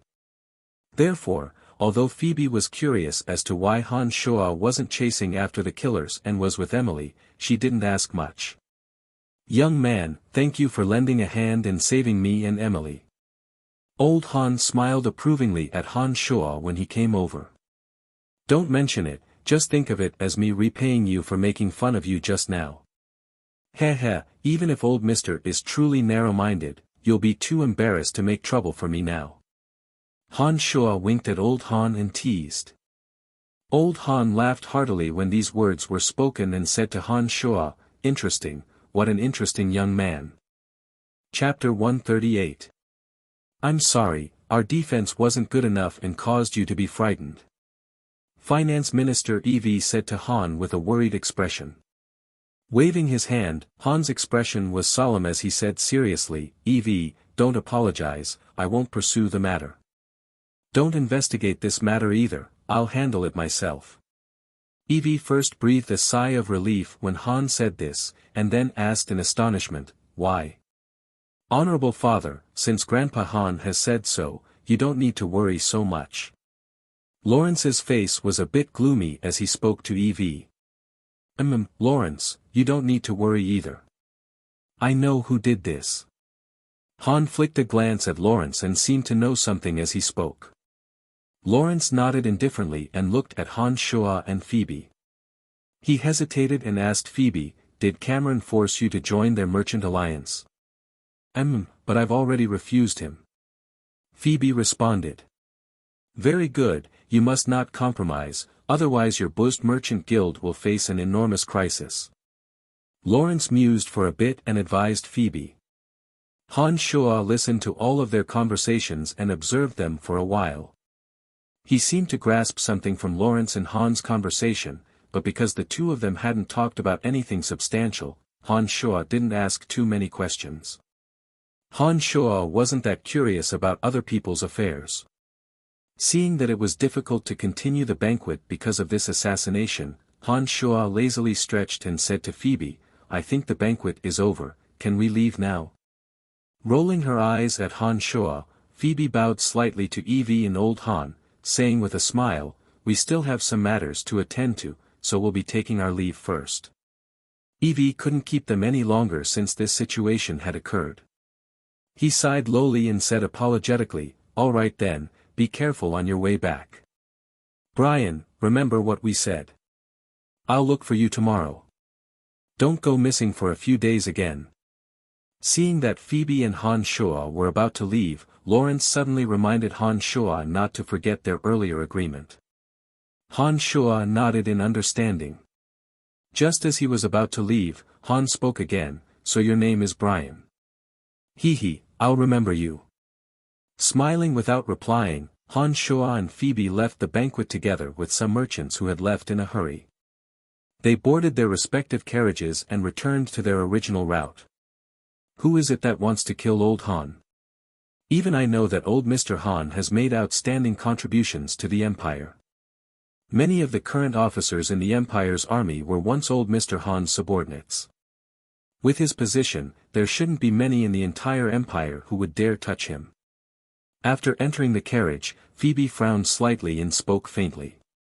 Just in case, the three original demons had been placed nearby and were constantly paying attention to any changes in the surroundings. After Phoebe had finished speaking, Han Shua thought for a bit and said, we helped old Han today, and may have attracted trouble as well. However, for your company, there are definitely more advantages than disadvantages if you can maintain a good relationship with old Han. But this matter doesn't have much to do with me. Besides, I'm not afraid of anything since I'm all alone, but you have to be careful. Flashing her teeth in a smile, Phoebe said, don't worry, I know what I'm doing. Then I won't say more. You should be able to clearly explain what you promised me, right? Han Shua first nodded and then straightened his body slightly, staring at Phoebe as he asked. All right, look at you like that. That batch of treasure that I don't know where you got it from, but I've specifically had someone estimate it. It's worth more than 40,000 gold coins and is completely enough to offset all the random materials you've purchased. In addition, I've also prepared a large amount of food for you. However, it will take some time for you to get a space ring with a larger capacity, so there's no stock on the market for the moment. The attack at the banquet hadn't affected Phoebe's mood at all, and she spoke with a cheerful expression at this moment. Han Shua finally breathed a sigh of relief when he heard Phoebe's words. He displayed an extremely gratified expression and said with a laugh, I'm at ease with you handling things. Forget about the space ring, I've just obtained one with a larger capacity. You can take what you need when we arrive at the company. I've already taken the risk to gather all the materials for you when I didn't know if you had enough gold coins. Don't worry, there won't be any problems. Phoebe raised her head proudly and exclaimed softly. Han Shua was a bit moved when he heard Phoebe's words. He understood that Phoebe had taken the risk to do so purely because of their friendship. Phoebe had even thought of paying for it herself. From this, it could be seen that Phoebe was indeed a friend worth making. Just as Han Shuo was feeling grateful, Phoebe reached out and pinched Han Shuo's leg, then glared at Han Shuo and said, "You dared to lie to me that you didn't know how to dance. Who knows how skilled you become in the end? You're the worst." In all honesty, before this banquet, Han Shuo truly didn't know how to dance. He had completely muddled through learning on the spot. However, due to the development of his brain, Han Shuo's learning speed was too abnormal. This caused Phoebe to think that Han Shuo was faking it. "I'm innocent, I really didn't know how to dance before, it's all thanks to your good teaching." Han Shuo complained as he flattered Phoebe. Do you like dancing with me?" All of a sudden, Phoebe lowered her head and asked softly, looking a bit shy. Nodding, Han Shuo casually replied, "It feels pretty good." "Then, I want you to promise me that you'll dance with me again next time. Otherwise, I won't help you in the future." Phoebe's face lit up as she said cheerfully. Okay, I promise. As long as you help me seriously, I'll promise you anything you want. Even murder and arson aren't a problem, not to mention dancing." There were many things that he would need to trouble Phoebe with in the future, so Han Shuo agreed without hesitation. The two of them didn't run into any trouble along the way as they chatted happily. When they returned to the Buzzed Merchant Guild, Phoebe took out the materials that Han Shuo needed, including several warehouses full of rations and daily necessities. She was about to fill up Han Shuo's current space ring. "Help me keep the rest of the gold coins first. These are the other materials that I need you to purchase. Continue to help me collect them." The Wood Elite Zombie and Een Demon both needed to be refined, so Han Shuo had long since made another list. He handed it to Phoebe after taking care of the matters that needed to be taken care of. Skimming through the list that Han Shuo handed over, Phoebe looked at Han Shuo in surprise, saying, "Food for 100 people and all sorts of strange materials, just what are you planning to do?" Heh, nothing much. Just take care of it for me. I'll give you the gold coins next time I come over." Han Shuo didn't explain too much and left the Buzzed Merchant Guild after saying this, returning to the academy by himself. When Han Shuo returned to the Necromancy Major, the sky had already darkened. The cold wind in the winter night whizzed past, and the bone-chilling cold made it so that no one was willing to walk outside. However, a figure stood not far from the entrance to the dorms, shivering from the cold. Her small face was red as she continuously walked around a stone statue not far away. "What are you doing here?" Han Shuo couldn't help but ask when he saw that this figure was Lisa. "I'm waiting for you." Lisa's eyes shone with joy when she saw Han Shuo appear. She quickly walked towards Han Shuo and spoke urgently. His brow furrowed, Han Shuo took off the coat he was wearing and wrapped it around Lisa. He asked puzzledly, "It's such a cold night, why are you waiting for me here alone?" Han Shuo's actions made Lisa's small face light up with joy. She then said with a frown, "My mother is sick and I need to make a trip home. I may not be back for a long time. I want to say goodbye to you." "It's just a goodbye, you can come find me tomorrow. Why do you have to wait for me tonight?" Han Shuo saw that Lisa was still shivering and hesitated for a moment before activating the mystical glacial spellfire. He slowly waved his right hand and waves of warmth surged forth, warming Lisa's shivering body. "You often disappear mysteriously because I'm leaving early in the morning. I was afraid that I wouldn't be able to see you, so I waited for you here. I didn't know if you would come, but you finally came back." Lisa's body warmed up and she breathed out comfortably, speaking softly to Han Shuo. Actually you don't need to say goodbye to me." Han Shuo felt that the atmosphere was a bit off and held back for a while before speaking. Lisa was silent for a moment and stared at Han Shuo with a burning gaze. She suddenly said, "Brian, you said that you like me. Now that you're no longer an errand boy or slave, come home with me. We can be together. Han Shuo was shocked when he heard this and stood there dumbly. He looked at Lisa's serious expression and didn't know what to say for a moment. Chapter 139. I have a but full of things to do right now. I'm afraid I don't have the time to go back with you. Han Shuo mused for a moment and said to Lisa.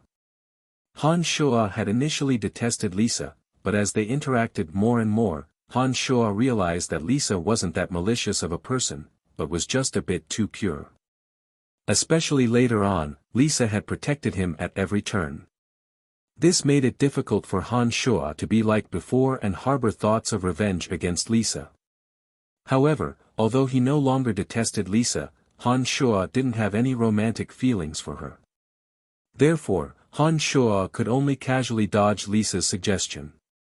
Lisa was silent for a short while after Han Shuo's words and then nodded. All right then, I'll go home tomorrow. I hope that you'll be even stronger the next time I see you. Lisa obviously didn't take these words to heart as she smiled at Han Shuo after she'd finished speaking and then walked back to the female dorms alone, her figure trembling slightly from behind. Shaking his head and sighing, Han Shuo only walked back to his own dorm room when he saw Lisa disappear. Han Shuo had just pushed the door open when a longsword was already stabbing towards his chest. His expression abruptly changed as Han Shuo retreated outside without a second thought. It was a pity that the longsword was like lightning and had already reached Han Shuo's chest in a flash. Han Shuo, who'd taken a step back, suddenly fell to the side. The longsword pierced through Han Shuo's ribs and pierced deep into Han Shuo's body, instantly injuring him. The remaining force of the attack was quickly withdrawn by the ambusher. Han Shuo didn't make a sound as the piercing pain assaulted his body. The demon's lair edge suddenly shot out from his right sleeve and pierced through the door, directly stabbing towards the ambusher behind the door. Dark green fighting aura suddenly shot out and the door was instantly shattered into pieces. A masked person suddenly appeared in front of Han Shuo with the sound of metal colliding. With Han Shuo's current eyesight, this level of concealment would have no effect on someone he'd met once. Han Shuo hadn't thought that Clark would be so frightening and persistent. He'd retreated in a panic last night and hadn't thought that he'd be hiding in the dorms tonight to make a move against him.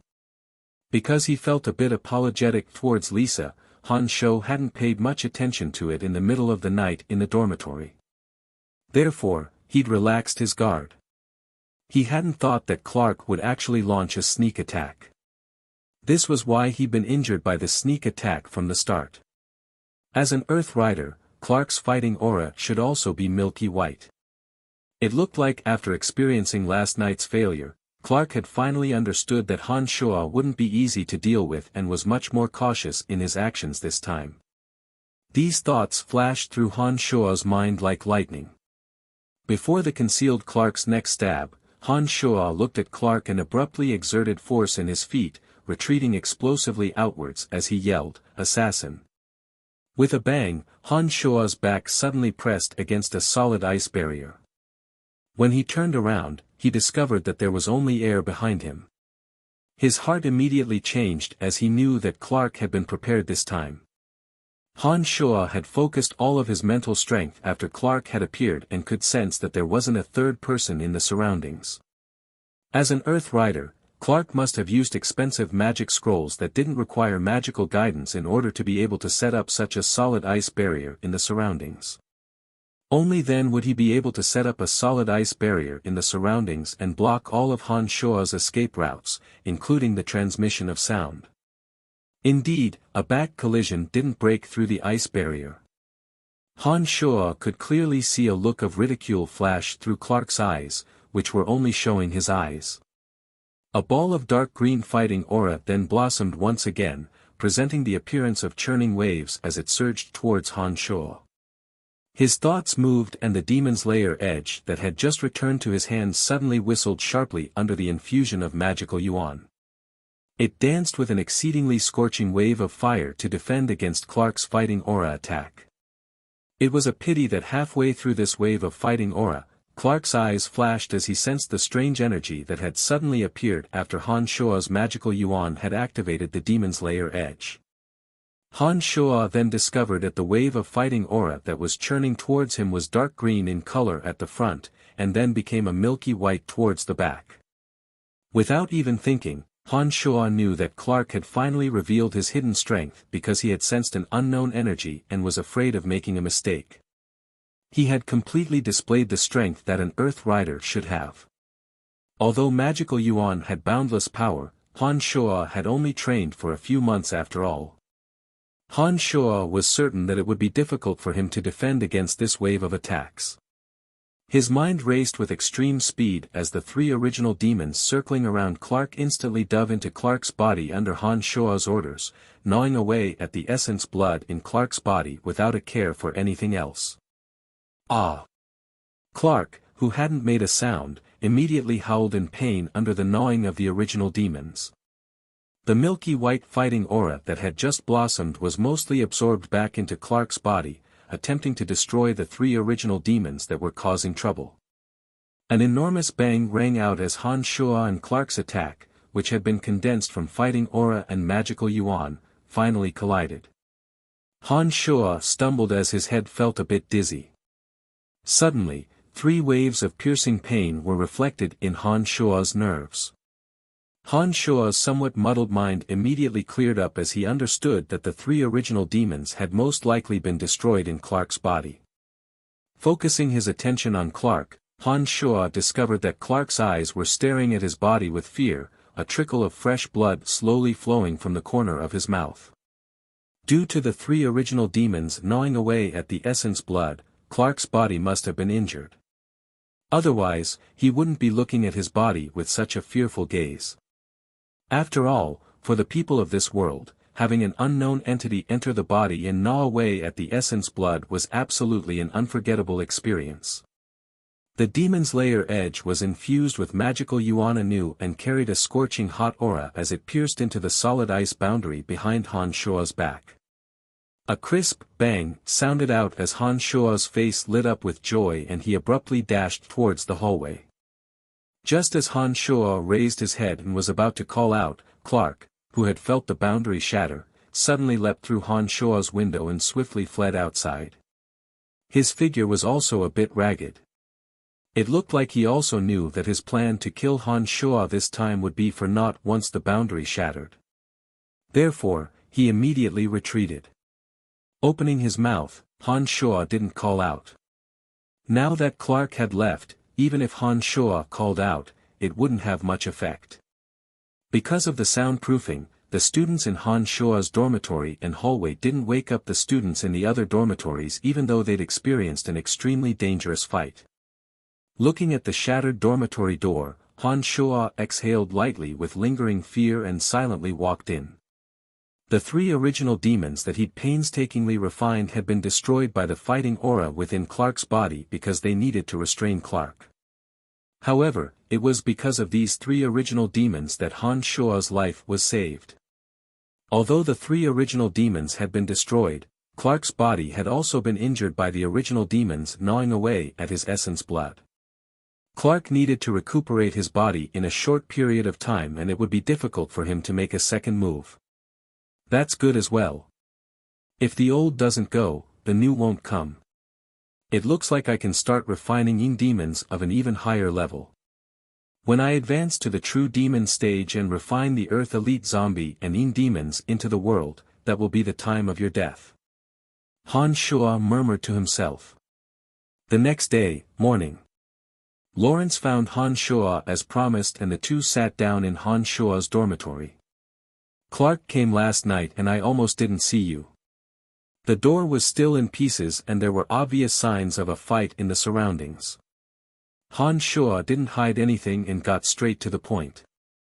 Startled, Lawrence said in surprise, "That fast?" Nodding, Han Shua said, I didn't expect it either. However, Clark was also injured and shouldn't make another move in the short term. You don't have to worry about anything. You injured Clark? Lawrence looked at Han Shua in disbelief and asked in shock. That's right, but you're wrong if you think my strength is greater than Clark's. It was pure luck that I was able to injure him. If I hadn't dodged in time, I definitely would have been killed by him. This person is truly difficult to deal with. Han Shuo's face was grave as he said lowly. Lawrence didn't need Han Shuo's reminder to understand how difficult it was to provoke Clark since he was more familiar with him. Although Han Shuo didn't say anything about last night's battle, Lawrence could tell from Han Shuo's expression that it must have been intense. No matter what methods Han Shuo used to injure Clark, this meant that Han Shuo wasn't a simple character. Therefore, Lawrence's opinion of Han Shuo rose a few notches after hearing Han Shuo's words. With my understanding of Clark, it won't be easy for us to find him when he's injured. Therefore, he must have returned to a safe place to recuperate at this time. We can only postpone our plan to kill him. Lawrence thought for a moment and slowly opened his mouth to speak. All right then, I just happen to have some matters to take care of, so we'll stop here for today. I'll come find you in about 10 days and we'll have a good chat then. Lawrence nodded in agreement after hearing Han Shuo's words. Lawrence took a deep look at Han Shuo before bidding farewell and leaving the place. Han Shuo also carefully walked towards the back of the mountain. He planned on first going to the Cemetery of Death to raise the Earth Elite Zombie and then taking care of the Forest Trolls matters. Chapter 140. When he returned to the Cemetery of Death, Han Shuo immediately took out the materials needed to refine the Earth Elite Zombie and placed them on top of the place of extreme Earth outside. Han Shuo wasn't in a hurry to make his move. He first ran through the refinement method of the Earth Elite Zombie in his mind, thoroughly considering the steps and areas he needed to pay attention to before making his move. First, he found the place with the densest Earth Chi in the place of extreme Earth. Han Shuo took out the Demon's Lair edge and dug out a corpse cave, using it as a place to store the zombies. All sorts of materials were placed precisely where they should be, according to the layout of the formation. Han Shuo's mind was fully focused, and he thought through everything clearly. He didn't hesitate to complete all the arrangements with high efficiency when the materials were in his hands. When a ball of black mud was placed in a concave area that Han Shuo had set up in the place of extreme Earth, a faint breeze suddenly blew through the place of extreme Earth. Suddenly, there seemed to be a faint breeze blowing in the place of extreme Earth. However, upon closer inspection, one would discover that it wasn't a breeze. Instead, it was some grayish-brown gas that was slowly gathering towards the corpse cave in the center from all directions of the place of extreme Earth. The gathering of the Earth essence was a sign that the formation was complete. When Han Shuo saw this situation suddenly occur, he couldn't help but smile and start summoning zombie warriors with necromancy incantations. 3 zombie warriors suddenly appeared in front of Han Shuo under Han Shuo's summons. In principle, any zombie warrior had an extremely high chance of becoming an Earth Elite Zombie with boundless power under the special arrangements of the place of extreme Earth. However, as the main material, zombie warriors, if they had better functions in all aspects, then their chances of becoming an Earth Elite Zombie would naturally be higher. Taking a deep breath, Han Shuo once again summoned 3 zombie warriors. When the 6 zombie warriors appeared, Han Shuo ordered them to attack each other. Han Shuo didn't know which zombie warrior was better. Therefore, this method of having them attack each other was the simplest and most effective method. His eyebrows furrowed, Han Shuo watched the 6 zombie warriors fight each other. After only a few minutes, Han Shuo immediately ordered them to stop. This was because Han Shuo had already set his eyes on the largest zombie warrior. Its fighting strength seemed to be a level higher. If he let them fight to the end, then this zombie warrior would certainly not be whole. This would obviously affect the refinement of the Earth Elite Zombie. Everything was now in place. Han Shuo once again went through all the things he needed to pay attention to in his mind. He used his amazing eyesight to reflect everything in the place of extreme Earth into his eyes. After ensuring that he hadn't missed any details, he finally gave the zombie warrior the order and slowly descended into the corpse cave. As soon as the zombie warrior entered the cave, its body was already covered by the essence of earth. The grayish-brown essence of earth flowed in a mysterious way and slowly seeped into every corner of the zombie warrior's skeleton. The zombie warrior seemed to be a bit uncomfortable in the beginning as its body trembled slightly. However, after the absorption of the essence of earth lasted for a while, the zombie warrior seemed to be enjoying it very much.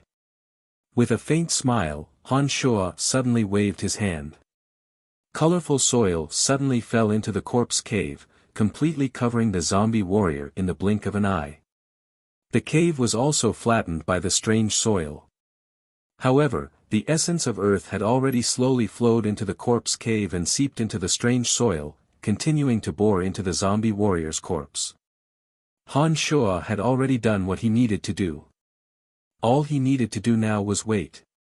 Han Shuo only knew that the zombie warrior would only be able to become an Earth Elite zombie when all the essence of Earth in this place of extreme Earth had been absorbed and digested. However, Han Shuo wasn't too sure how long this process would take. Therefore, when he saw that the situation was on track, Han Shuo felt that there was no need to stay any longer.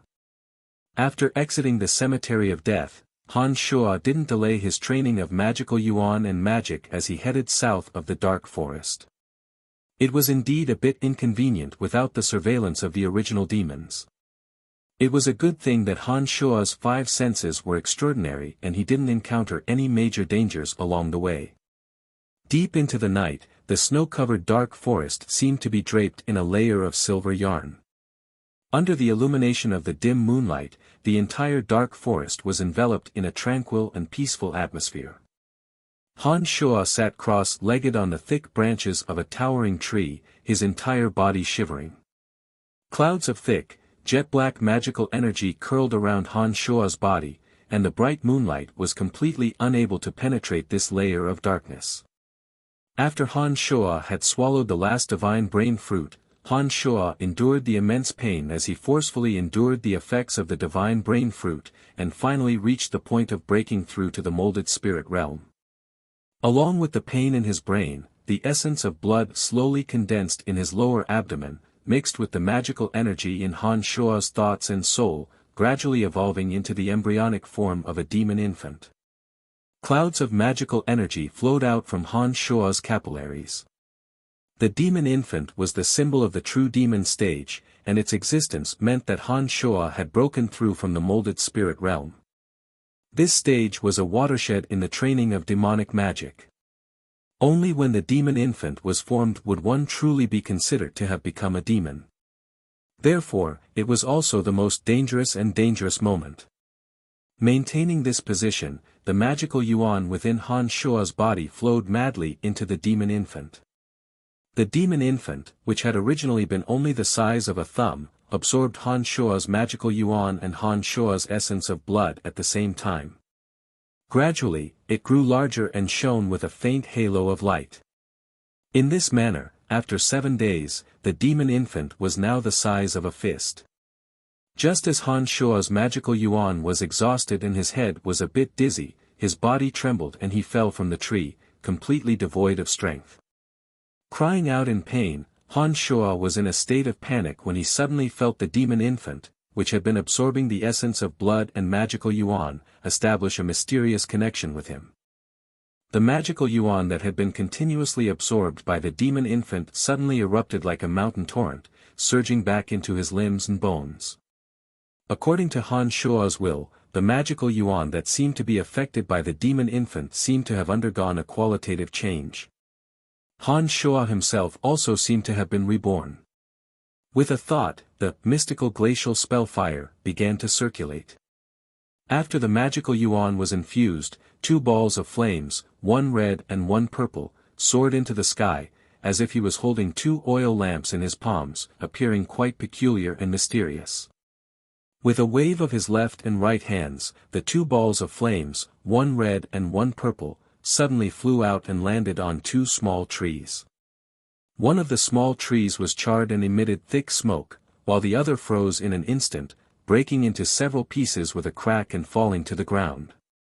Now in the true demon realm, Han Shuo could finally skillfully control the mystical glacial spell fire. He could form the purple and red spell fire in his palms, and could even leave his hands to attack. This was the wondrous effect of the magical yuan's qualitative change.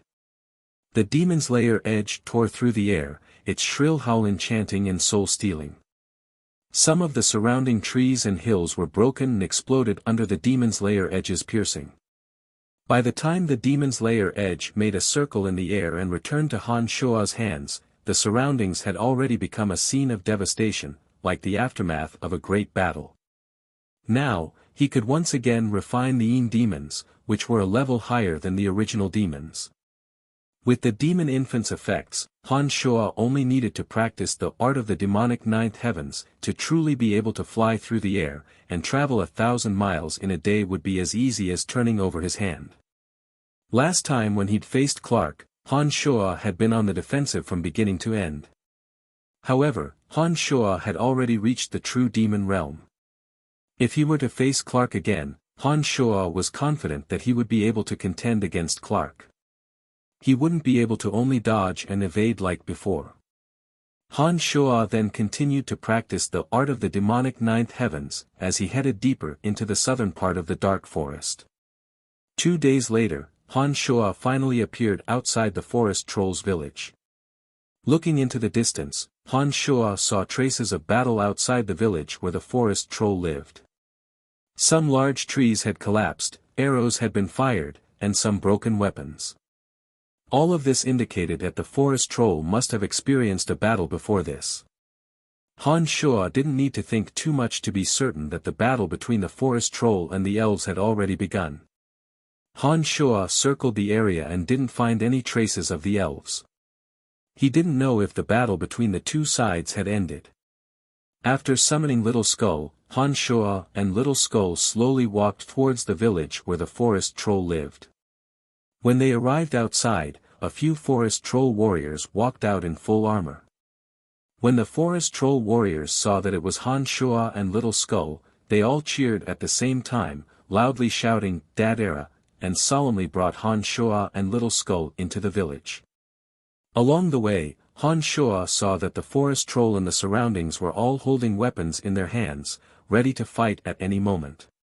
Even the troll women and elders far away from the village were holding weapons and preparing food. After paying attention, Han Shuo discovered that the number of forest troll in the village was even greater than the last time he'd left.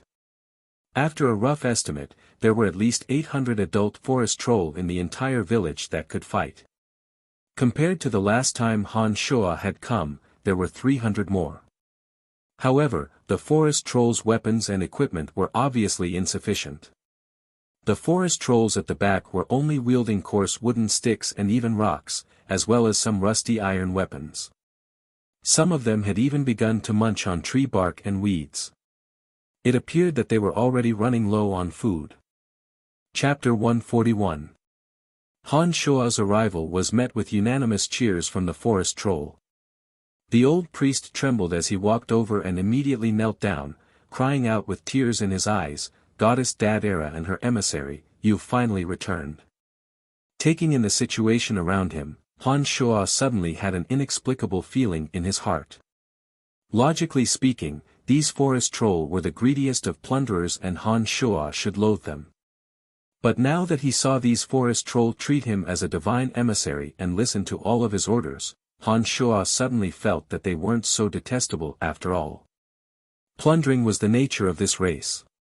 According to the rules of survival of the fittest in the dark forest, their actions were acceptable. Just like how some large magical creatures had a natural instinct to hunt down lower-level magical creatures to eat, the forest troll did the same. All the forest troll, young and old, were looking at him anxiously as he looked around. Their gazes were the most devout trust of a religious disciple, as if they could die and live without a second thought with just one command from him. This kind of feeling made Han Shuo feel a bit peculiar. "Don't worry, your goddess Dad Era will never abandon you." Looking around, Han Shuo was silent for a while and then spoke in a low, solemn voice. The old priest translated with tears brimming in his eyes. All of the forest trolls raised their empty sacks and cheered loudly. It seemed that Han Shua's one promise was enough to make them forget all of their predicament. He took out sack after sack of rations from his space ring and piled them on the stone ground that had been cleared of snow. All kinds of thick cotton clothing and daily necessities appeared in front of the forest troll, causing the forest troll, who'd endured the hardships of winter, to dance with joy. These things have all been prepared for you this winter. The rations in these warehouses are enough for you to safely survive this winter without raiding. Goddess Dadera has gone out to gather these things for her people. Han Shua's low voice rang out melodiously throughout the entire forest troll village. All the forest troll knelt down under the old priest's tearful lead. The troll leader then commanded his men to carry the rations and daily necessities back to the cave behind the village under the old priest's orders. Han Shua followed behind the old priest and came to the newly refurbished temple in the village. Not only was there a little skull, but even a statue of Han Shua had been erected. This made Han Shua feel even more peculiar. It was as if he'd truly become their protector. When I came in just now, I saw traces of fighting outside the village. Did those annoying elves start a war again? After entering with Little Skull, Han Shua gave an order. Little Skull sat at the head of the table, and Han Shua sat down beside Little Skull. He looked at the old priest and asked. Reporting to the oracle, it is indeed those annoying elves who have come to start a war again. But don't worry, oracle, your brave people will never let the elves have their way. Under the radiance of Goddess Dadera, the elves will definitely retreat pathetically once again. The old priest's face blossomed with divine light as he shouted confidently. Waving his hand, Han Shua stopped the old priest from continuing his bragging. He thought for a moment and said, the rations and daily necessities we've brought this time should be enough for you all to use for the entire winter. If there are merchants who want to trade for those weird things from you, you can trade with them. Also, don't go out and plunder for the time being without my orders. If we're going to do something, we'll do it in large numbers. Goddess Dadera will find a target and notify you, so you don't have to worry about not having any work to do. Also, how many elves have come this time, and when did they start fighting with you? Tell me everything in detail. Under Han Shua's orders, the old priest didn't ask why and agreed to Han Shua's requests. He immediately ordered a forest troll warrior beside him to inform the troll leader of Han Shua's two requests. The old priest then explained the battle with the elves in detail to Han Shua. From the old priest's words, Han Shua knew that the elves would always have a great battle with the forest troll every winter. This was because it was only at this time that the forest troll's rations, daily necessities, and weapons could not be guaranteed. This was also the time when the forest troll's battle strength was at its lowest. This time, the elves were the same as previous years, taking advantage of the fact that the forest troll couldn't plunder in the cold of winter to launch an attack. However, the elves were inferior to the forest troll in numbers and couldn't gain the absolute upper hand every time. They just launched a probing attack before hiding away to discuss their next step. From the old priest's words, Han Shua knew that the forest troll had many tribes of various sizes within the dark forest. Due to the duty of protecting the Great Dadera sacred ground and the fact that there were over 500 forest troll warriors in this tribe, the old priest's forest troll tribe had a certain degree of restraint over the other forest troll races in the dark forest. Now that Little Skull and Han Shua had appeared, the old priest used the name of Little Skull and Han Shua to issue an order and gather all the forest trolls scattered throughout the dark forest, intending to teach the elves a painful lesson. Because the Great Dadera sacred ground was the goddess of the forest troll, the influence of Little Skull's appearance was immeasurable. Therefore, over 300 forest troll from 4 small tribes had rushed over in just 10 days, intending to worship the radiance of Little Skull. According to the old priest's words, the forest troll of each tribe in the dark forest would gather together in a short amount of time. When that time came, not only would the elves' attack be difficult to achieve the desired results, they might even suffer great losses. Han Shuo had originally been worried that the elves would slaughter more than half of the forest troll. He hadn't thought that because of Little Skull's rallying power, the forest trolls scattered throughout the dark forest, who had never interacted with each other, would all rush over as if on a pilgrimage. From the old priest's words, Han Shuo knew that when these forest troll all gathered together, their numbers would be no less than 2,000. There seemed to only be a few hundred elves in the dark forest. Although they had a few sharpshooters and mages, it was very likely that they would lose everything when faced with the forest troll, who outnumbered them several times over. Rubbing his head, Han Shuo felt a bit of a headache. He thought for a moment and said, "It looks like the elves should be the ones worried this time. It said that the elves are quite wealthy, I think we should rob them all." "What does the messenger mean?" The old priest started and asked in confusion. "Do you know where the elves live in the dark forest?" Han Shuo thought for a moment and asked. The old priest started and furrowed his brow in thought. He finally said, "We know the general location, but we've never gone in." Nodding, Han Shuo smiled and said, "Then that's good. When the forest troll of the other tribes come over, they'll stay behind and hold the elves back. Our tribe will head to where the elves live and take advantage of this opportunity to rob the elves' homes. But messenger, why don't we stay behind and gather with our brothers from the other tribes to kill all the elven warriors together? These elves are truly despicable. They'll always cause trouble and endlessly sabotage our operations. They'll even take advantage of the winter to start battles with us every year. Many of our tribesmen have been killed by the elves in recent years." The old priest started and finally didn't blindly listen to Han Shuo's suggestion for the first time. Instead, he asked in confusion. "It's the nature of us forest troll to rob, not kill. In addition, the elves in the dark forest aren't the entirety of this tribe. If we kill all the elves here, it'll bring us even more trouble. There's no need for this."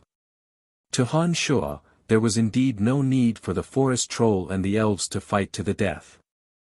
In addition, Han Shuo didn't want to kill all the elves either. What Han Shuo needed now was wealth. He needed large amounts of money to support his training in magical yuan and magic. This was why he'd made this suggestion. Although he still didn't quite understand, the old priest didn't continue to speak. After a few more days, more forest trolls rushed over from all directions one after another. After Han Shuo and Little Skull received a tidal wave of cheers and devout worship, a portion of the foreign forest trolls stayed behind to face off against the original elves. Han Shuo, Little Skull, and the 500 forest troll from the old priest's tribe headed towards the village where the elves lived. In the frigid winter, the 500 forest trolls carried enough rations, thick cotton clothing, and sharp weapons in their hands as they headed deeper into the dark forest. Chapter 142. The depths of winter had arrived, and the frigid winds howled harshly, bringing with it a flurry of snowflakes. The bone-chilling cold made the forest troll, who had lived in the dark forest for a long time, feel their hands and feet turn icy cold. It was a good thing that Han Shuo had brought enough rations and thick clothing with him this time. Otherwise, this harsh winter would have been a disaster for the forest troll. Han Shuo and the forest troll ventured deeper into the dark forest over the next few days. They didn't head south this time, but headed west from the start. Han Shuo had the forest troll build a simple palanquin over these few days, and he silently trained in the art of the demonic ninth heavens. The art of the demonic ninth heavens required magical yuan to be infused into the meridians of the hands and feet, and then used a special method to activate the magical yuan to fly into the sky. After the foundation training of the 3 levels of the solid, open, and molded spirit demonic arts, Han Shuo, who had now reached the true demon realm, was much faster in training the art of the demonic ninth heavens than when he'd first trained the mystical glacial spell fire. Because his meridians had already been expanded and strengthened, Han Shuo didn't feel the slightest hindrance when he followed the path of the art of the demonic ninth heavens. In the following days, Han Shuo didn't continue to stay in the palanquin. He found a random excuse to stay in the back and secretly tried flying with the art of the demonic ninth heavens. Knowing how to use it was one thing, but there were still a few tricks to truly fly in the air. Han Shuo tried many times, but was only able to rise into the air. He still wasn't proficient enough in controlling the direction, and fell from the sky many times. On this day, the heavy snow stopped wreaking havoc on the land, and the forest troll also stopped in front of a mountain valley. Han Shuo, who was still trying to quickly finish training the art of the demonic ninth heavens, immediately stopped training when he discovered that the forest troll had suddenly stopped and quickly rushed to the front from the back. Emissary, that mountain valley should be where the elves live. A long time ago, our two children saw a large number of elves in the vicinity. When Han Shuo walked in front of the old priest, he pointed at the snow-covered valley and explained to Han Shuo respectfully. Taking a deep breath, Han Shuo squinted his eyes and looked into the distance. Unfortunately, because of the snow covering the trees and ground, Han Shuo could not see what was in the distance. Han Shuo chanted a mysterious magic incantation in a low voice. Then, an oily green halo flew out from Han Shuo and headed towards the snow-covered mountain Tunai. Life Detection was a mid-rank necromancy spell, and one that Han Shuo had only recently mastered. Life Detection was a spell that did not have any attack function. As the name suggested, it was only used to search for life. It was useful in unknown environments. As soon as the spell was deployed, Han Shuo squinted his eyes to feel. Where the life detection spell passed, Han Shuo did not feel any traces of life. When the spell circled the outskirts of the mountain valley once, it disappeared without a trace due to the exhaustion of mental strength. There are no traces of life in the mountain valley, but we can go in and take a look. If the elves really live here, they must have left some clues on the trees. If we can find the houses that the elves live in here, then that would be the best. Han Shuo thought for a moment and instructed the old priest. Han Shuo and the forest troll warriors were in front, and the troll hunters and priests were behind them. They cautiously and slowly made their way into the depths of the mountain valley. Their feet made crunching sounds as they stepped on the snow. When the troll warriors in front of them entered the mountain valley, they waved the weapons in their hands and shoveled away the snow on the surrounding trees. They kicked the snow on the ground with force, wanting to see if there were any clues left behind. A cry of surprise came from a young forest troll. When Han Shuo's ears caught the cry of surprise, his body shot in that direction like lightning. But when Han Shuo stood at the source of the sound, he suddenly discovered that the forest troll that had just cried out had disappeared. Furrowing his brow, Han Shuo listened attentively to the movements in his surroundings. He then walked a few circles on the snowy ground and finally stood on a messy patch of snow. He suddenly stomped down with force. With a plop, Han Shuo's body suddenly dropped down and landed in a pitch-black hole in the span of a breath. The young forest troll's cry of surprise came from a remote corner not far away. In the pitch-black hole, it was very ear-piercing. Han Shuo's body had long since adapted to the darkness. He rolled his eyes and Han Shuo discovered that the cave he was in led to somewhere underground. After careful observation, Han Shuo discovered that the cave entrance was very wide, and there were traces of footsteps as it extended downwards. Could it be that the elves who worshipped the goddess of nature and loved the forest had all come to live underground? Han Shuo was a little confused. After a momentary daze, he activated the art of the demonic ninth heavens, and his body slowly rose into the air. When he landed, he clenched his fist and punched out, destroying the snow that covered his head. The forest troll that had fallen carelessly cried out in surprise for a while. His eyes gradually adjusted to the darkness, and he groped his way up. A strange whistling sound suddenly came from the depths of the ground. Han Shuo's heart jumped, and he once again released the life detection spell, targeting the source of the sound deep underground.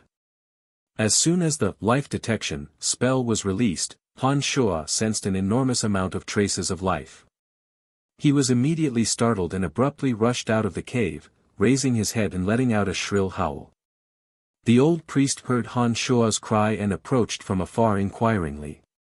In the process, the forest troll that had fallen down also climbed out from the hole.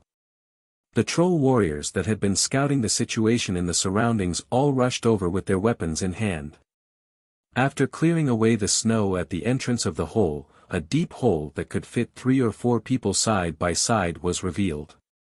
A few arrows whistled through the air at high speed, startling the forest trolls who'd craned their necks to see what was going on. The old priest was furious, and was about to give the order to attack the life in the hole, but Han Shua extended a hand to stop him. The elves loved nature, and probably wouldn't live in the dark underground. Han Shua was a bit curious as to what kind of people were down there, so he didn't let the forest troll attack immediately. With a few whooshes, a few figures shot out from the hole. Sharp ears and handsome looks were the unique characteristics of the elves, but these elves had black and dark purple skin and silver white hair, which made them seem so different. "It's the dark elves!" The old priest cried out in surprise when he saw these strange elves appear. With the old priest's shout, Han Shua finally reacted. As elves, they had abandoned peace and nature, and their faith in the goddess of nature, and instead worshipped the Queen of Darkness, Rose. They had lived in the dark underground for a long time, and their skin had turned black and dark purple. They had evil personalities, and they burned, killed, and plundered everywhere. They existed as a matriarchal family, with females as the main leaders. In the underground world, they were the same as the forest troll, an evil race that was full of evil deeds. As the first few dark elves rushed out, more dark elves slowly surged out.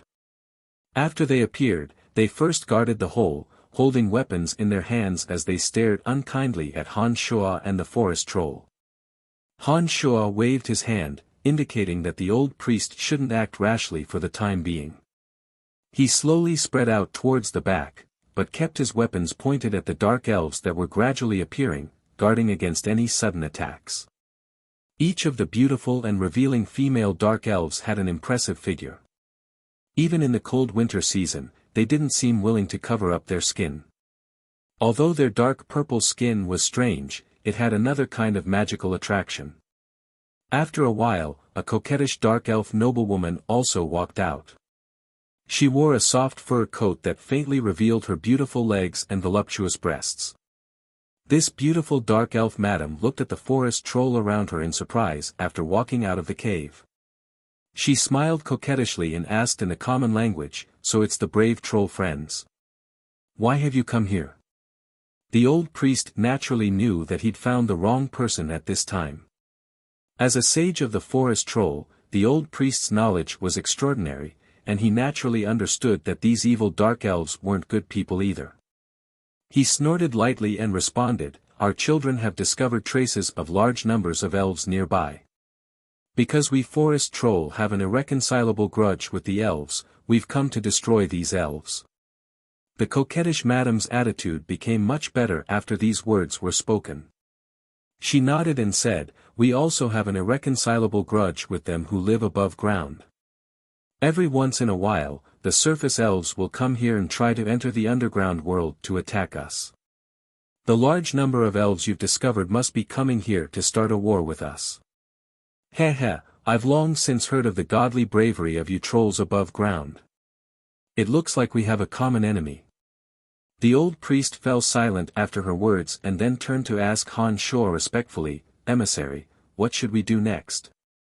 Han Shua wanted to rob these dark elves, but he didn't know just how many of them there were, nor did he know how strong their fighting strength was.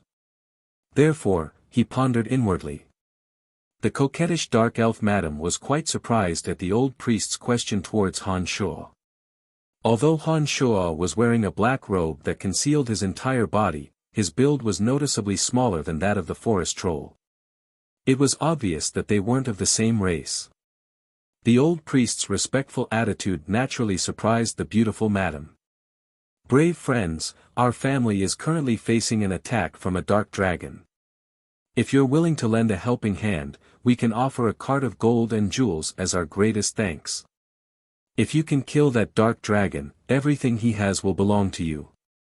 The dark elf madam suddenly opened her mouth at this moment when she saw Han Shuo standing there silently. Han Shuo started. He hadn't thought that the dark elves of this family would be facing an attack from a dark dragon. As an evil dragon, dark dragons also liked to live in the dark underground world. It was indeed very unlucky for the dark elves to run into a dark dragon. Frowning, Han Shuo thought for a bit and felt that this dark elf's proposal was a bit tempting.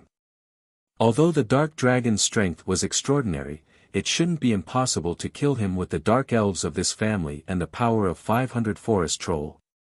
Every single dragon had a treasure that made people tremble. Hence, the benefits obtained after killing a dragon were irresistible to everyone. Let's take a look at the underground world first. If we can deal with that dark dragon, we'll agree to your proposal. Han Shuo thought for a bit and said. I dare guarantee that with the help of your 500 brave troll friends, that dark dragon will die without a doubt. I'm Dana, welcome to the underground world with us. The beautiful dark elf madam said happily and then instructed the dark elves. The dark elves who had just rushed out of the cave re-entered the cave one by one under Dana's orders. Finally, Dana lifted her hips and walked down, beckoning to Han Shuo and the old priest. Following behind them into the underground world, they could take the opportunity to retreat if anything went wrong. Therefore, when he saw the dark elves go down first and Dana stay behind to take care of them, Han Shuo felt that there shouldn't be any danger and nodded to the old priest. With Han Shuo and the old priest in front and Little Skull in the middle, the 500 forest troll descended from the cave entrance one after another and walked towards the underground world where the dark elves lived. The deeper they went, the wider the cave entrance became. There were even some reddish-brown stones growing in the depths, emitting a faint light and making the underground world less dark. Chapter 143. The group walked underground for a long time, and Han Shuo discovered that the cave entrance was getting wider and wider. Later on, there were all sorts of complicated paths that led in all directions. At this moment, Han Shuo focused his attention and took a look at his surroundings, memorizing the path they had taken to come here in order to prevent himself from being unable to find the way back when he returned. When their footsteps slowed down and Dana led Han Shuo and the others to walk on foot, Han Shuo lifted his head and saw that the glowing reddish-brown rocks hung high above, just like the sunset glow on the ground. At a glance, apart from the fact that the sky above was shrouded in dark brown rocks, the scenery around them wasn't much different from the world above. It was just that it wasn't as cold as above, and the world below seemed to be a bit warmer. There are also a few races living in the underground world. Apart from us dark elves, there are also goblins, dwarves, lizard men, and other races. There are also super magical creatures with astonishing destructive power like the dark dragon. Although there are some differences between the underground world and the world above, the overall difference isn't that great.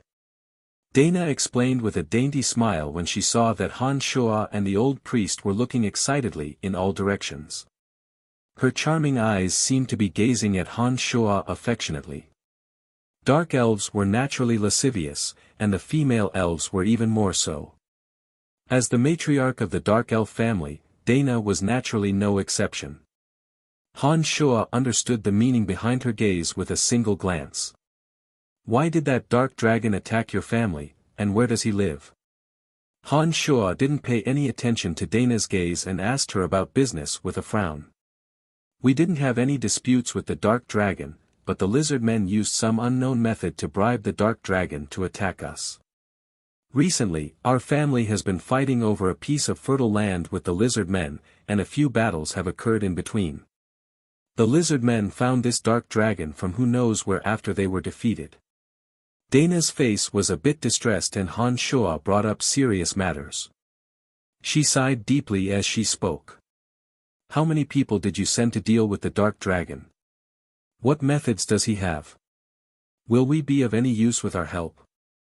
Han Shuo continued to ask. Our family has over 300 dark elf warriors and has already fought the dark dragon once. The dark dragon's body is very sturdy, with only its head and neck being a bit weaker. It can spit out corrosive dragon breath, and can also spit out flames that seem to be mixed with magma. We used magic and arrows to attack it from afar. We've lost over 20 dark elves during this time, but we've also successfully wounded it. It's now hiding in a swamp to recuperate. If you add 500 forest troll warriors, I'm certain we can kill it. Dana answered confidently in response to Han Shua's question. Han Shua didn't speak again afterwards. Dark elves continuously gathered along the way, and when they finally arrived at a dark, muddy swamp, the originally few dozen dark elves had already increased to over 300.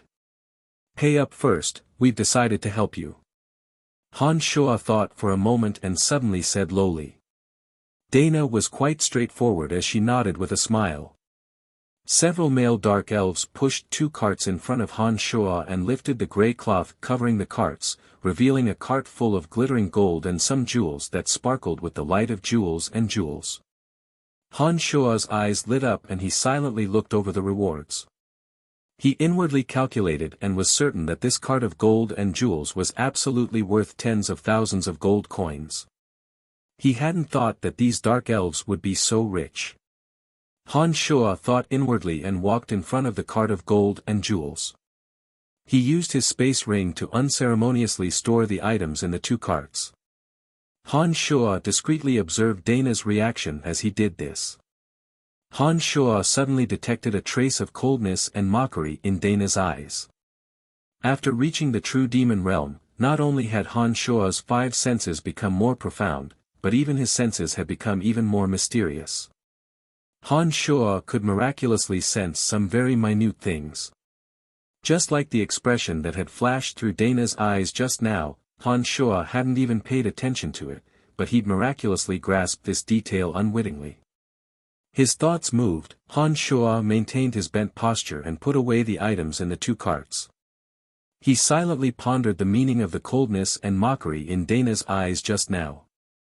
His heart immediately became a bit more vigilant, and he even more inwardly calculated a few things. Alright, I've put the items away. What should we do next? Lifting his head, Han Shua looked at the swamp as he spoke to Dana. Our race doesn't have sturdy warriors, only long-range archers and mages. I'd like to have you troll warriors take the front, and then us dark elves will use archers and magic to attack from the back. Dana said matter-of-factly. Shaking his head, Han Shua flatly refused, no, the dark dragons are just as sturdy. Our people will be throwing their lives away if we stand at the front. If you insist on this, there's no way we can do business. If the forest troll took the front, the dark dragons would be unfathomably dangerous, and the dark elves with ill intentions would be at the back. In this way, the forest troll would be attacked from both front and back, and would be in an extremely disadvantageous position. Even if Han Shua hadn't discovered Dana's evil intentions, he still wouldn't have agreed to this suggestion. Not to mention that Han Shua felt that Dana had other plans, so he naturally wouldn't allow this kind of situation to occur. Dana's smiling face darkened when Han Shua's words of refusal left her mouth. She then said to Han Shua with a bit of anger, someone has to take the front. Do you want us weak tribesmen to throw our lives away? We've paid you 2 carts of gold and jewels. Don't worry, isn't it just looking for cannon fodder to throw their lives away? Leave this to me. As long as you're responsible for luring the dark dragons out of the swamp, I'll take care of the cannon fodder. That should be fine, right? Han Shua's voice was equally dark as he responded. A magical incantation was chanted as soon as Han Shua's words had ended, and a zombie warrior appeared out of thin air. Following Han Shua's repeated chants, even more zombie warriors and skeletal warriors, as well as some ghouls, appeared in front of Dana, forming a wall of flesh. So you're a necromancer? Dana nodded, but because Han Shua had only summoned zombie warriors and skeletal warriors, Dana looked at Han Shua with a bit of disdain. Han Shua didn't mind Dana's gaze at all and asked, how about it? Can you make your move now? Yes, wait for me to make the arrangements. As soon as the dark dragon leaves the swamp, you summon your creatures to take it. Your troll warriors will attack from afar with us and don't give the dark dragon any chance to breathe or speak. Otherwise, it'll be very troublesome later on." Dana nodded in agreement and retreated to the side of the dark elves. She used her eyes to observe the movements of Han Shuo and the others as she whispered in hushed tones. Han Shuo's extraordinary ears were also put to use at this moment. After focusing his attention, Han Shuo could clearly hear the contents of Dana's words. When Han Shuo discovered that Dana was discussing the details of how to deal with the forest troll, he couldn't help but laugh coldly to himself. Waving his hand to call the old priest over, Han Shuo moved closer to the old priest and gave a few instructions in a low voice. The old priest's expression was one of fright at first, but he reacted afterwards. He listened to Han Shuo's words with a calm expression and then left to instruct the troll leader, telling him to act according to Han Shuo's instructions. A young dark elf girl walked naked towards the swamp, singing melodiously as she walked. Her naked body was curvaceous in all the right places, and her dark purple skin was smooth and clean. Her butt was full and erect from the back, and her back was smooth and moving. Her entire being was filled with a bewitching beauty. Her beautiful voice sang out from her mouth, causing Han Shuo's heart to run wild. When she walked to the edge of the swamp, her cute toes stepped on the soft black mud. She playfully kicked the mud, making a sound that was neither too loud nor too soft. The center of the calm swamp suddenly caved in and formed an enormous whirlpool. The whirlpool fiercely pulled in the surrounding mud. The naked dark elf girl was startled and hurriedly dodged away in a panic, avoiding the pull of the whirlpool. The whirlpool that had been in the center slowly changed its position and quickly shifted towards the girl. Just as it was about to reach the edge of the swamp, an enormous crashing sound rang out from the whirlpool as a pitch-black dragon head abruptly poked out. Its red eyes were like two lanterns, and its back and sharp claws were revealed. Its body snaked to the rear of the swamp for more than 10 meters, and its body was very large. This was the first time Han Shuo had seen a dragon up close, and he was indescribably shocked. "Girl, play with me, don't run away." After the dark dragon came out, it opened its mouth and began to tease, swaying its enormous body as it chased after the dark elf girl. Chapter 144. It really was a lascivious dragon. Han Shuo cursed inwardly and gave the order. The dark creatures that had just been summoned slowly walked out from the surrounding cover, their eyes aimed at the dark elves, planning to plot against the dark dragon and the dark elves together. "Come on, come on." The dark dragon laughed lewdly as its 10-meter-long body flew out from the swamp, causing the mud in the swamp to fly and making rumbling sounds. The naked dark elf girl had a panicked expression as she ran for her life towards where Han Shuo, Dana, and the others were hiding. Her perky breasts rippled with enchanting waves, and her slender legs were strong and powerful. Some mud stuck to her exquisite body, but not only did it not seem dirty, it even had a different kind of charm. When the dark elf girl finally reached the area where Han Shuo and the others were guarding, Han Shuo gave the dark creatures an order. A dozen zombie warriors, a few dozen skeleton warriors, and a few ghouls suddenly walked out from the cover, charging towards the lascivious dark dragon in a grandiose manner. At the same time, Han Shuo called out, and the forest troll warriors stayed where they were, while the troll hunters threw sharp spears and javelins at the dark dragon that had just flown into the sky. The dark elves naturally didn't let their guard down. Almost at the same time, they shot a sky full of arrows, as well as some dark elf magic, at the dark dragon. "Damn it, it's you lowly races again." The dark dragon roared and opened its mouth to spit out a fierce flame. There was indeed lava mixed within, and it looked extremely powerful. "Retreat!" Han Shuo shouted, and under the old priest's shout, the forest troll quickly retreated. A fierce flame sprayed where it had just been, instantly setting the dry weeds on the ground ablaze. All sorts of spears and javelins, as well as the dark elves' arrows and magic attacks, landed on the dark dragon's sturdy body, but didn't have much effect.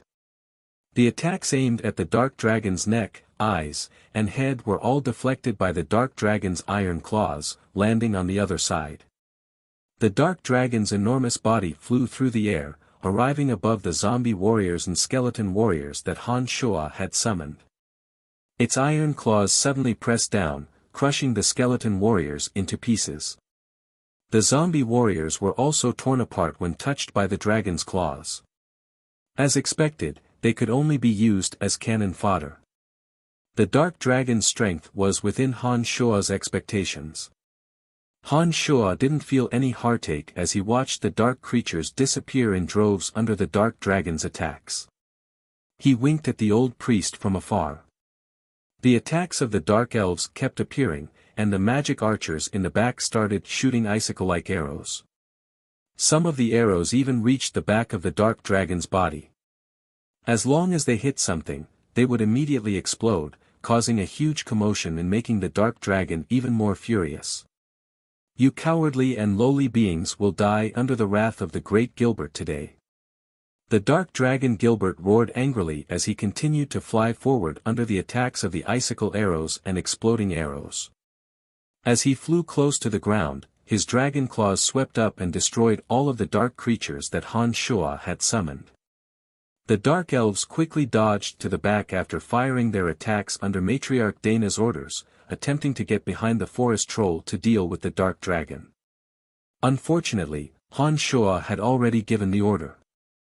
Before the dark elves could make a move, all of the forest troll had given up on attacking the dark dragon and fled to the back without a care for their own safety, fleeing even faster than the dark elves. Block the stone walls. Han Shuo yelled out explosively when he arrived at a small mountain valley not far behind the center of the forest trolls. The old priest gave the order, and the forest troll leader gave the order. A dozen forest troll warriors stood on high ground and threw down rolling stones, instantly sealing off the valley and blocking the dark elves that were attempting to enter. Han Shuo had just eavesdropped on the dark elf matriarch Dana's words and knew that she had long since prepared a large number of rolling stones around the valley. She planned to evacuate the dark elves after provoking the dark dragon's rage, leaving the forest troll to fight the dark dragon. When the two sides finished fighting, they would appear to deal with the surviving side. That way, neither the dark dragon or the forest troll would be able to escape the dark elves' palms. Dana's plan was wishful thinking. If she really carried it out like this, then Han Shuo and the forest troll would really die here. It was a good thing that Han Shuo's hearing was astonishing and he heard all of Dana's poisonous plans. This allowed the forest troll to move even faster and rush to the valley before Dana and the others could react. They used the stones that the dark elves had prepared beforehand to block the valley. What's the meaning of this?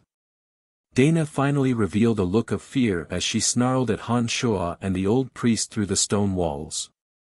Nothing, I've discovered that this dark dragon is too hard to deal with. We're canceling our deal just now and aren't planning on continuing. I'll definitely return the 2 carts of gold and jewels to you after you've finished off the dark dragon. I'll also compensate you for your losses. I'm really sorry. Han Shuo shrugged and apologized sincerely to Dana. Dana would never have thought that Han Shuo would make a fool out of her at the most critical moment. Although Han Shuo had a sincere expression of apology on his face, his eyes were cold and it was obvious that he was up to no good. How could Dana not see through it? She felt her hands and feet go cold when she thought of her own plans. She suddenly felt her head swell and she was so anxious that she didn't know what to do. Lowly and cowardly life, meet the wrath of Gilbert. Gilbert snarled and spat out thick, acidic venom from his mouth. A dozen or so dark elves couldn't dodge in time and cried out in agony after being covered by the venom. Fight it out with him. A handsome male dark elf roared angrily. The longbow with intricate patterns carved in his hands suddenly swelled as if it was sucking something. The dark elf's originally tall and slender body seemed to be swallowed by the bow as his body quickly shrank. Don't! Dana cried out loudly, her expression a bit frantic. Hurry up and give the order, otherwise my sacrifice won't be of any use. The male dark elf roared angrily as his body gradually shrank to the size of a skeleton. The presence of life poured into the strange bough and the bough blossomed with a faint black radiance, looking a bit sinister and bizarre. Han Shuo looked at the bough in astonishment and revealed an extremely curious gaze. After absorbing the dark elf's presence of life, an arrow wrapped in an inky black gloss magically appeared within the bough. As the dark elf's body shriveled up, the arrow began to exude an extremely dangerous presence. Even the arrogant dark dragon sensed the danger at this moment and charged over irritably, spewing out flames from his mouth. At this moment, the valley behind them had been blocked off by Han Shuo's order. The dark elves could only face the dark dragon's attacks and had no way out. Dana had no other choice now that things had developed to this point. She gritted her teeth and gave the order. The other dark elves stood in front of the dark elf with no regard for their own safety and unleashed all sorts of elven magic to help him resist Gilbert's attacks. In an instant, dozens of dark elves with no way out were swallowed up by the flames mixed with lava, turning into charcoal in the blink of an eye. At this moment, a mournful cry rang out as the arrow finally devoured the dark elf's presence of life. It took aim at the dark dragon and shot out with unimaginable speed, not giving dark dragon Gilbert any chance to dodge. The strange arrow condensed from black light suddenly fell on the dark dragon, then turned into a ball of black air midway, completely enveloping the enormous dark dragon Gilbert. A series of crackling sounds erupted from within the ball of black light, mixed with dark dragon Gilbert's pained cries. It looked like the dark dragon was suffering from inhuman pain. However, as a rank-surpassing magical beast, the dark dragon still aimlessly spewed out flames and venom under such a painful attack. Its body tumbled from the void to the center of the dark elves, where it was wrapped in a black cloud of air, its claws flailing everywhere. It tore apart the dark elves one by one. Even more dark elves died tragically under the attack of the flames and venom. In a few breaths' time, another 100 or so dark elves had perished just like that. The original 300 or so dark elves had now been reduced to less than 100. When the ball of black light dissipated and the dark dragon's enormous body was revealed, Han Shuo discovered that the dark dragon was bleeding profusely from head to toe. Its flesh was charred black, and its movements weren't as fast as before. It seemed that even its eyes had been injured, as if it couldn't see anything and was blindly moving about. "Get ready, we're about to become dragon slayers." Han Shuo smiled sinisterly at the old priest behind him and instructed. Chapter 145. Kill that damned dark dragon. The matriarch of the Dark Elves, Dana, was no longer as beautiful as before. Her hair was disheveled as she yelled. Because of the dark dragon's chaotic movements, the Dark Elves scattered in all directions to avoid him. Occasionally, they would be sprayed with flames and venom. Although she had the protection of the Dark Elves, Dana was still in a very difficult situation. Under Dana's orders, the remaining Dark Elves launched fierce attacks at the seemingly blind Dark Dragon. All sorts of arrows and magic fell on the Dark Dragon's body, causing the already wounded Dark Dragon to suffer even more severe injuries.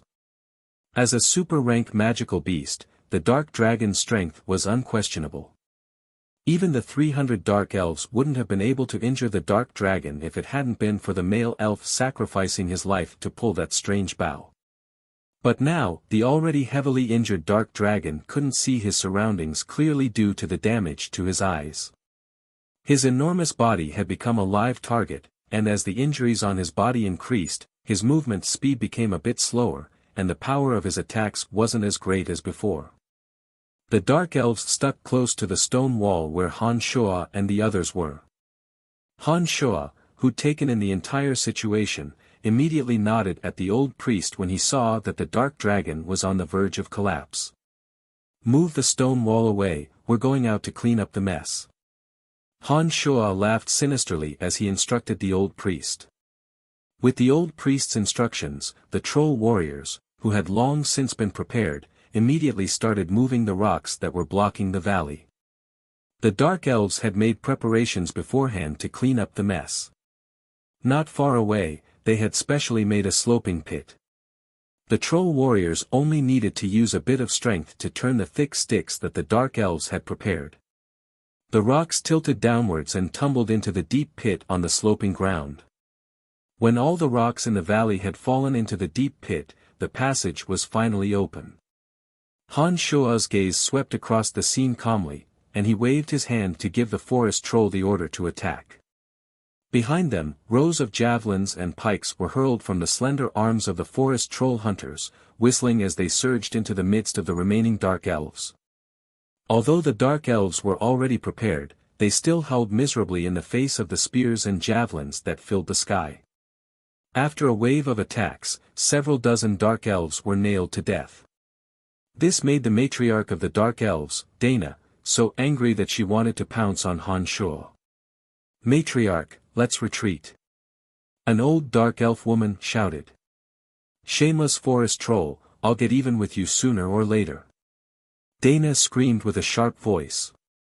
She then turned around and gave an order, "Retreat, everyone, retreat." The surviving dark elves fled for their lives under Dana's command. Even Dana herself quickly retreated under the cover of some experts. If he did not remove the roots, the weeds would grow again when the spring breeze blew.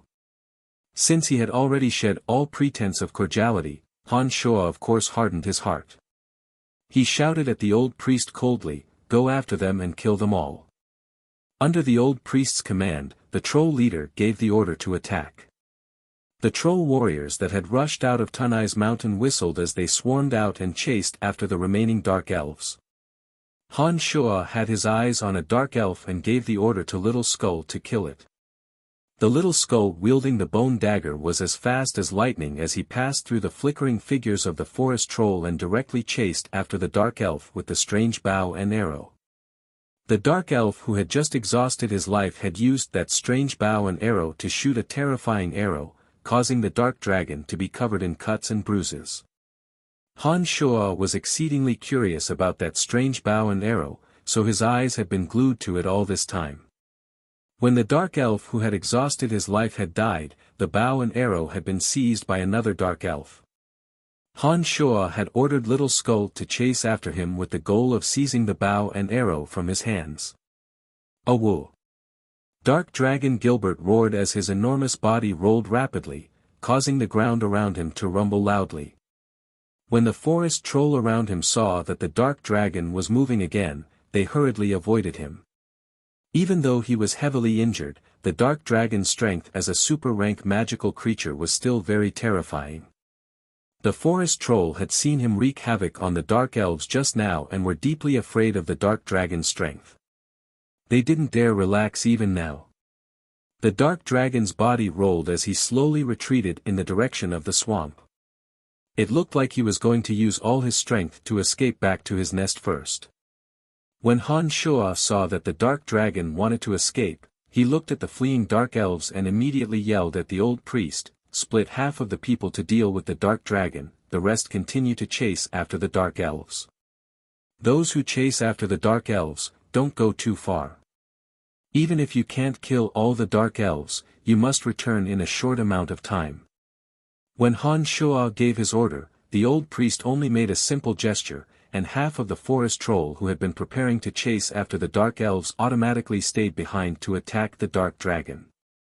The forest troll had more than doubled the number of dark elves. Once 200 of them joined forces to deal with the dark dragon would be injured in an instant and would have a hard time escaping. "Arg! It hurts, stop fighting, I surrender." Gilbert yelled loudly as his enormous body slowly shrank under the swirl of black light. Han Shua started, he hadn't thought that Gilbert would actually beg for mercy. He didn't know whether to laugh or cry as he raised his hand to signal the forest troll to stop, wanting to see just what the dark dragon was up to. When the forest troll had surrounded the dark dragon's body gradually shrank under the swirl of black light. The dark dragon's body gradually shrank under the swirl of black light, finally transforming into a human form. A tall, slender young man with charred skin appeared, smoke rising from his head and traces of blood at the corners of his eyes. He grimaced in pain as he continuously begged for mercy, "I surrender, I surrender." Han Shuo shot a look at the old priest and pointed all their weapons at the young man. He gripped the demon's lair edge in his hand and slowly walked in front of the young man, saying, "There's no use in surrendering. You have many valuable items on you, including the dragon crystal, dragon tendon, and dragon horn. They're all priceless treasures, and I'll be able to obtain them all after killing you. Do you think your surrender will be of any use?" Gilbert raised his two hands and shouted out fiercely when he heard Han Shuo's words, "No, no, my value doesn't lie in the treasures on me. I can pledge my allegiance to you and sign a master and servant contract with you, as long as you give me beauties and treasures and don't kill me." Han Shuo stared blankly as soon as he heard this suggestion. His mind spun rapidly as he considered the feasibility of this method. "Don't hesitate, think about it. If I become your servant, I can help you kill and set fires, and fly everywhere to help you deal with others. As my master, you only need to give me treasures and beauties to enjoy. This is such a good deal." Young Dark Dragon Gilbert shouted loudly, as if he was deathly afraid that Han Shuo wouldn't agree. He added in the end, "I can make do if you don't have treasures, but I must have beauties to sleep with me. Otherwise, I won't do it." Han Shuo didn't know whether to laugh or cry as he looked at this cowardly and shameless dark dragon. He stood there blankly, not knowing what to do. The old priest suddenly walked up to Han Shuo's side at this time and urged Han Shuo anxiously, "Emissary, agree to it, quickly agree to it. As long as he signs a contract with you, he won't be able to disobey your orders. Lu Dragon, why must you have beauties?" Han Shuo asked amusedly as he stared at Gilbert, whose body was charred and bleeding profusely. He looked like he was about to die at any moment, but he was still calling out for beauties. I don't know either. That's what my father taught me when I was born. Us great dark dragons must have many treasures and many beauties in order to win the respect of other dark dragons. Beauties are what we pursue." Gilbert rubbed his eyes furiously with his jet-black hands as he yelled loudly. Is this the first time you've left home?" Han Shuo looked at him and asked again. How do you know that this is the first time I've left home?" Gilbert started and looked directly at Han Shuo, asking. This Lu Dragon was actually quite dumb. Han Shuo thought silently for a moment without batting an eyelid and called out, "All right, I agree to your request. You must immediately establish a master and servant contract with me, or I'll kill you immediately." Lu Dragon Gilbert suddenly panicked and these words left his mouth. He opened his mouth and quickly chanted the secret language of the dragon race. A strange power then surged from Gilbert's body into Han Shuo's mind. Han Shuo could feel that he and this Lu Dragon seemed to have formed a mysterious connection in that instant. "Master, I'm your servant now. Please help me find beauties." Lu Dragon Gilbert bared his teeth and cried out loudly, making a request to Han Shuo. "I haven't found any myself, just wait for me." Han Shuo said nonchalantly. Chapter 146. How can you be like this? You can't be like this. Gilbert yelled loudly, his voice rumbling far and wide. All right, we'll talk about this later. Heal your wounds first." Han Shuo casually brushed it off as he inwardly felt the mental fluctuations from just now. After the Lu Dragon Gilbert and Han Shuo had formed a contract, a mysterious connection had formed between the two. According to the power of the contract, Han Shuo could sense Gilbert's location even with his eyes closed. In addition, Han Shuo knew that Han Shuo could completely control the life and death of the Lu Dragon Gilbert with the power of the contract. Amidst Gilbert's yells, Little Skull appeared in front of Han Shuo with the strange bow in his hand. When the little Lu Dragon Gilbert saw Little Skull appear with the bow in his hand, he instinctively felt the aura and abruptly dodged to Han Shuo's side in a panic. Since the bow had appeared, it meant that the dark elf wielding the bow was done for. Taking the bow from Little Skull's hands, Han Shuo held it in his hand and felt it for a bit. He didn't find anything out of the ordinary. After a closer look, he discovered that the entire bough was a dark brown color, like the bark of an old tree. It was full of mysterious, complicated, and strange patterns. Emissary, the matriarch of the Dark Elves, Dana, and a third of the Dark Elves have escaped. The old priest walked to Han Shua's side and spoke respectfully after hearing the return of the troll leader. Nodding, Han Shua first put the strange bough into his space ring before saying, "In the underground world, the Dark Elves are very familiar with the surrounding terrain. They are the masters of this place, so it's not strange that they could use the terrain to escape. In order to prevent the Dark Elves from returning for revenge, we need to leave the underground world as soon as possible. Otherwise, if Dana colludes with the other Dark Elf families to attack us, then we'll be in big trouble." "Master, are you returning to the world above ground?" "Oh, that's great. I've never left the underground world before. Now, I can finally see the outside world." When Gilbert heard that Han Shua and the others were going to return to the surface world, he became very excited and cheered happily. Looking at Gilbert strangely, Han Shua asked with a frown, "Have you always lived in the underground world?" "Oh, right, how did you become enemies with the Dark Forest?" It's nothing much. I snuck out from the Black Dragon City in the underground world. Then, I got lost and kept trying to go up. Then, I met the lizard men. They treated me as an honored guest and promised to bring me out of the underground world. They even promised to find me beautiful women and treasures. Then, I helped them destroy the Dark Elf family's village. However, when I went to destroy the village that the Dark Elves lived in, I discovered that the Dark Elven maidens were very beautiful. It was a pity that the maidens who threw themselves at me immediately turned hostile and started attacking me. I was injured and fled back to the swamp. You know what happened next?" Gilbert looked innocently at Han Shua and began to narrate what had happened. His words were confusing and unclear, leaving many things unsaid. However, Han Shua could more or less understand Gilbert's meaning and was too lazy to ask for more details. He nodded and instructed, "Are your injuries serious?" "They're serious." The little lewd dragon drooped his head and said dejectedly. He paused and then said, "But I can slowly recover if I have some time to recuperate. The most important thing is that the damage from that strange arrow is a bit hard to bear. I really don't know how such a weak being could shoot such a powerful arrow." With a slap, Han Shua slapped Gilbert's jet-black head and said, "Idiot, didn't you see that Dark Elf die immediately after shooting that arrow? It'd be strange if this kind of evil arrow that expends life force wasn't powerful enough. Don't think that you're amazing just because you're big." Crying out in pain, Gilbert rubbed the head that Han Shua had slapped and complained, "I'm injured now. Even if we're master and servant, you can't mistreat me." After thinking for a moment, Han Shua took out the Medusa's essence blood and gave it to the little lewd dragon Gilbert.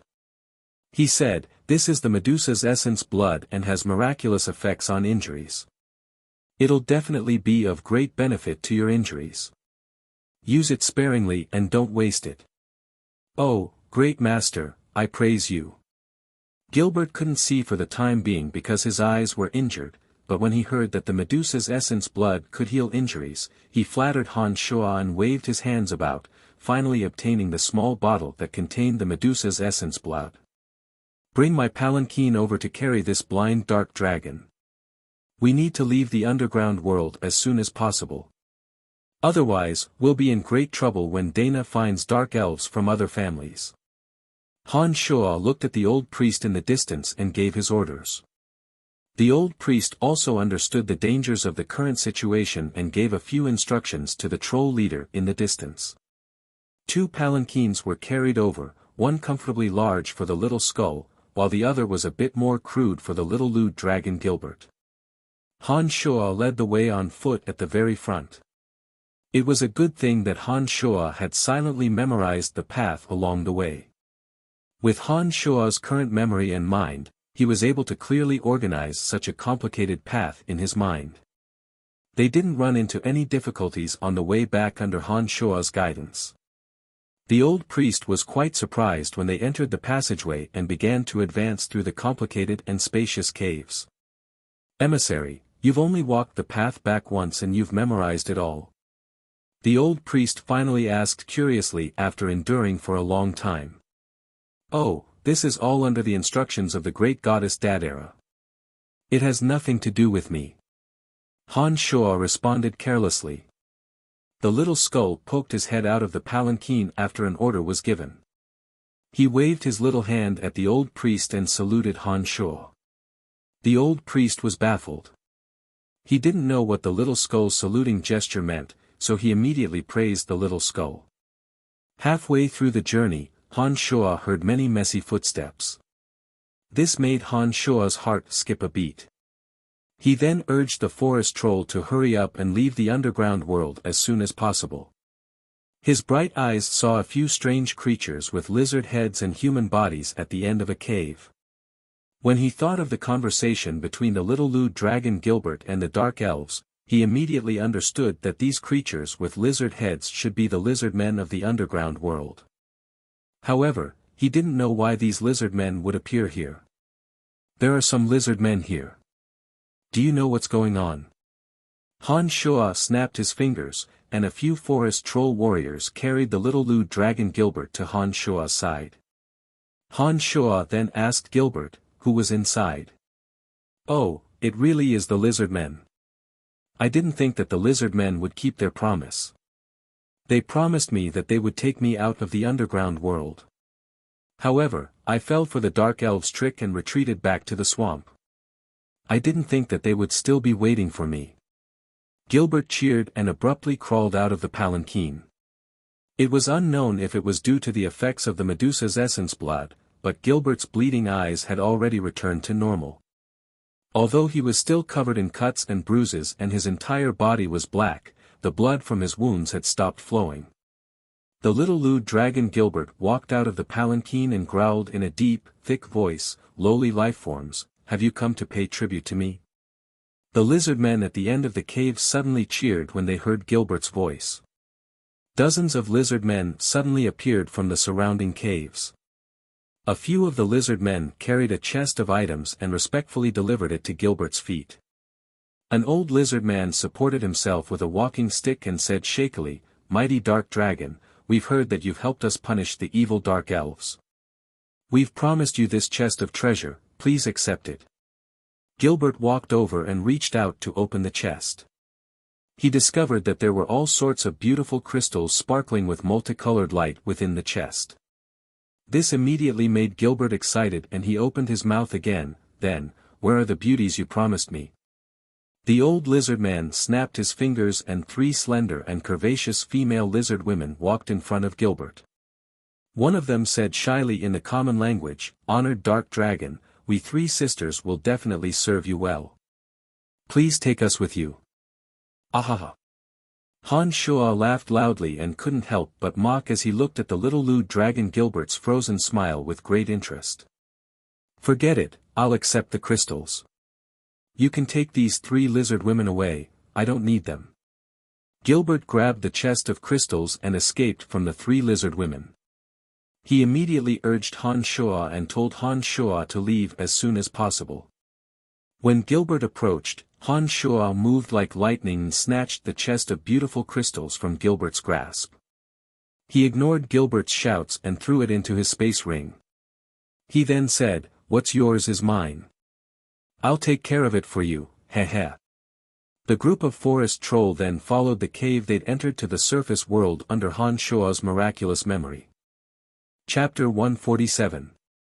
They didn't run into any danger along the way, and Han Shuo's party walked out of the underground world safely from the valley they came in from. Although this operation was a little different from the original plan, the final result was still satisfactory. Not only did Han Shuo obtain 2 carts of gold and jewels from the Dark Elves, but he also obtained a chest of beautiful crystals, a mysterious bow, and a dark dragon subordinate. Han Shuo felt that this trip was very worth it. On the way to the village where the forest troll lived, Dark Dragon Gilbert kept yelling for Han Shuo to return the chest of crystals that belonged to him, and for Han Shuo to help him find beauties. However, he was heartlessly rejected by Han Shuo. In the end, the Dark Dragon knew that he couldn't convince Han Shuo, so he stopped wasting his breath and nursed his injuries on his own. Han Shuo didn't stay idle either. He took the opportunity to master another intermediate necromancy spell, Dark Mist. This spell could create a mist within a certain range.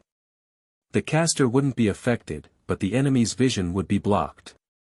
It was a very practical spell for both attack and escape. Han Shuo had more or less mastered the art of the demonic ninth heavens by now. After testing it out, he found that other than some problems with the direction, the other problems were solved through continuous practice. It seemed that it wouldn't be long before Han Shuo could truly fly in the air. When passing by the holy land of the forest troll, Han Shuo had the forest troll wait outside while he and Little Skull went in and stored all the remaining treasures in the holy land into his space ring. This place of extreme wood was still of great use to Han Shuo, so Han Shuo specifically ordered the forest troll guarding the holy land to pay attention to this area. After returning to the village, Han Shuo found traces of an intense battle outside the village. After entering the village and listening to the old priest's narration, Han Shuo learned that the forest trolls had rushed in from all directions after they'd left and fought with the attacking elves. In the end, when the elves saw that the forest trolls were superior in numbers, they retreated dejectedly after losing a few elves.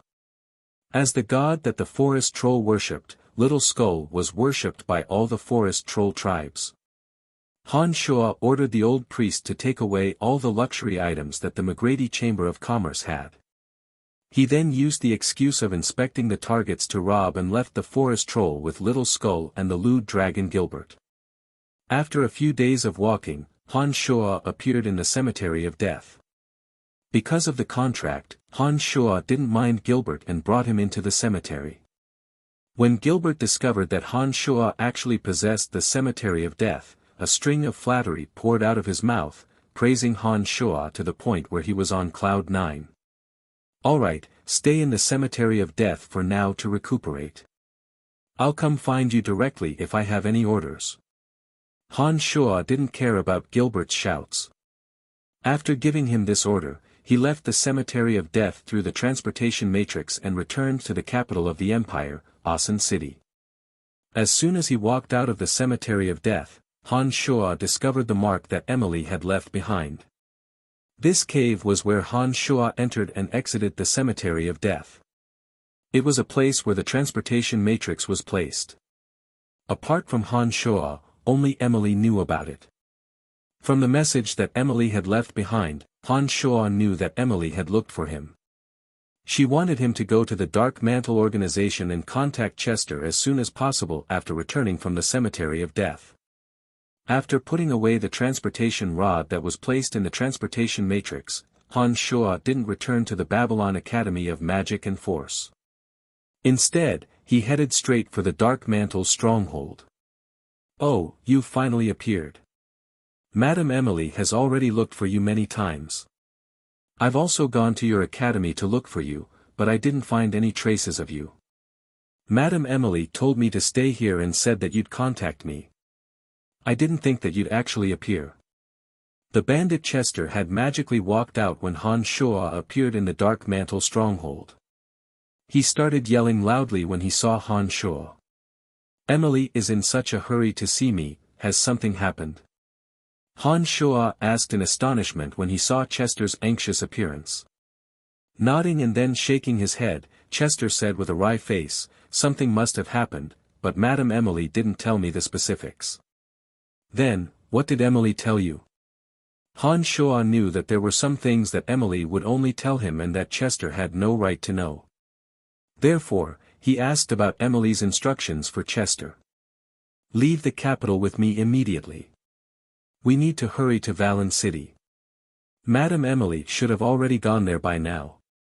Chester said and then added, "Madam Emily told me to contact her through the organization when I take you to Valen City. She'll explain everything to you in detail then." "Then let's go." Han Shuo nodded in agreement. Valen City was on the western border of the empire and was separated from the Kasi Empire by the Kurlan Grand Canyon. The Empire's Griffin Legion was stationed there to defend the Kasi Empire. Only when it was time to take action did Han Shuo realize the Dark Mantle's power. Han Shuo and Chester used the Dark Mantle's transportation matrix within the Dark Mantle headquarters and directly descended into Valen City. As soon as the two appeared in Valen City, they contacted the members of the Dark Mantle's stronghold and told them about their mission with Emily. When the member in charge heard that the two were following Emily on a mission, he immediately prepared a carriage and set off for a hotel.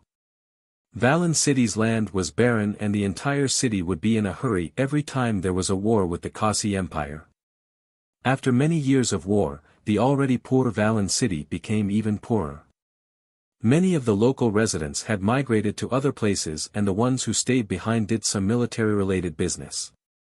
Han Shuo saw Emily, whom he hadn't seen in a long time, in an extremely large hotel.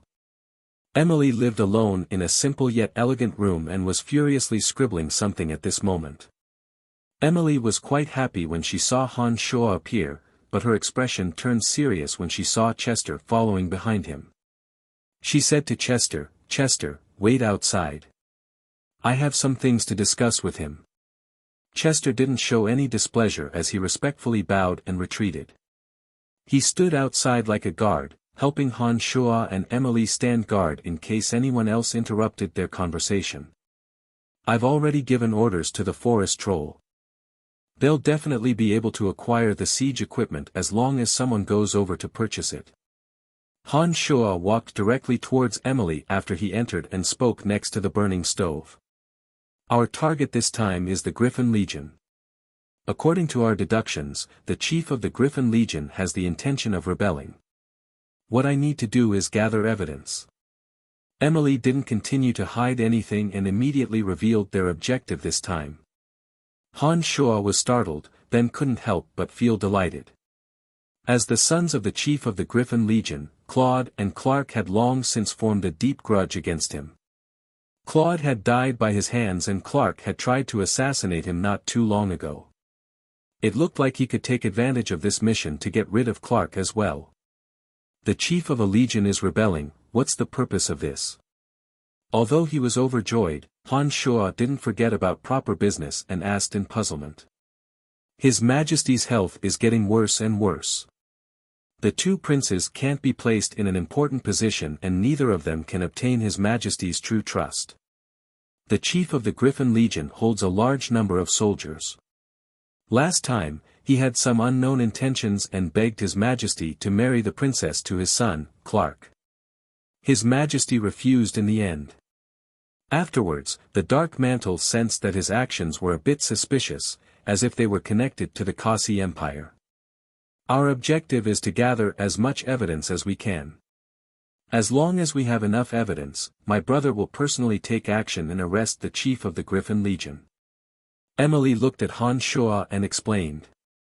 "Then, what should we do next?" Emily was most familiar with many of the details. Han Shuo's knowledge of this mission was limited and so he wouldn't rashly express any opinions. He asked Emily honestly.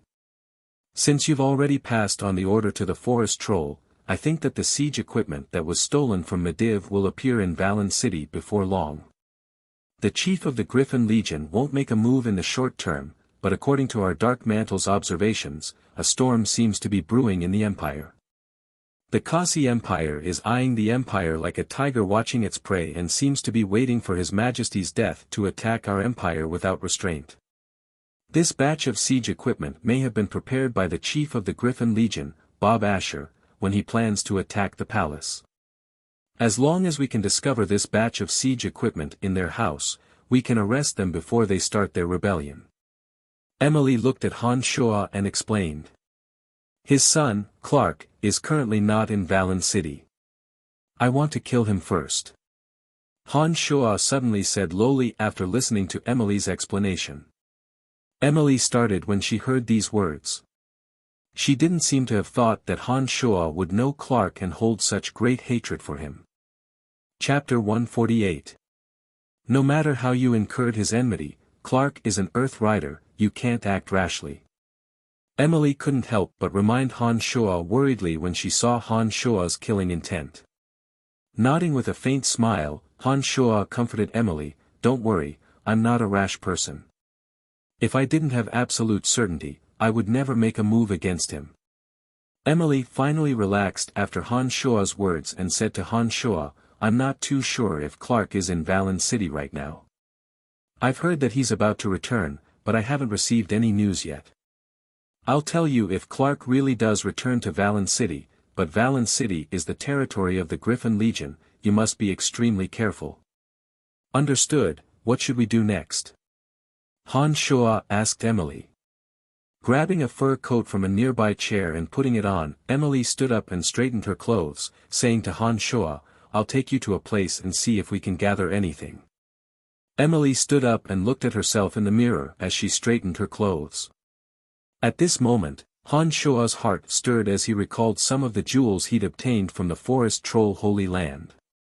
He couldn't help but take out a large necklace made of red agate and walked gently behind Emily, helping Emily put it on her fair neck. On her snow-white, beautiful neck, there was an additional ruby necklace that shone with a faint halo. It made Emily's beauty stand out even more, adding a bit of grace and nobility to her temperament. Although Emily's status was noble and she'd seen all kinds of jewels before, the meaning of this red agate necklace was naturally different when Han Shuo gently helped her put it on. Thus, when Han Shuo gently helped her put on the red agate necklace, Emily's eyes sparkled as she looked very happy. "Bad brat, you know how to please people now." Emily smiled and hugged Han Shuo tightly. She took the initiative to give Han Shuo a kiss. Then, she reached out to wipe the kiss mark on Han Shuo's lips and walked out of the room. When she walked out of the room, her expression returned to normal. She instructed Chester, "Go and prepare a carriage. We need to go somewhere." "It is my pleasure to serve you," Chester said respectfully, and walked away dutifully. When Emily and Han Shuo walked out of the inn, Chester's carriage had also been found. Han Shuo and Emily sat inside, while Chester and the coachman sat outside. Under Emily's instructions, they headed south of Valen City. Half an hour later, the carriage stopped in front of a spacious house. There were many luxurious carriages parked in front of the house. There were some valiant swordsmen standing in front of the door, broadswords in hand. All sorts of warriors in metal armor patrolled the house. It looked like the security was very tight. Emily didn't say much, and Han Shuo didn't ask either. When they reached the door, Emily flashed a card and the two guards at the door immediately let them pass. Emily led Han Shuo and Chester into the house. After passing through a cobblestone corridor, the three entered a spacious hall. The interior of the hall was abnormally bright, and there were a dozen or so large furnaces burning in the surroundings, making the entire hall seem very warm. There were many metal cages in the surroundings, with all sorts of male and female slaves within. Some of the male slaves were tall and strong, looking like they were made for hard labor.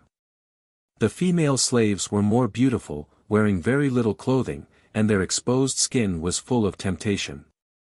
Many well-dressed men and women were pointing at the slaves in the cages in the hall, pulling over smiling slave traders to discuss the price. Many of them were wearing military uniforms, and from the Griffin insignia on their shoulders, it was clear that they were members of the Empire's Griffin Legion. This is the largest slave trading house in Valen City, and the master behind the scenes is the Griffin Legion's commander, Bobby Asher. If you look at the guards around you, you'll see that they all have a strict sense of discipline. They're clearly regular soldiers in the army. Although they've taken off their uniforms, it's hard to change their temperament, Emily explained to Han Shuo in a low voice as she pretended to look around. Han Shuo's heart jumped when he heard Emily's words, and he couldn't help but open his mouth in astonishment. The Empire has clear rules that all officials and nobles are not allowed to participate in the slave trade. This Bobby Asher actually dares to do this? In Valen City, Bobby Asher is the local tyrant. Many people know that he's the master behind the scenes of the largest slave trading house. Even His Majesty is aware of this. However, because Bobby Asher has made great contributions to the Empire, His Majesty has turned a blind eye to his actions when he didn't have any intentions of rebelling. But now that some of Bobby Asher's actions have jeopardized the interests of the Empire, we can't sit idly by. As long as we can gather evidence of this largest slave trading house in Valen City, we can also use it as an excuse to arrest Bobby Asher. Emily's eyes darted around as she slowly moved closer to Han Shua's ear and explained. Chester, who'd come in with the two, was a bit taken aback when he saw that Emily's attitude towards Han Shua was so intimate. However, as a qualified member of the Dark Mantle, Chester naturally knew that there were some things that he had to pretend he hadn't seen, even if he saw them.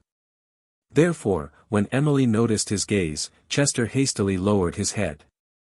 When he lifted his head again, his expression had returned to normal. However, when he looked at Han Shua, his gaze revealed surprise, admiration, and even a bit of envy. The slaves here aren't good enough. I'll take you to see better goods. Maybe you can pick one that you like and take her back as a servant girl or something. When the two guards walked towards Han Shua and Emily, Emily suddenly raised her voice and reached out to pull Han Shua, making their way through the hall to another room. When they reached the door, Emily once again flashed the card. The guard at the door checked it and respectfully let them in, saying, "Beautiful madam, I hope you'll be able to obtain a slave that you'll be satisfied with." Giggling delicately, Emily turned around and nodded at Han Shua, then said with a smile, "Come in." There was a somewhat dim corridor inside. The floor was covered with a soft red carpet, and glass lamps hung high above. There were scrolls of paintings on the walls of the corridor, and there was a guard standing guard every 10 steps. After walking for a minute, the three entered a ring-shaped auction hall. This auction hall was very lavishly decorated, like a movie theater. There were ordinary seats, as well as some small rooms for VIPs. When Emily arrived, she walked into a small room on the left and exchanged a few words with the person inside. She swiped her crystal card and was respectfully led by a guard to the room above. As soon as Han Shua came in, he heard the clamor of bids. An extremely valiant barbarian was imprisoned in a cage. He let out a beast-like roar, and the people below raised their cards one after another to bid on this valiant barbarian. Some nobles like to fight. They will choose their own gladiators to have a private competition, and the competition will end with the death of one of the gladiators. That's why they come here to choose some powerful slaves, because slaves are the most convenient and worry-free. When Emily brought Han Shua and Chester to the room above, she calmly explained to Han Shua. Han Shua nodded to show that he understood. When he walked into the room, he saw that there was a bidding sign. Han Shua glanced at it and saw that there was a simple magic device. As long as he moved the magic device, the amount of the bid would be displayed in front of the door of the room. It was very convenient. Some people have noble statuses, or avoid certain things, and don't want others to discover that they are in this place. Therefore, there is a need for these kinds of rooms that can conceal their bodies and see the outside, but those outside cannot see the people inside. When they arrived, Emily's eyes sparkled as she observed the people on the stage and below. She explained to Han Shua faintly. "I'm sure that the guests of Valen City below will recognize the next person up for auction. She is the young miss of the Addison family of Valen City." The matter of the Addison family colluding with the Kasi Empire was discovered by the wise commander of the Griffin Legion. The Addison family was completely destroyed a few days ago, and all the traitors were executed. The young miss of the Addison family was reduced to a slave. This unruly young miss was once very famous in Valen City. Her breasts are now very full, and she's still a virgin. I'm sure that everyone below will be very interested in this unruly young miss of Valen City. An organizer dressed in formal attire on the stage explained with a smile, arousing the curiosity of those below. He then suddenly raised his arm and shouted, "Miss Lisa of the Addison family. Oh, little Lisa is no longer a young miss, but a female slave that you will take home and indulge in. The starting price is 300 gold coins, begin the auction." A cage was slowly lowered from above as soon as he finished speaking. A teary-eyed Lisa appeared in Han Shuo's field of vision. She wore a sensual muslin dress, and her voluptuous breasts were bulging. You're tuning in to the Han Li's Wuxia Adventures YouTube channel. We're so grateful for your support, and don't forget to subscribe to join us on this incredible journey through captivating stories. Your generosity through donations truly makes a world of difference, as it's the primary source of revenue that allows me to expand and enhance this channel for you. Thank you from the bottom of my heart for being a part of this adventure.